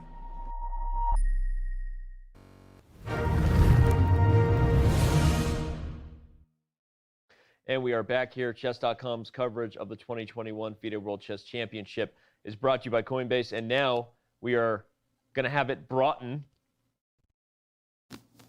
by a man with a plan. His name is Hammer, and he brings the heat every day in our post-game show. Jan Ludwig, how you doing?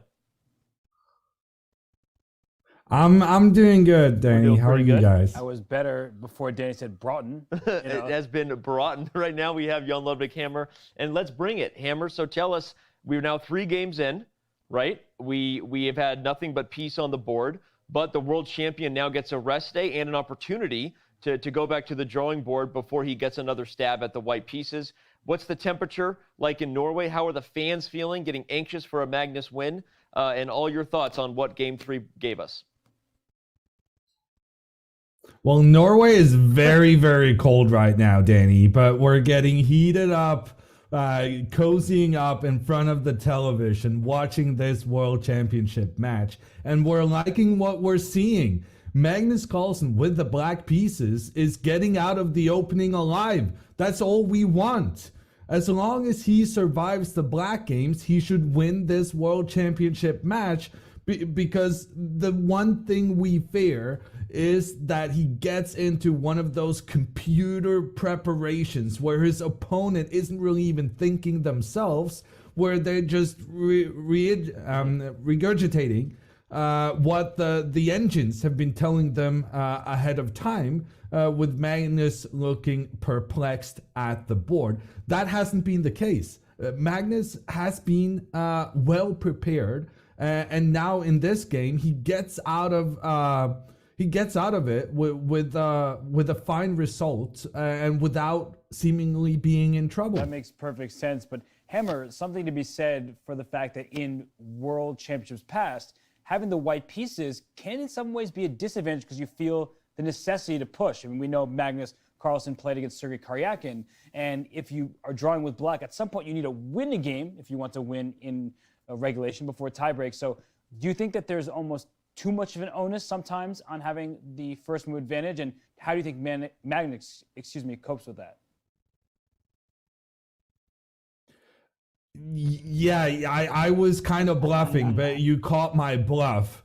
I was saying that the only danger we see is Magnus with the black pieces, but having reviewed the last couple of World Championship matches, the game he came closest to losing against Fabiano Caruana was a game he played with the white pieces, where he just relaxed too soon. He thought there was nothing happening in the position, and slowly but surely Caruana was able to outplay him. And as Robert references, the game Magnus lost against Karyakin was also with the white pieces.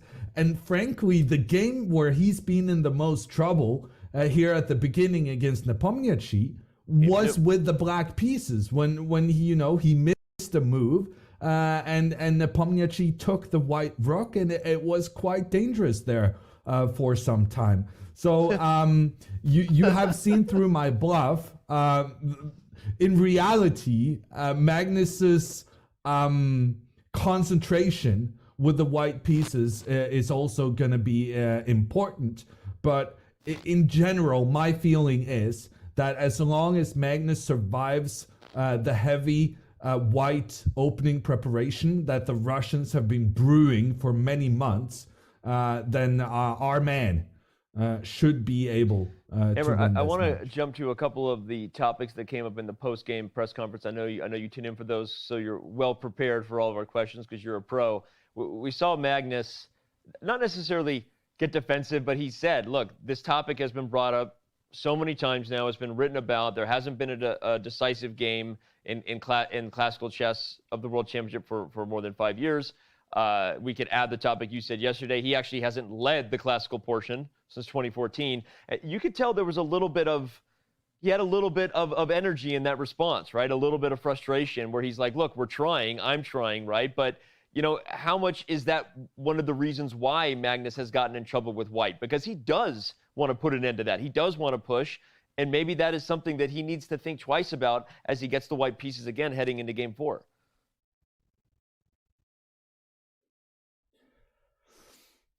Yeah. At the end of the day, chess is a difficult game. And Magnus, even he admits it, even though he makes it look easy at times. These guys come prepared, and they're playing their very best chess, and a player like that is always going to be difficult to defeat. I personally think it's just been a bit of randomness that we've gone out without a victory for this long. I think the match against Caruana was one of the most exciting in history, which is ironic when every single game ended up in a draw, but it was like these Sicilian defenses they were battling it out in were super entertaining. And I think I think it's coming. And they're trying. Magnus himself said, "Hey, I'm trying. I'm trying my best, but it's tough winning games." On the topic of Sicilian and openings, we saw Jan deviate early in this game, and Magnus in 2018, he was changing his opening from the white side, but stayed consistent with black. So, what do you think of Jan's strategy to sort of remove that target of playing a specific opening, and do you think he'll continue to deviate early on, or will he repeat one of the lines we've seen thus far? Personally, I believe the best way to beat Magnus is just decide where you want to strike and then just keep hitting that same spot over and over and over until Magnus kind of runs out of ideas. I think Magnus stuck to his guns today because he was very happy with the kind of position they were getting. It was a maneuvering game. It was very strategy based, and that is a kind of play where Magnus is considered the stronger player than Nepomniachtchi.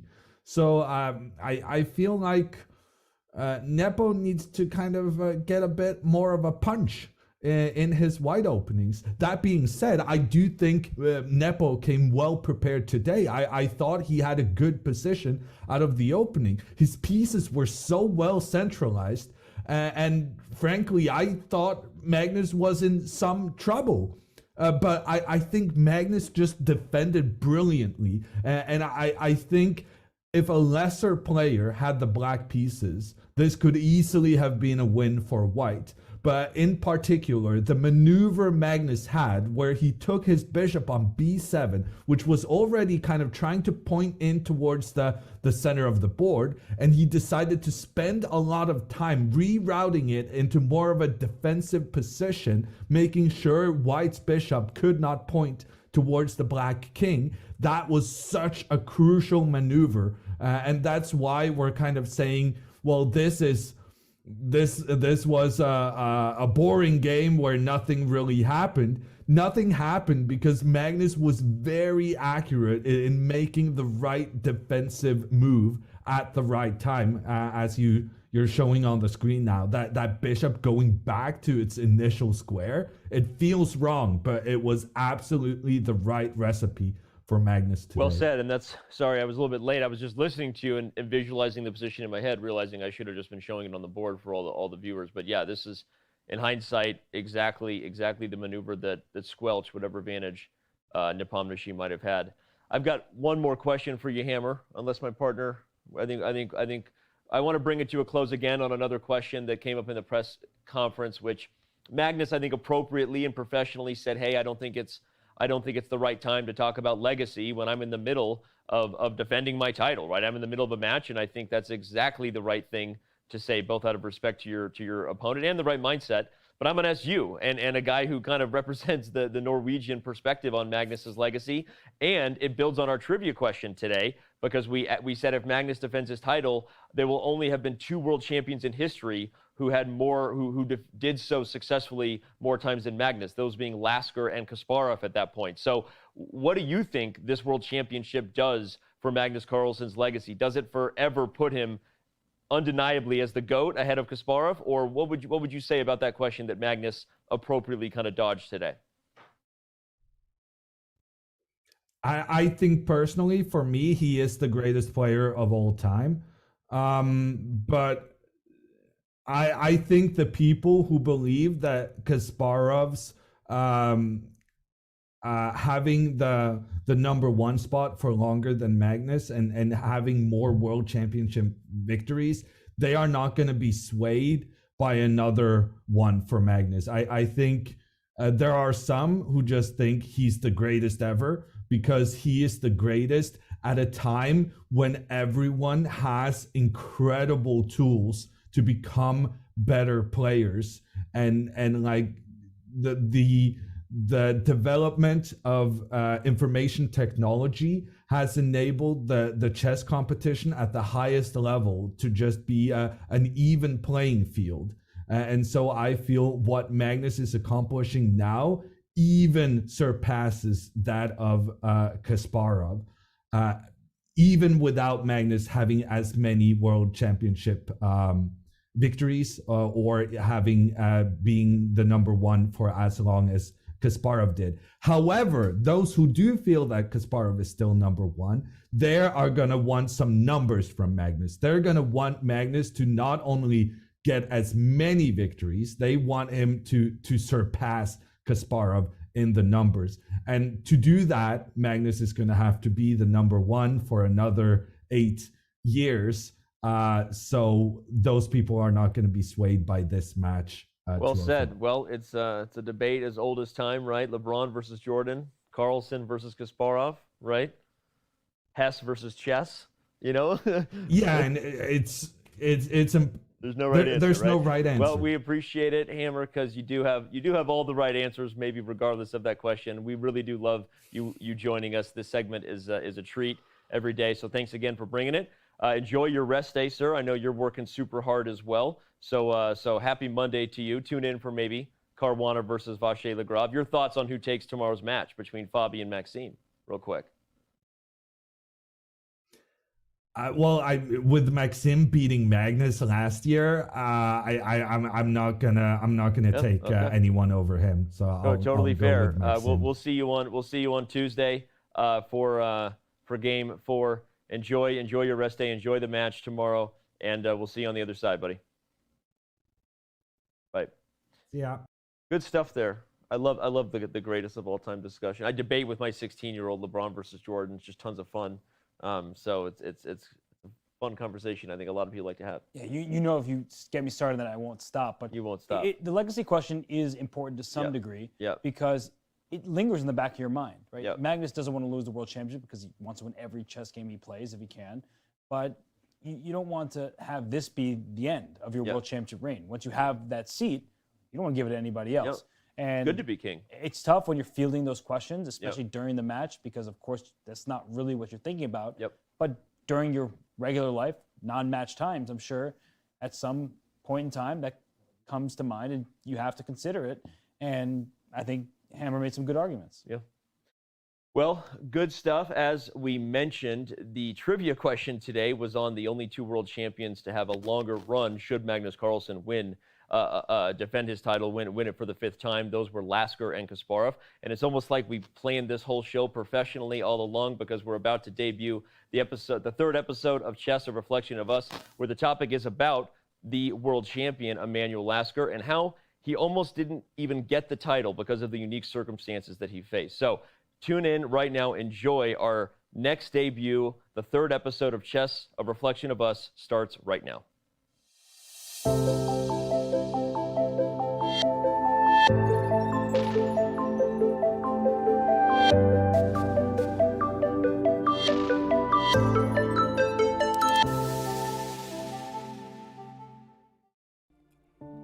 Every sport has its greatest players, the ones fans talk about for years, the ones other players aspire to imitate, the ones admired by a younger generation, players that change the game forever. In chess, Emanuel Lasker is one of those players. Lasker was world chess champion for 27 years. And 100 years later, this Ironman record still stands. No one else has ever held the title as long. This German chess player, research mathematician, and philosopher is recognized as one of the most notable players in history. But his win over reigning world champion Wilhelm Steinitz almost didn't happen. Before the tournament, Steinitz talked about retiring. The young, 25-year-old Lasker urged the seasoned 58-year-old to face him in the World Chess Championship before calling it quits. Lasker wanted each side to stake $5,000, but found it challenging to raise the funds. Steinitz agreed to reduce the stakes to $2,000 each, which was less money than earlier championships, but still a sizable pool at that time. While many praised Steinitz for agreeing to the reduction, some have theorized that he desperately needed the money. Both players also mutually agreed that the copyright to publish each game's moves was owned by the players, marking an early and important discussion on intellectual property rights in chess. The championship would take place in 3 locations in the spring of 1894. New York City hosted the first 8 games. Philadelphia would host games 9 through 11, followed by games 12 through 19 in Montreal, Canada. The first player to win 10 games would be declared the winner.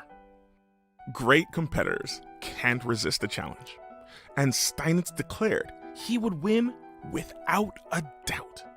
Lasker had other plans. The World Chess Championship of 1894 started off a well-balanced match. The score was tied after 6 games, marked by Lasker's use of the Rui Lopez opening. Lasker then took a commanding lead with 5 straight victories as the match transitioned from New York to Philadelphia. Steinitz briefly looked like he might bounce back in Montreal, but the young Lasker was not to be denied. The players traded wins until Lasker ultimately won the championship in the 19th game. Unlike Steinitz, who stuck to his strategy of positional play, Lasker had a more flexible approach, changing his style from game to game. There were newspaper reports of Steinitz playing poorly while suffering from insomnia during part of the match. Details are limited, but the 16th game was played in private in a small room at Montreal's venerable Cosmopolitan Club, attended only by the players and match officials. Regardless, Emanuel Lasker was the new world chess champion. Fans would talk about the games for years. Other chess players would emulate Lasker's style, and future generations would study his games in books, videos, and articles. Emanuel Lasker is one of the chess titans. Coming up, find out about the Lasker-Steinitz rematch and the other games that created Lasker's legacy during his record-setting reign as world chess champion.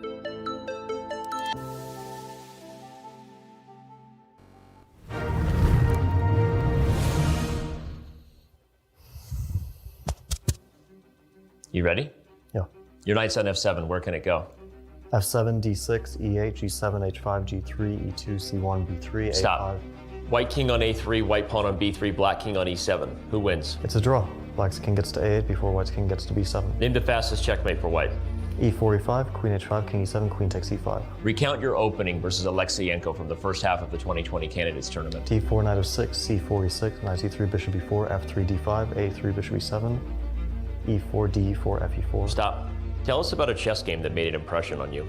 Karpov-Kasparov from the World Championship match 1985. Kasparov's octopus knight on D3 controlled 8 squares in the enemy camp and allowed him to become the world champion. There's a knight on E5. What squares does it attack? F7, D7, C6, C4, D3, F3, G4, G6. Stop. How do you do this? Visualization in chess isn't difficult for me. It just comes naturally. Where does crypto come from? Honestly, I don't know. Can you tell me?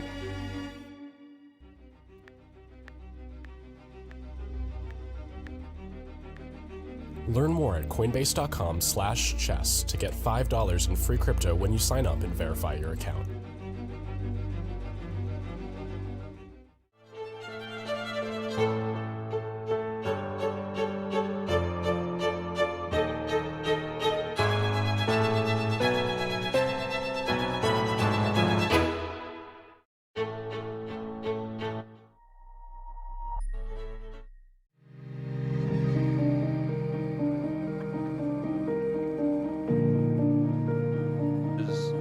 This. So here's what we're saying. Yes, we would discuss it on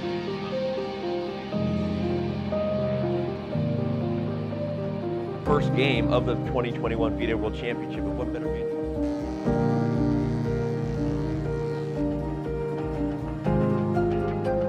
Camera lighting and audio.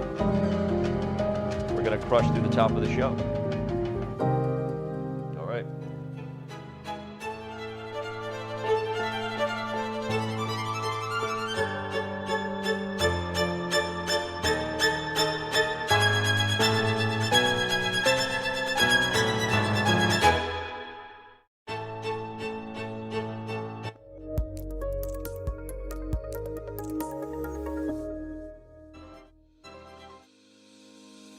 Want to hold a massive chess tournament with dozens of clubs or hundreds of players? Or maybe a small chess tournament with local but competitive clubs? With Club Arenas, you can. Club Arenas allow for tournaments of any size with any number of clubs and players. Customize the arena with any time control, with standard chess or mini chess variants, and with any starting position you want. Club arenas are the most flexible tournament format on chess.com. Try one out today.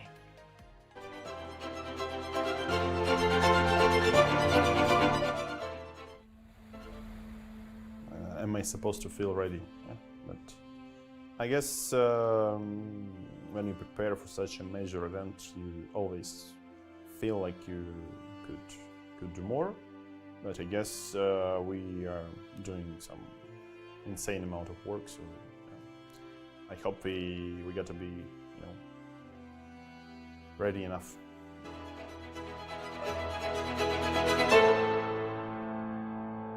Did you know you can watch top chess events right on your phone? You don't even need to download an app. Just open any mobile browser and head to chess.com/events. You can see what's happening right now, check out top games, see results, and so much more. Try it for yourself at chess.com/events.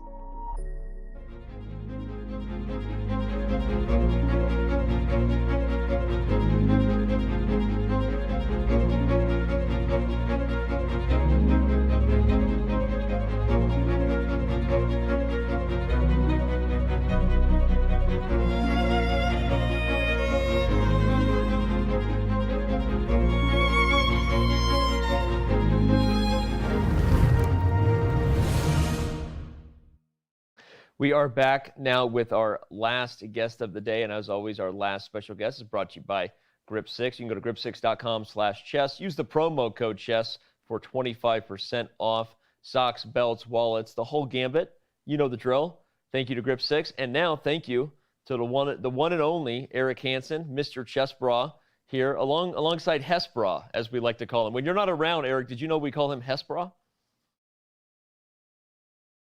No, but it's well used. I think Robert's earned Well, it. Eric, good to see you, man. How are you doing? You know both these guys, right? You know high-level chess. Let me just ask you to kind of take it away and give us your thoughts as a guy who's covering this both as a fan and a commentator. Your thoughts on what we've seen so far in the World Championship. I was hoping you weren't just bringing me on high-level to talk thoughts. about chess. I thought all the other guys I know. I know I'm kidding, but yeah, I'm still kind of waiting, like everybody else. I know everyone's talking about how it's a few draws, and I'd say it started out a little less sharper than from what I remember the Caruana match, first couple of games, but yeah, still pretty tense. I had Magnus as I guess most people, obviously, he's a favorite, and I still think in terms of my prediction, I think I forgot to submit it, but had him winning by a couple of games. And seeing something like yesterday, there's going to be some chances, but so far, I'm just a little worried that you're going to have a lot of these E4, E5 positions. Yesterday was refreshing, but I know that Magnus isn't always going to go for something like that because of the risks involved. It just depends on the prep, but the way I think about Nepo is if Magnus gets that win, I don't think in terms of coming back or being as resilient, I don't think of Jan as if that happens, I think his confidence will definitely take a bit of a hit. I think let's say Karyakin out of probably the recent players is probably the most resilient I kind of think of, and for somebody like Jan, he's more momentum driven. And he has more highs and lows out of some other top players. So I think Magnus and his team is definitely looking to get that early win in somehow. So I'm looking forward to the next few games for something like that to see what opening they come up with. But those are just a few initial thoughts. Yeah, you got the Europeans or other people. I'm not the best morning person, so half the time I'm depending on the type of game it is, depends on how much I'm actually focusing live. If I wake up at 5 or 6 a.m. and I look at the middle game, sometimes I fall back asleep or sometimes I'm engaged. Well, Jan almost fell asleep today. But yesterday was interesting. Yeah, exactly. So I'm still waking up in the match. I'm kind of like, that's my phase as well. Once that first win comes in, I'll be fully alert. But Yeah, I'm you and waiting the for some players both. chaos. And well, Eric, of course, you're a very strong grandmaster as a player, but you also are an ambassador for the game, a huge ambassador. And you were just saying how the first 3 games were almost disappointing, it sounds like, to you compared to the match in 2018 between Carlsen and Caruana. So as a streamer, as a commentator, as somebody who does a lot of instructive content in addition to the entertaining side, like, what do you do in these moments to make chess accessible to everybody? Yeah, we could probably, the three of us could probably sit for we hours could. discussing that, because there's a lot of good opinions, and you've done it a little bit. I think the tricky part is the value you put on things being done in classical. But I'm for disruption always. So I'm always like, I don't think the player's fault. It's always going to be the format, or on the organizers, or on the governing body. I really don't think you can do too much to the players. They're playing based on how the format is. If it was a tournament, it'd be different. If it was a different time control, it'd be different. So it comes from the very top, and there's a few different ways to do it from there. But I don't think once every 2 years, and I've always had this opinion, once every 2 years a match is a little outdated, especially the trend of there being fewer decisive games and where chess is. It's just not modernizing. You're not speeding the game up enough compared to other entertainment products, such as the NFL, NBA, whatever sort of major sport, boxing, UFC. It's just, there needs to be more title defenses and some sort of incentive there to just make it better. Again, not the player's fault, and yeah, it is a little what Hikaru was saying earlier on the show. Yeah, when people lose a classical match and in rapid, that also is a little tough. I can understand. Yeah, I mean, your job is to play the best classical chess, and you did, and you tied that. So I don't know. I'm all for. Well, let me ask that, because it seems to be the topic of the day, and format. you obviously heard Hikaru's thoughts and Fabi's thoughts too. Like, we could debate this for hours, as we all know, and we're all kind of in this together as ambassadors, and we want what's best for chess. Give me if you had to do something tomorrow, would you suggest what Fabi initially did, what they did in 2007, 2005, maybe a hybrid of sorts, which they had for the Women's World Championship cycle for a while, a tournament followed by maybe a small knockout of the top 2 players, maybe at that point when they were a little more tired? Or would you do what Hikaru said with a rapid tiebreak, right? If you had to pick one to try in the next World Championship in 2023, which would you choose? What I would choose is, if we're still keeping it classical, and I think there's something to be said about that, or some of the players might want that, then you just need to have more matches. So if it's tied in classical, I would shorten the match. Instead of going 14 games, I'd do like maybe an 8-game match, and there might be a rematch clause, which they have in other one-on-one sports like boxing and UFC, depending on the contract. But you'd have to do it more frequently. So if, let's say, they tied after 8 games or something a little shorter, because 3 weeks long is also not as modern necessarily. I would do like eight games, and then if it's tied, they play again in Interesting. in 6 months or something, kind of like. But I'd like to see more challengers get a chance to play Magnus. He's down to play more often. So I kind of compare it more to combat sports, and still give the person maybe a chance to beat the champion, but avoid the rapid I guess the aspect counter of it. argument is that the world champion will always be playing matches because they need to prepare, whether it's for a new person or a rematch. But I do like what you were saying, Eric, because Garry Kasparov and Anatoly Karpov, they had their very famous match, rematch, and in other sports as well, right? Ali versus Frazier. So you can think about how rematches are very impactful in all sorts of sports. And so having that be more frequent is interesting. But I think as a chess player, Eric, it's tough to see everything shift more quickly because the best chess, the most precise chess, is in classical chess. So it's an emotional weight that is hard to balance here. Yeah, you do see the pinnacle of chess in this format. So It's tricky, but I would want to change. I always say that. So any direction I'm kind of okay with. I guess I noticed the time controls a little bit different. That's supposed to help, right? No increment until move 60 or potentially. I don't know all the research, but um, maybe with the thing I discussed, if every game is a draw, you don't get a rematch clause. Maybe something like that, where you need. I don't know. Motivate. I don't know, but there's nothing wrong with drawing Magnus 14 games if he can't beat you. But so it's like it's a little tricky there, but. I wanna wake up and see you guys more than once every 2 years. It's big production. It's more of a party, you know, more events to get up for. We appreciate that. We want you to wake up and see us too. But let's talk about what you guys are doing. You guys have Yaz on your stream, right? You guys are give us a reminder for all those watching right now. No matter where you are, go to twitch.tv/chessbra. Hit the follow button, or if you're on YouTube, you can go to youtube.com/chessbra. But you guys, tell us about your coverage. You guys are doing live coverage. You got some post coverage. We're rating you after this. What's going on in the world of chessbra? Yeah, not so much live coverage. We've done it before. It's really tough on the time zone, and then for the rest of the day, we're kind of like zombies. We're right there with you. You heard that, Danny? Napping, etc. And the thing is, like, I think this year and every cycle it's been getting stronger since chess has been more embraced online. The offerings are substantial. Like you have like Vichy doing it this year. I think like it's just there's more and more.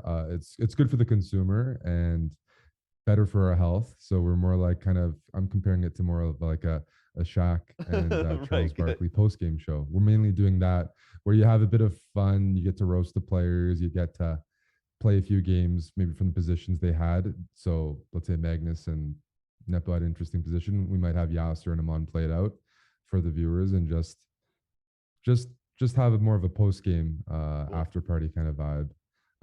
Because this year, lots of good coverage that we've been tuning in, and we'll have more better health than getting up at 4:30. We did that before, and we're like, I don't know if we'll always do it, especially if you guys are doing it, and you guys you're out west right now, so.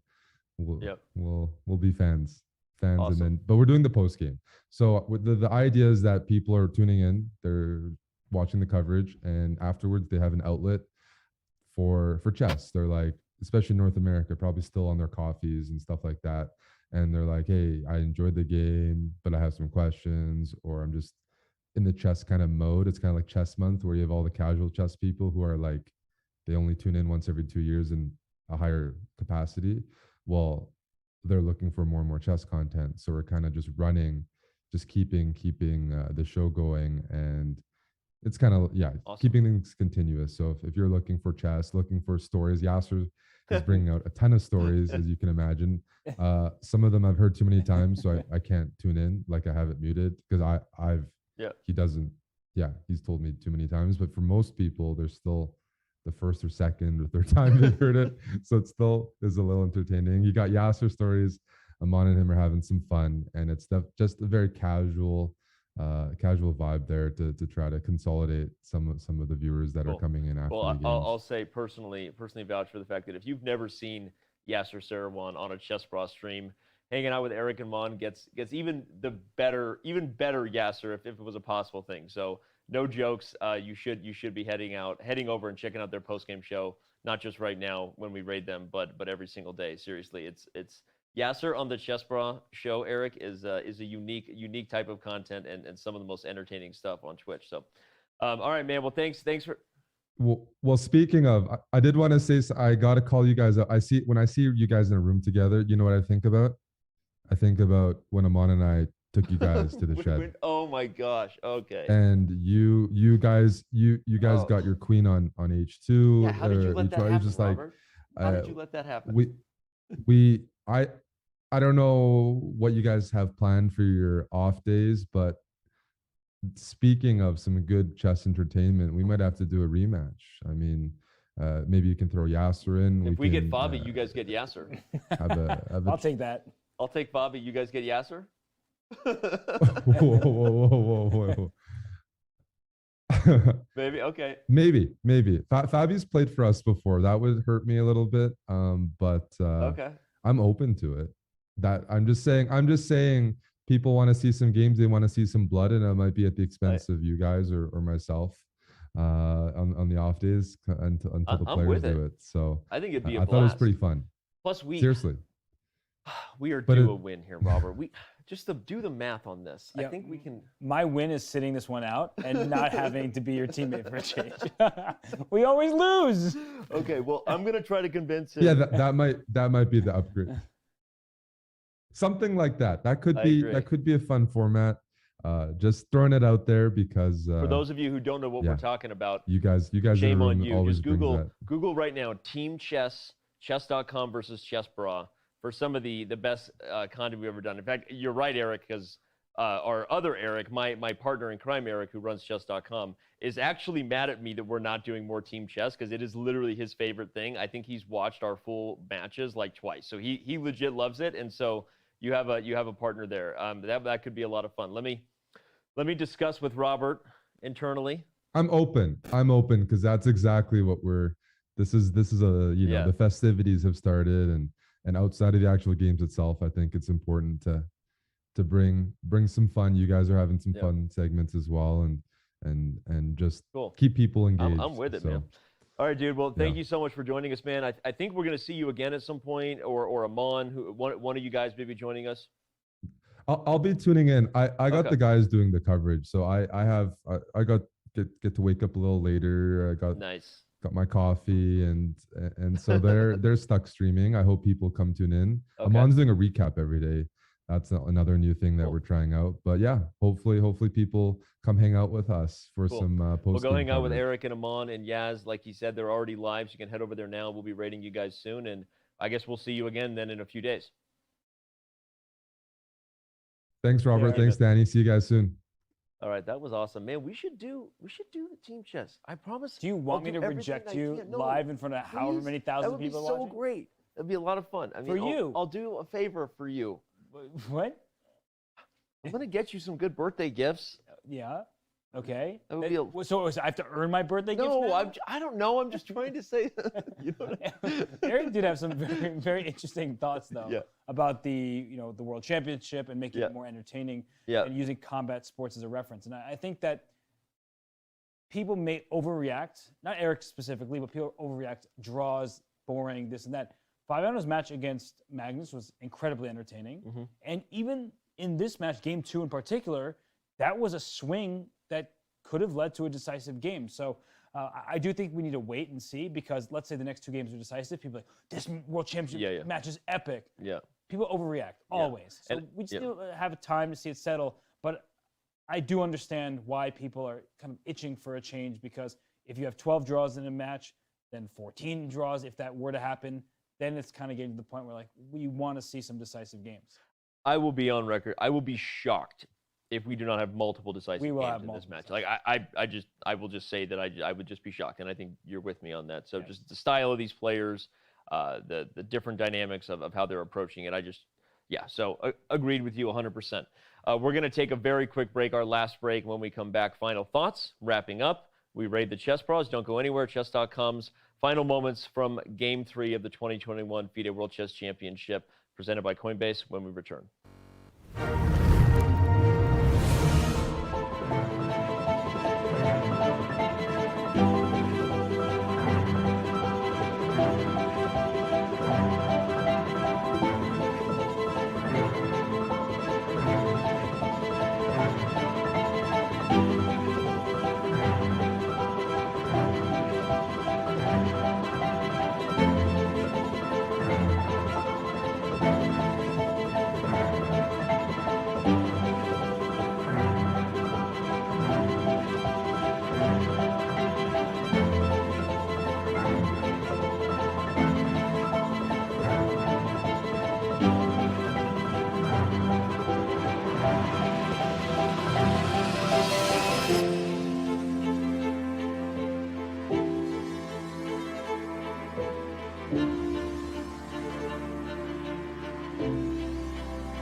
Thank you once again to everyone who is still with us. Thank you once again to Grip 6 for always being a part of bringing us our last special guest. Go to grip6.com.